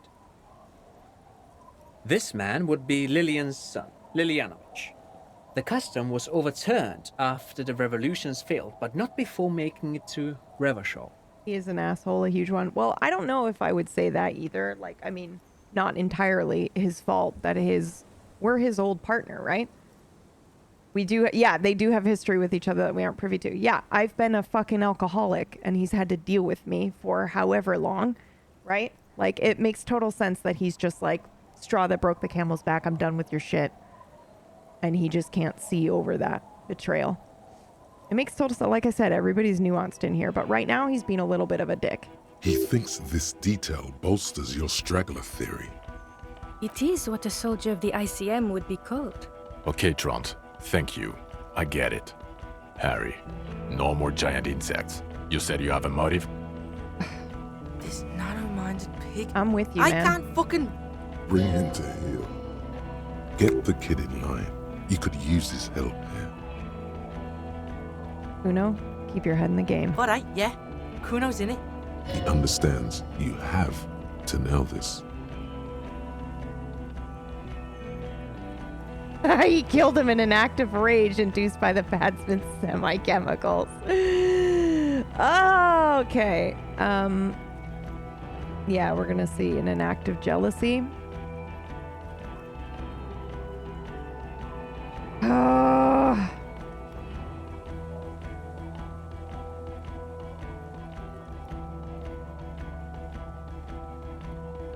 What do you guys think? Should we do 1 or 3? It's all true, but we might, if we lead with 1, they might get in a little bit more, and then we hit him with the phasmid shit. You know? 3, 1, 1, 1. I think 1 to make them believe, yeah. And then hit them with the phasmid shit at the end, right? Standard negotiating tactics. Okay. He killed the mercenary in an act of jealousy. Jealousy? He's what, 80, 90? Didn't you say he's been in hiding since the revolution? Yeah, Suit. Check this shit out. The Merc was banging some chick he wanted to bang, so we shot him. Chick's called Klasia. Klasia. As in the suspect he let escape from Kitsuragi's report. Yep. Fucking snitch beano clad. Yeah, that chick. Get over it, pig. She didn't do it. It was Grandpa on the island. Merc was fucking her, and he couldn't hack it. Kuno can hack it.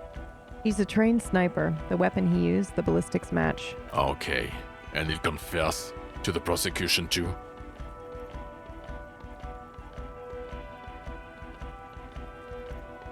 I think once he's resuscitated, yes. We got him talking once, he'll talk again. Resuscitated? That sounds great. Well? Jean, he has it. No more cooperation needed. He had a civilian there for the confession. This is doable. Okay. We'll see about it when we get Coast Guard on the island.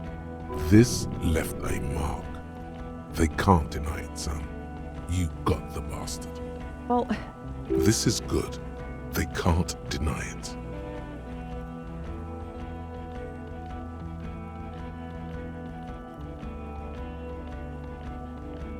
Okay, here we go. There was a giant phasmid on the island. No, I don't have to believe you made a zoological discovery. That is not a must. And even if you did, you're a cop. Who cares? You know, Harry, if I may interrupt again, it would help if you had evidence. Any proof, and I'd play ball here. The PR potential would be quite something for the RCM. Yeah, fuck the RCM. Suit, we have a shitload of proof. Spin No, it we on don't. them, pig. We have no proof. They're not going to consider more than one piece of evidence. Choose wisely. Oh my god.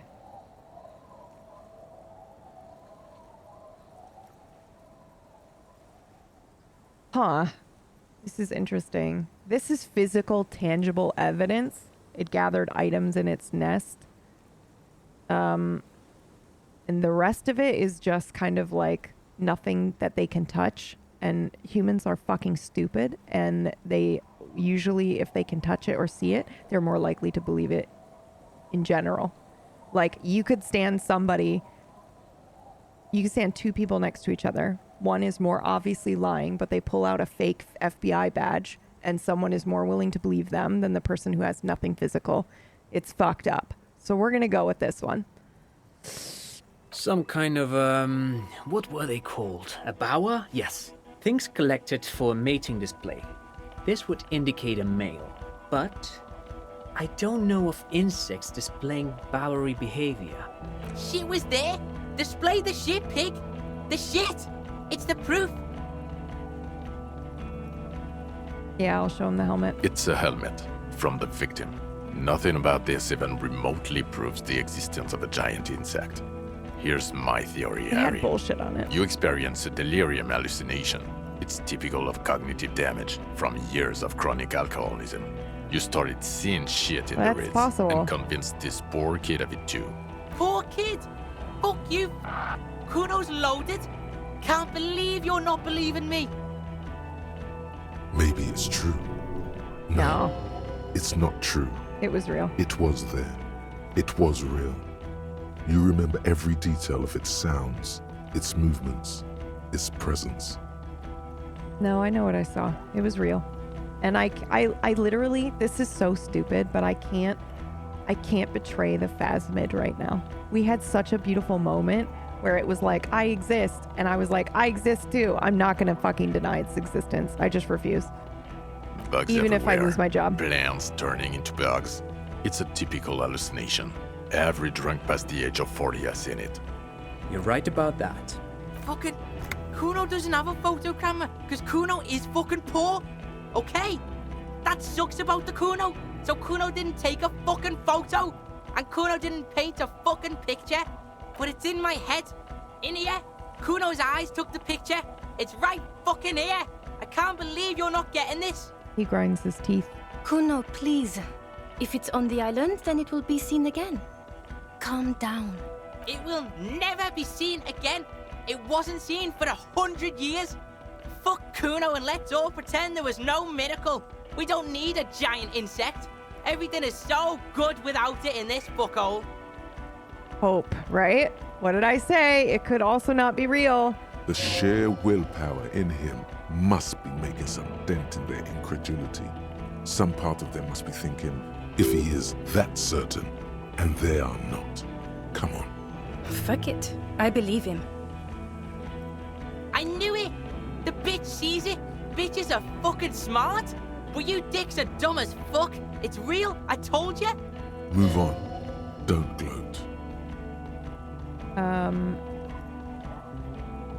Yeah, there was also a dead man on the boardwalk. Missing person that I found. Yes. Fallen through a gap in a boardwalk. Drunk.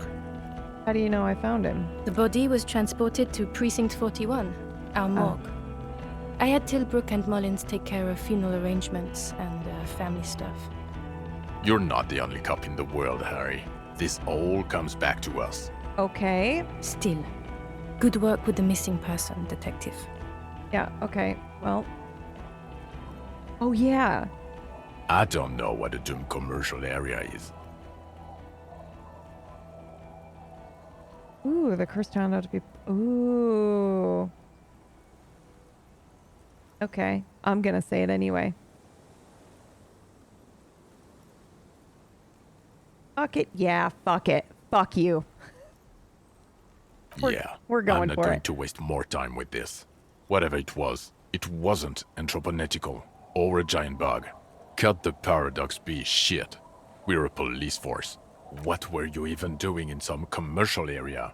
Your job was to solve a murder, not Martinez. Damn. Now it sounds like you were just wasting time. This pig helps people, okay? He's a fucking handy helper. He does that guy shit. is He like- finds insects and solves side shit. It's his style. Side style. Jean, it is his style. It's definitely your style to solve side shit. I also started a nightclub in the church. Oh, I'm not gonna say that. Yeah.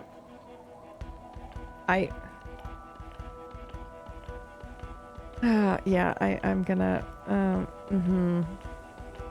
Yeah, and I found a man's jacket. A man who's lost everything. Perhaps we can help him. You're right. It is a small thing. Does anyone care about a jacket? No one? See, no one cares. I also started a nightclub at the church. What was that? It Yeah. sounded like you set up a nightclub in the church. Yeah. And I discovered a Hithro unexplored. Oh my god, a 2mm hole in the world. Yeah, man, fuck yeah. That's great. Anthroponaut is a great new career for you. After police officer. I don't care. Go live in the fucking pale. Get off the church shit. It's making you sound Sorry. crazy. No. Sure, you get the case together. You can do police work. In bells. That's not a surprise to me. Even the insect. I don't care. But you're an alcoholic. And you've been drinking. I again. haven't been drinking I won't again. let my life unravel because of this. Jean, I think he hasn't. I can see it on his face. The bloating has gone down since you woke up that morning. Okay. So he stayed here for what? A week? So just don't be my partner anymore, bro. It's tough. One of the toughest addictions to overcome. Comparable only to heavy synthetic opiates. Even morphine is easier to kick than alcohol, statistically. The odds are against him, especially at his age. He's too old. He's been like this for too long. I've seen him try many times. It's a farce by now. Cool. Respectfully agree to disagree. I honestly, at this point, I would just, if it were me, I would be like, I completely understand how you feel. I'm so sorry that I was such an ass for so long and that you had to fucking deal with an alcoholic. But we can't be partners anymore. I can't be a partner with somebody who doesn't believe I can do it. And you don't deserve to be in a partner that you're waiting to see fail. It's not good for either of us. Give me Kim, man. Move me to another fucking department. They're leaving. They're all turning away from you. Fine, I don't care. No, you can stop. Just wade through the hell, month after month, year after year. You against the nothingness. It's possible, because time is possible. For the world. Compared to the intersection in front of Video Revachol 24, it's nothing. Compared to that, everything is possible. Stop and you can go to the burnt out quarter and meet me there, wafting above the burnt ruins, like the smell of caramel. Le Retour is waiting. I'm sorry, what? At Station 41, and the glow of its desk lamps, the clicking of coffee mugs, clouds of cigarette smoke, and the ringing telephone. Your youth, there is still a way back. I don't understand what is happening right now. What does this mean? Stop and you can go to the burnout quarter and meet me there. If that's ex-waifu, I don't want it. But if that's Kim or anything else, I want it. Okay, let's see. The glow, the clicking of the coffee mugs, clouds of cigarette smoke, the ringing telephone, your youth, there's still a way back. I will just pass time until my mind reconfigures from the abuse it's taken. I can do that now. I've taught myself. I know it's difficult to believe, but I will do it for the white banner of the commune. I'm not that person anymore. I became something else, and that something else has quit. I will win, Jean. I swear to God, and to Revachol, I will win. Yeah, I think meet the city, go back to the police force. That's how I understood it, a big return. Yeah, that's so fucking good, too, because it made it sound like it was like... It made it sound so out of otherworldly. And what it means is you returning to yourself, like the existence that you want. It's not even about returning to the police force. So we're gonna go with this one. Listen to this shit, man! He throws up his hands. Detective, I just don't want this trial to go on any longer. It's cold outside and let's just go. Fucking Harry, fuck you for bringing this kid with you. It's only because he's defending you. It's the only reason you're not staying here to die. It's more than that. He just can't. One final time. You manipulative son of a bitch. It is gold, and we have vehicles in the square. The perp needs to be taken into custody. Let's get a move on. Now you will finally get to know who you are. Wait. The man looks westward, impatiently, jingling his car keys in his pocket. The phasmid. I need to tell her about this ASAP. Who is Lena? She's a cryptozoologist. She lives in Jamrock. She told me about the phasmid. Tabernacle? It's on the way over. Near where you live on Perdition. Oh, God. Fine, if we're gonna drop you off anyway. She's going to be over the moon. It will do you good to deliver some good news to someone for a change. Uno, what will you do now? Fuck do you think? Gonna rock that law enforcement shit with you guys? Detective Kuno? Like you promised?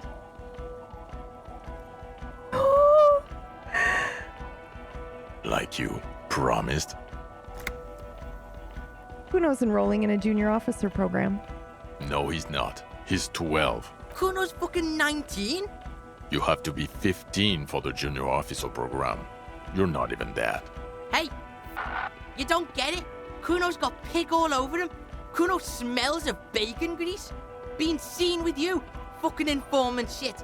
You think no one sees this? I was just gonna say, like, he's 12, but at some point you have to, like, look around and go, this is gonna save this kid's life. You know what I mean? He's here, he's like doing drugs, there's nothing going on for him here. You have an opportunity to give him some sort of direction, and he wants it. Like, he's asking for it. We're not forcing him to be enrolled into a fucking program. He's found something that interests him. So, for fuck's sake, man. Okay. They're gonna hang me by the nuts if you leave me here. You want that on you? A dead kid? Or you want Kuno at your station solving shit? Like we just did? His hands are shaking and his face is white. He's genuinely scared of being left behind.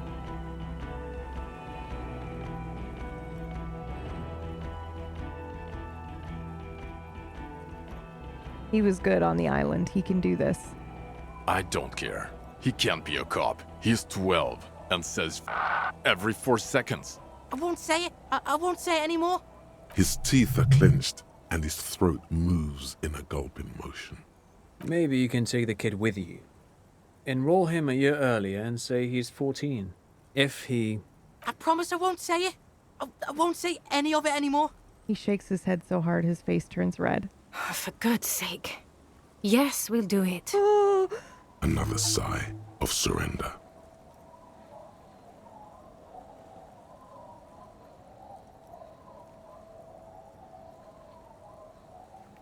Okay, listen to me. Listen to me. Some of you have played this game before. Some of you know why Harry is the way that he is. We have, those of us who have only been here for this playthrough, have a general idea, but together we made a promise to let it go. So narratively, I think it would be really fucking cool. While I, PB, want to know, I think narratively it would be really cool if we just let it go. Doesn't matter who we were before. What matters is right now and what we've done since we woke up. And we don't need to carry anything else with us. Yeah? Yeah. All right, let's go. Good. She looks at you, then at the fuckwad. Fuck it, let's go. Trump brought his motor carriage. It's a 20-minute drive to Jamrock. Under the afternoon sky, the great district hums. A chessboard of wooden houses, 80,000 living souls, and chimney stacks. Fire traps as far as the eye can see. From Main Street to Precinct 41, to Boogie Street, forking into the snow-swept horizon. You close your eyes and hear the dogs bark. A lone woman sits by a factory window, dreaming of meteorite strikes. On Rue de Saint-Jérôme, a square bullet slides into a square-shaped chamber. In Old South, a man without eyelids smiles. Spring has come. It's time. Dawson? Yes. McLean? Yes. Heidelstein? No. Vicmere? Yes. Dubois? Of course. Really? Nick Gottlieb looks up from the list. I hear he's unstable. You say that like it's a bad thing. Captain Potomny Price gestures with a ballpoint pen. It's dim in his office, and the curtains are drawn. Harry's our man. He'll pull through. When he does, he'll side with the people. Understood. Gottlieb returns to the list. Minnow? Of course. Wonderful. Then can we please just go back to Jamrock now?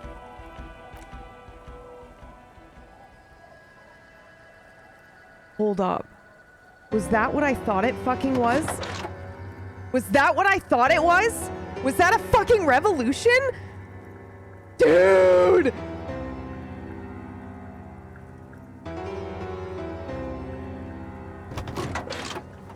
Oh!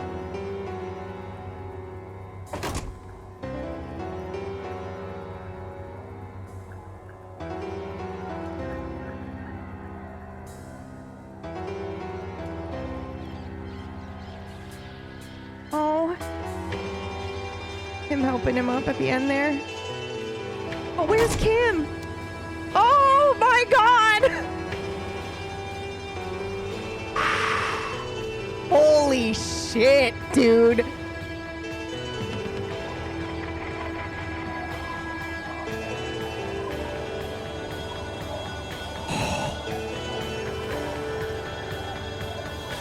What a fucking ride. That was incredible.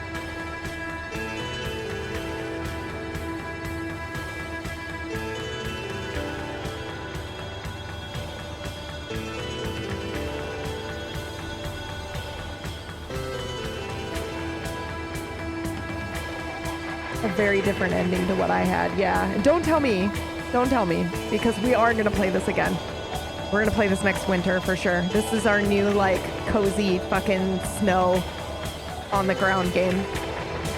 There's no other game that's really like this. There are a few. We play a lot of games like this that have this kind of, like, amazing vibe. A delight to catch an ending with Kuno. I never got to see any of that in my run. Yeah, so, like, I was feeling sad because I was like, oh, I want Kim and I want to see an ending with Kim. But, like, if we had Kim with us, we wouldn't have saved Kuno. It was good. It was very good. I'm sorry. Yeah, the mods are purging some of your comments. Don't take it personally. It's just because I like to know zero. Like, I'm not even going to be able to watch any other playthroughs or whatever. I'm going to absolutely stay away from everything except maybe read the book, and then we'll play through this again. Holy shit, man. I don't think any has this level of writing, though. I think it set a new standard. Oh, my God. Fudge, this was so good. I don't know. I think Talos Principle has this kind of writing. I think, I mean, obviously there's a bit of a, you know, like a darker, almost, like depressive style that this has. But it's very good. The writing was very compelling. Yeah, it was so good. Don't call Abigail. Wow. Kuno does the voice of the asshole and Kuno? That's so good.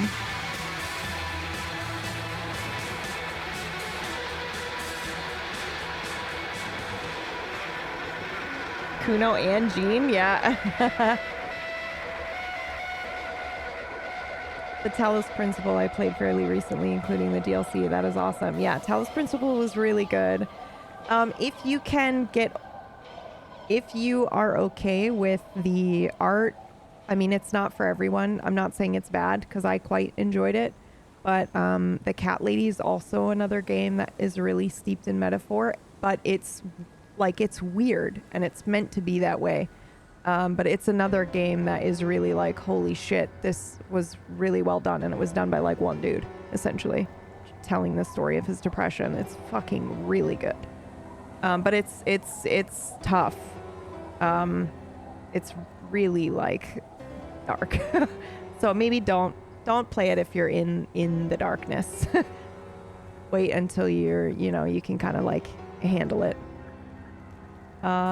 What else have we played that really stands out to me like this? I mean, obviously Red Dead Redemption 2 had a story that was like Cat Lady from like 7 years ago. Yeah, I still think about that game. Yeah, it's very, very good. But yeah, if you want more stuff like this, we've got a few playthroughs. We try to play through games that have like heavy narrative like this. Damn, dude, that was incredible. Deus Ex I've played 9 times and counting since 2000. So genius. That is so my shit, but I've never played it. So it's on our list of games to play. Have you played Adios? I haven't. Do I need to be adding some recommendations on here? Seems like I do. Let me get my fucking notes out. Okay, Adios. Deus Ex is already on there, but I'll bump it. Planescape Torment directly inspired DE. Yeah, that's why. So people have been asking me to do Planescape for ages now, but it's a lot of reading, and I wasn't sure. I was up for it, like vocally, to be honest with you. But yeah, I think.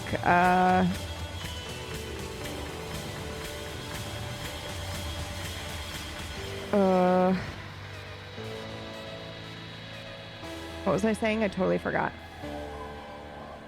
Don't buy the game, pirate it. The developers got scammed. I mean, I don't know. Like, okay, so I would actually recommend that you look into that. Both things can be true. I actually just watched a video on that last night where they were talking about, some people that still work at the studio that worked on the game said that people were being difficult to work with and like really shitty, and I think both things can be true. I think somebody can fuck somebody over, and also somebody can be a fucking asshole. So just maybe instead of telling people what they should do or feel is, tell them to look into it and make their own decision on it. Yeah, anyway, people were saying we should play Planescape Torment for a long time, and I definitely want to, because Planescape as a setting for D&D is my shit. Signalis, yeah, that's right. But after playing this, I basically will put Planescape on the boat, the game boat, because I don't mind reading it if you guys don't mind chilling and listening to a lot of dialogue. Signalis is on there. We also have to play Mundan.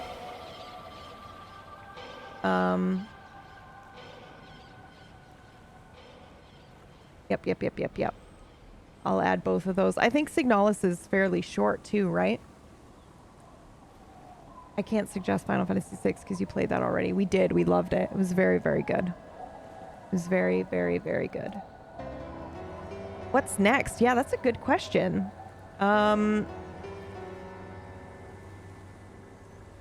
Yeah, what is next? Let me actually look, because we did a game vote. We did a game vote a while ago, and I paused it to play this. We already played through Soma, and had a wonderful time with it. I'm sure it's highlighted somewhere in the playlists if you want to watch that. Let me see.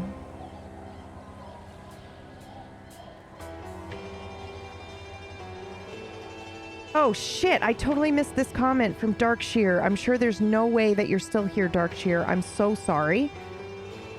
But I see now that you said thanks for the amazing Blade Runner show. I'm so glad that you're enjoying it. Really, truly. I will say something on the show. How's that? How crazy is that? Okay, so yes, okay, so we have Remember Me, Mundawn, and Witchwood to play on the list. So I think we'll probably do Mundawn and Signalis. Those will probably be the next things because it's like spooky season. So we'll play those and then we'll do like Witchwood and then Remember Me. And then we'll do a game vote and you guys can vote on the next thing that we play. Oh yeah. Good shit. Yeah, and we just played, speaking of Monkey Islands, we just played Inscription, which was really fucking good too. God, this was fucking phenomenal. Holy shit, dude.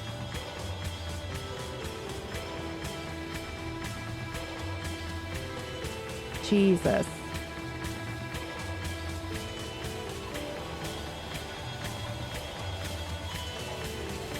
It's interesting that conversations with Jean are so infuriating. It's one of the only times when it feels like you lose agency. I wonder if that is deliberate, because with him you have such a history that we're not privy to, so you'll always be at a disadvantage. Oh yeah, absolutely. Oh yeah, okay, Sunstalker, thank you. That's good to know.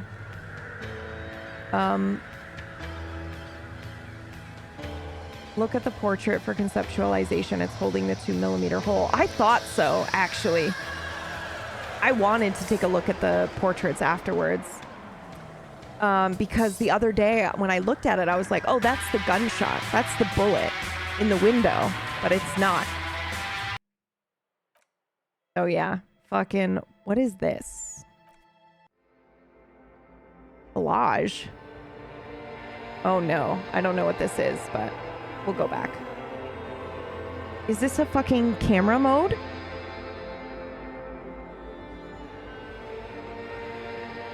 What's your favorite moment? It's actually so fucking tough to pick a favorite moment, but probably the phasmid. Wow. There's some hidden content in the photo mode. Yeah, we're absolutely going to have to play this game again.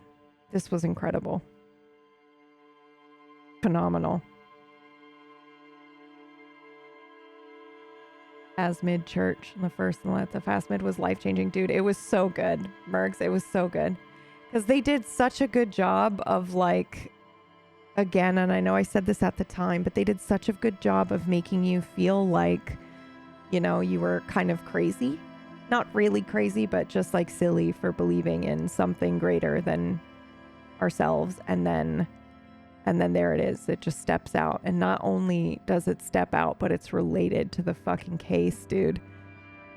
Dude, it was... When I first played it, it took me a week of thinking about myself to continue on with my life, yeah. It's just a reminder to enjoy eating sweets. Yes! And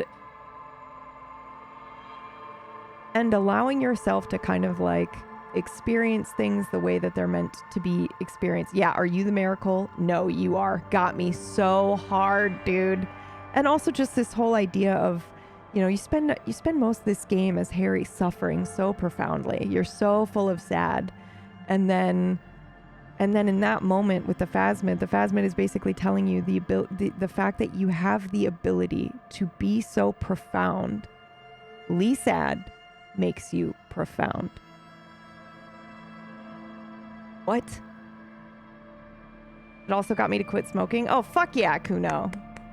Fuck yeah.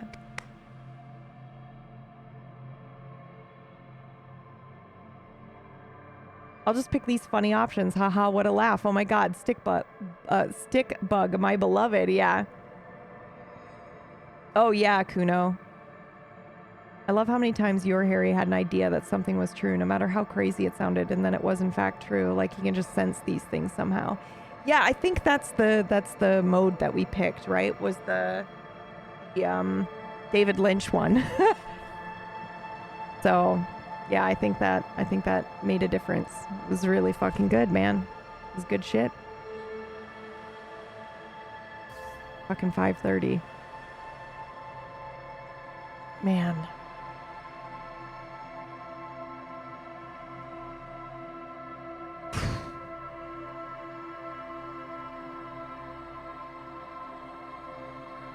They did some stuff with basics with colors too, right? Colors were a little bit more specific in this, in what they represented, right? White was the revolution and the communist flower color, and blue was the RCM, and then they had orange as something else, right? I had no idea that Shivers is so good. Shivers was incredible. I don't even know how I'm gonna play this game again in any other way. Even though all I wanted was to kiss Kim at the end, or like just, you know, see him again or talk to him again. The fact that we rescued Kuno, it like, man. And the way they present it too in the beginning, the way they present Inland Empire is like, I'm fucking drug addled, you know? I'm an addict, and I just can't be trusted. I wouldn't want to play this game in any other way. Life, eh? Yeah. Harry and Kim adopt Kuno. Yeah, exactly. There's still time to kiss Kim now that Kuno is safe. Yeah, exactly. Yep. Now, in my headcanon, we take Kuno with us, we go visit Kim, and we tell him what we did. We're just like, we did it, Kim. And there was a fucking phasmid. Dude, I don't know. Oh my God. Okay. So nobody say anything, because obviously I don't want to know, but the idea of taking Kim to see the fucking phasmid, oh Jesus, I just realized, like, that must be insane. That must also be an insane moment. Like, imagine how that goes down when Kim is with you, because Kim, does he back you up? You know? I don't want to know. Don't say anything. But yeah, it's like, those are the things going through my brain right now. No one say anything. Yeah, I don't want to know. I don't want to know. I'm just thinking out loud. But yeah, it's good shit, man. Good shit. Yeah, Ratch, we just finished it. It was fucking incredible, man. I cried. God. It was so good. Find out next playthrough. Yeah, I know. Okay, so what is tomorrow? Tomorrow is Friday. Tomorrow's Friday. And I don't know what we'll do tomorrow. Maybe we'll paint and work on Mirth stuff, because I might be able to immediately start another game. We'll see. I have no idea what's happening tomorrow. So we'll figure it out together if you want to stop by tomorrow. For those of you who are only here for Disco Elysium, thank you so much. This was so incredible. This was a lot of fun. And I hope to see you again next year when we play this again. Yeah. And those of you who will be here tomorrow, I'll see you tomorrow. But let's go raid somebody. God, that was amazing.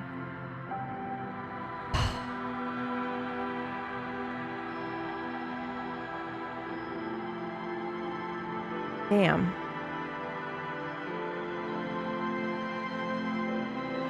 You're the miracle, man.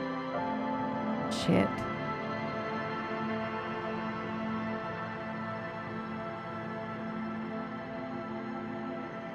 Shit.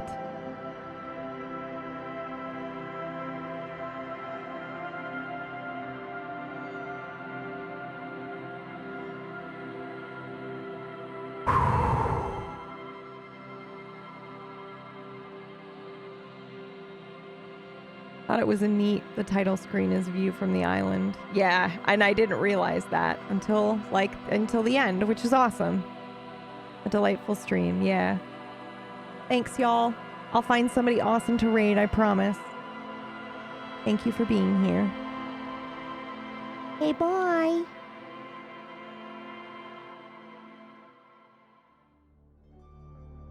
Most civilized people are out of touch with reality because they confuse the world as it is with the world as they think about it, and talk about it, and describe it.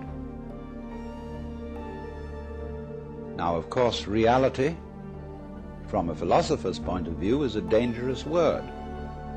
A philosopher will ask me, what do I mean by reality? Am I talking about the physical world of nature? Or am I talking about a spiritual world? Or what? And to that I have a very simple answer. When we talk about the material world, that is actually a philosophical concept. So in the same way, if I say that reality is spiritual, that's also a philosophical concept. And reality itself is not a concept. Reality is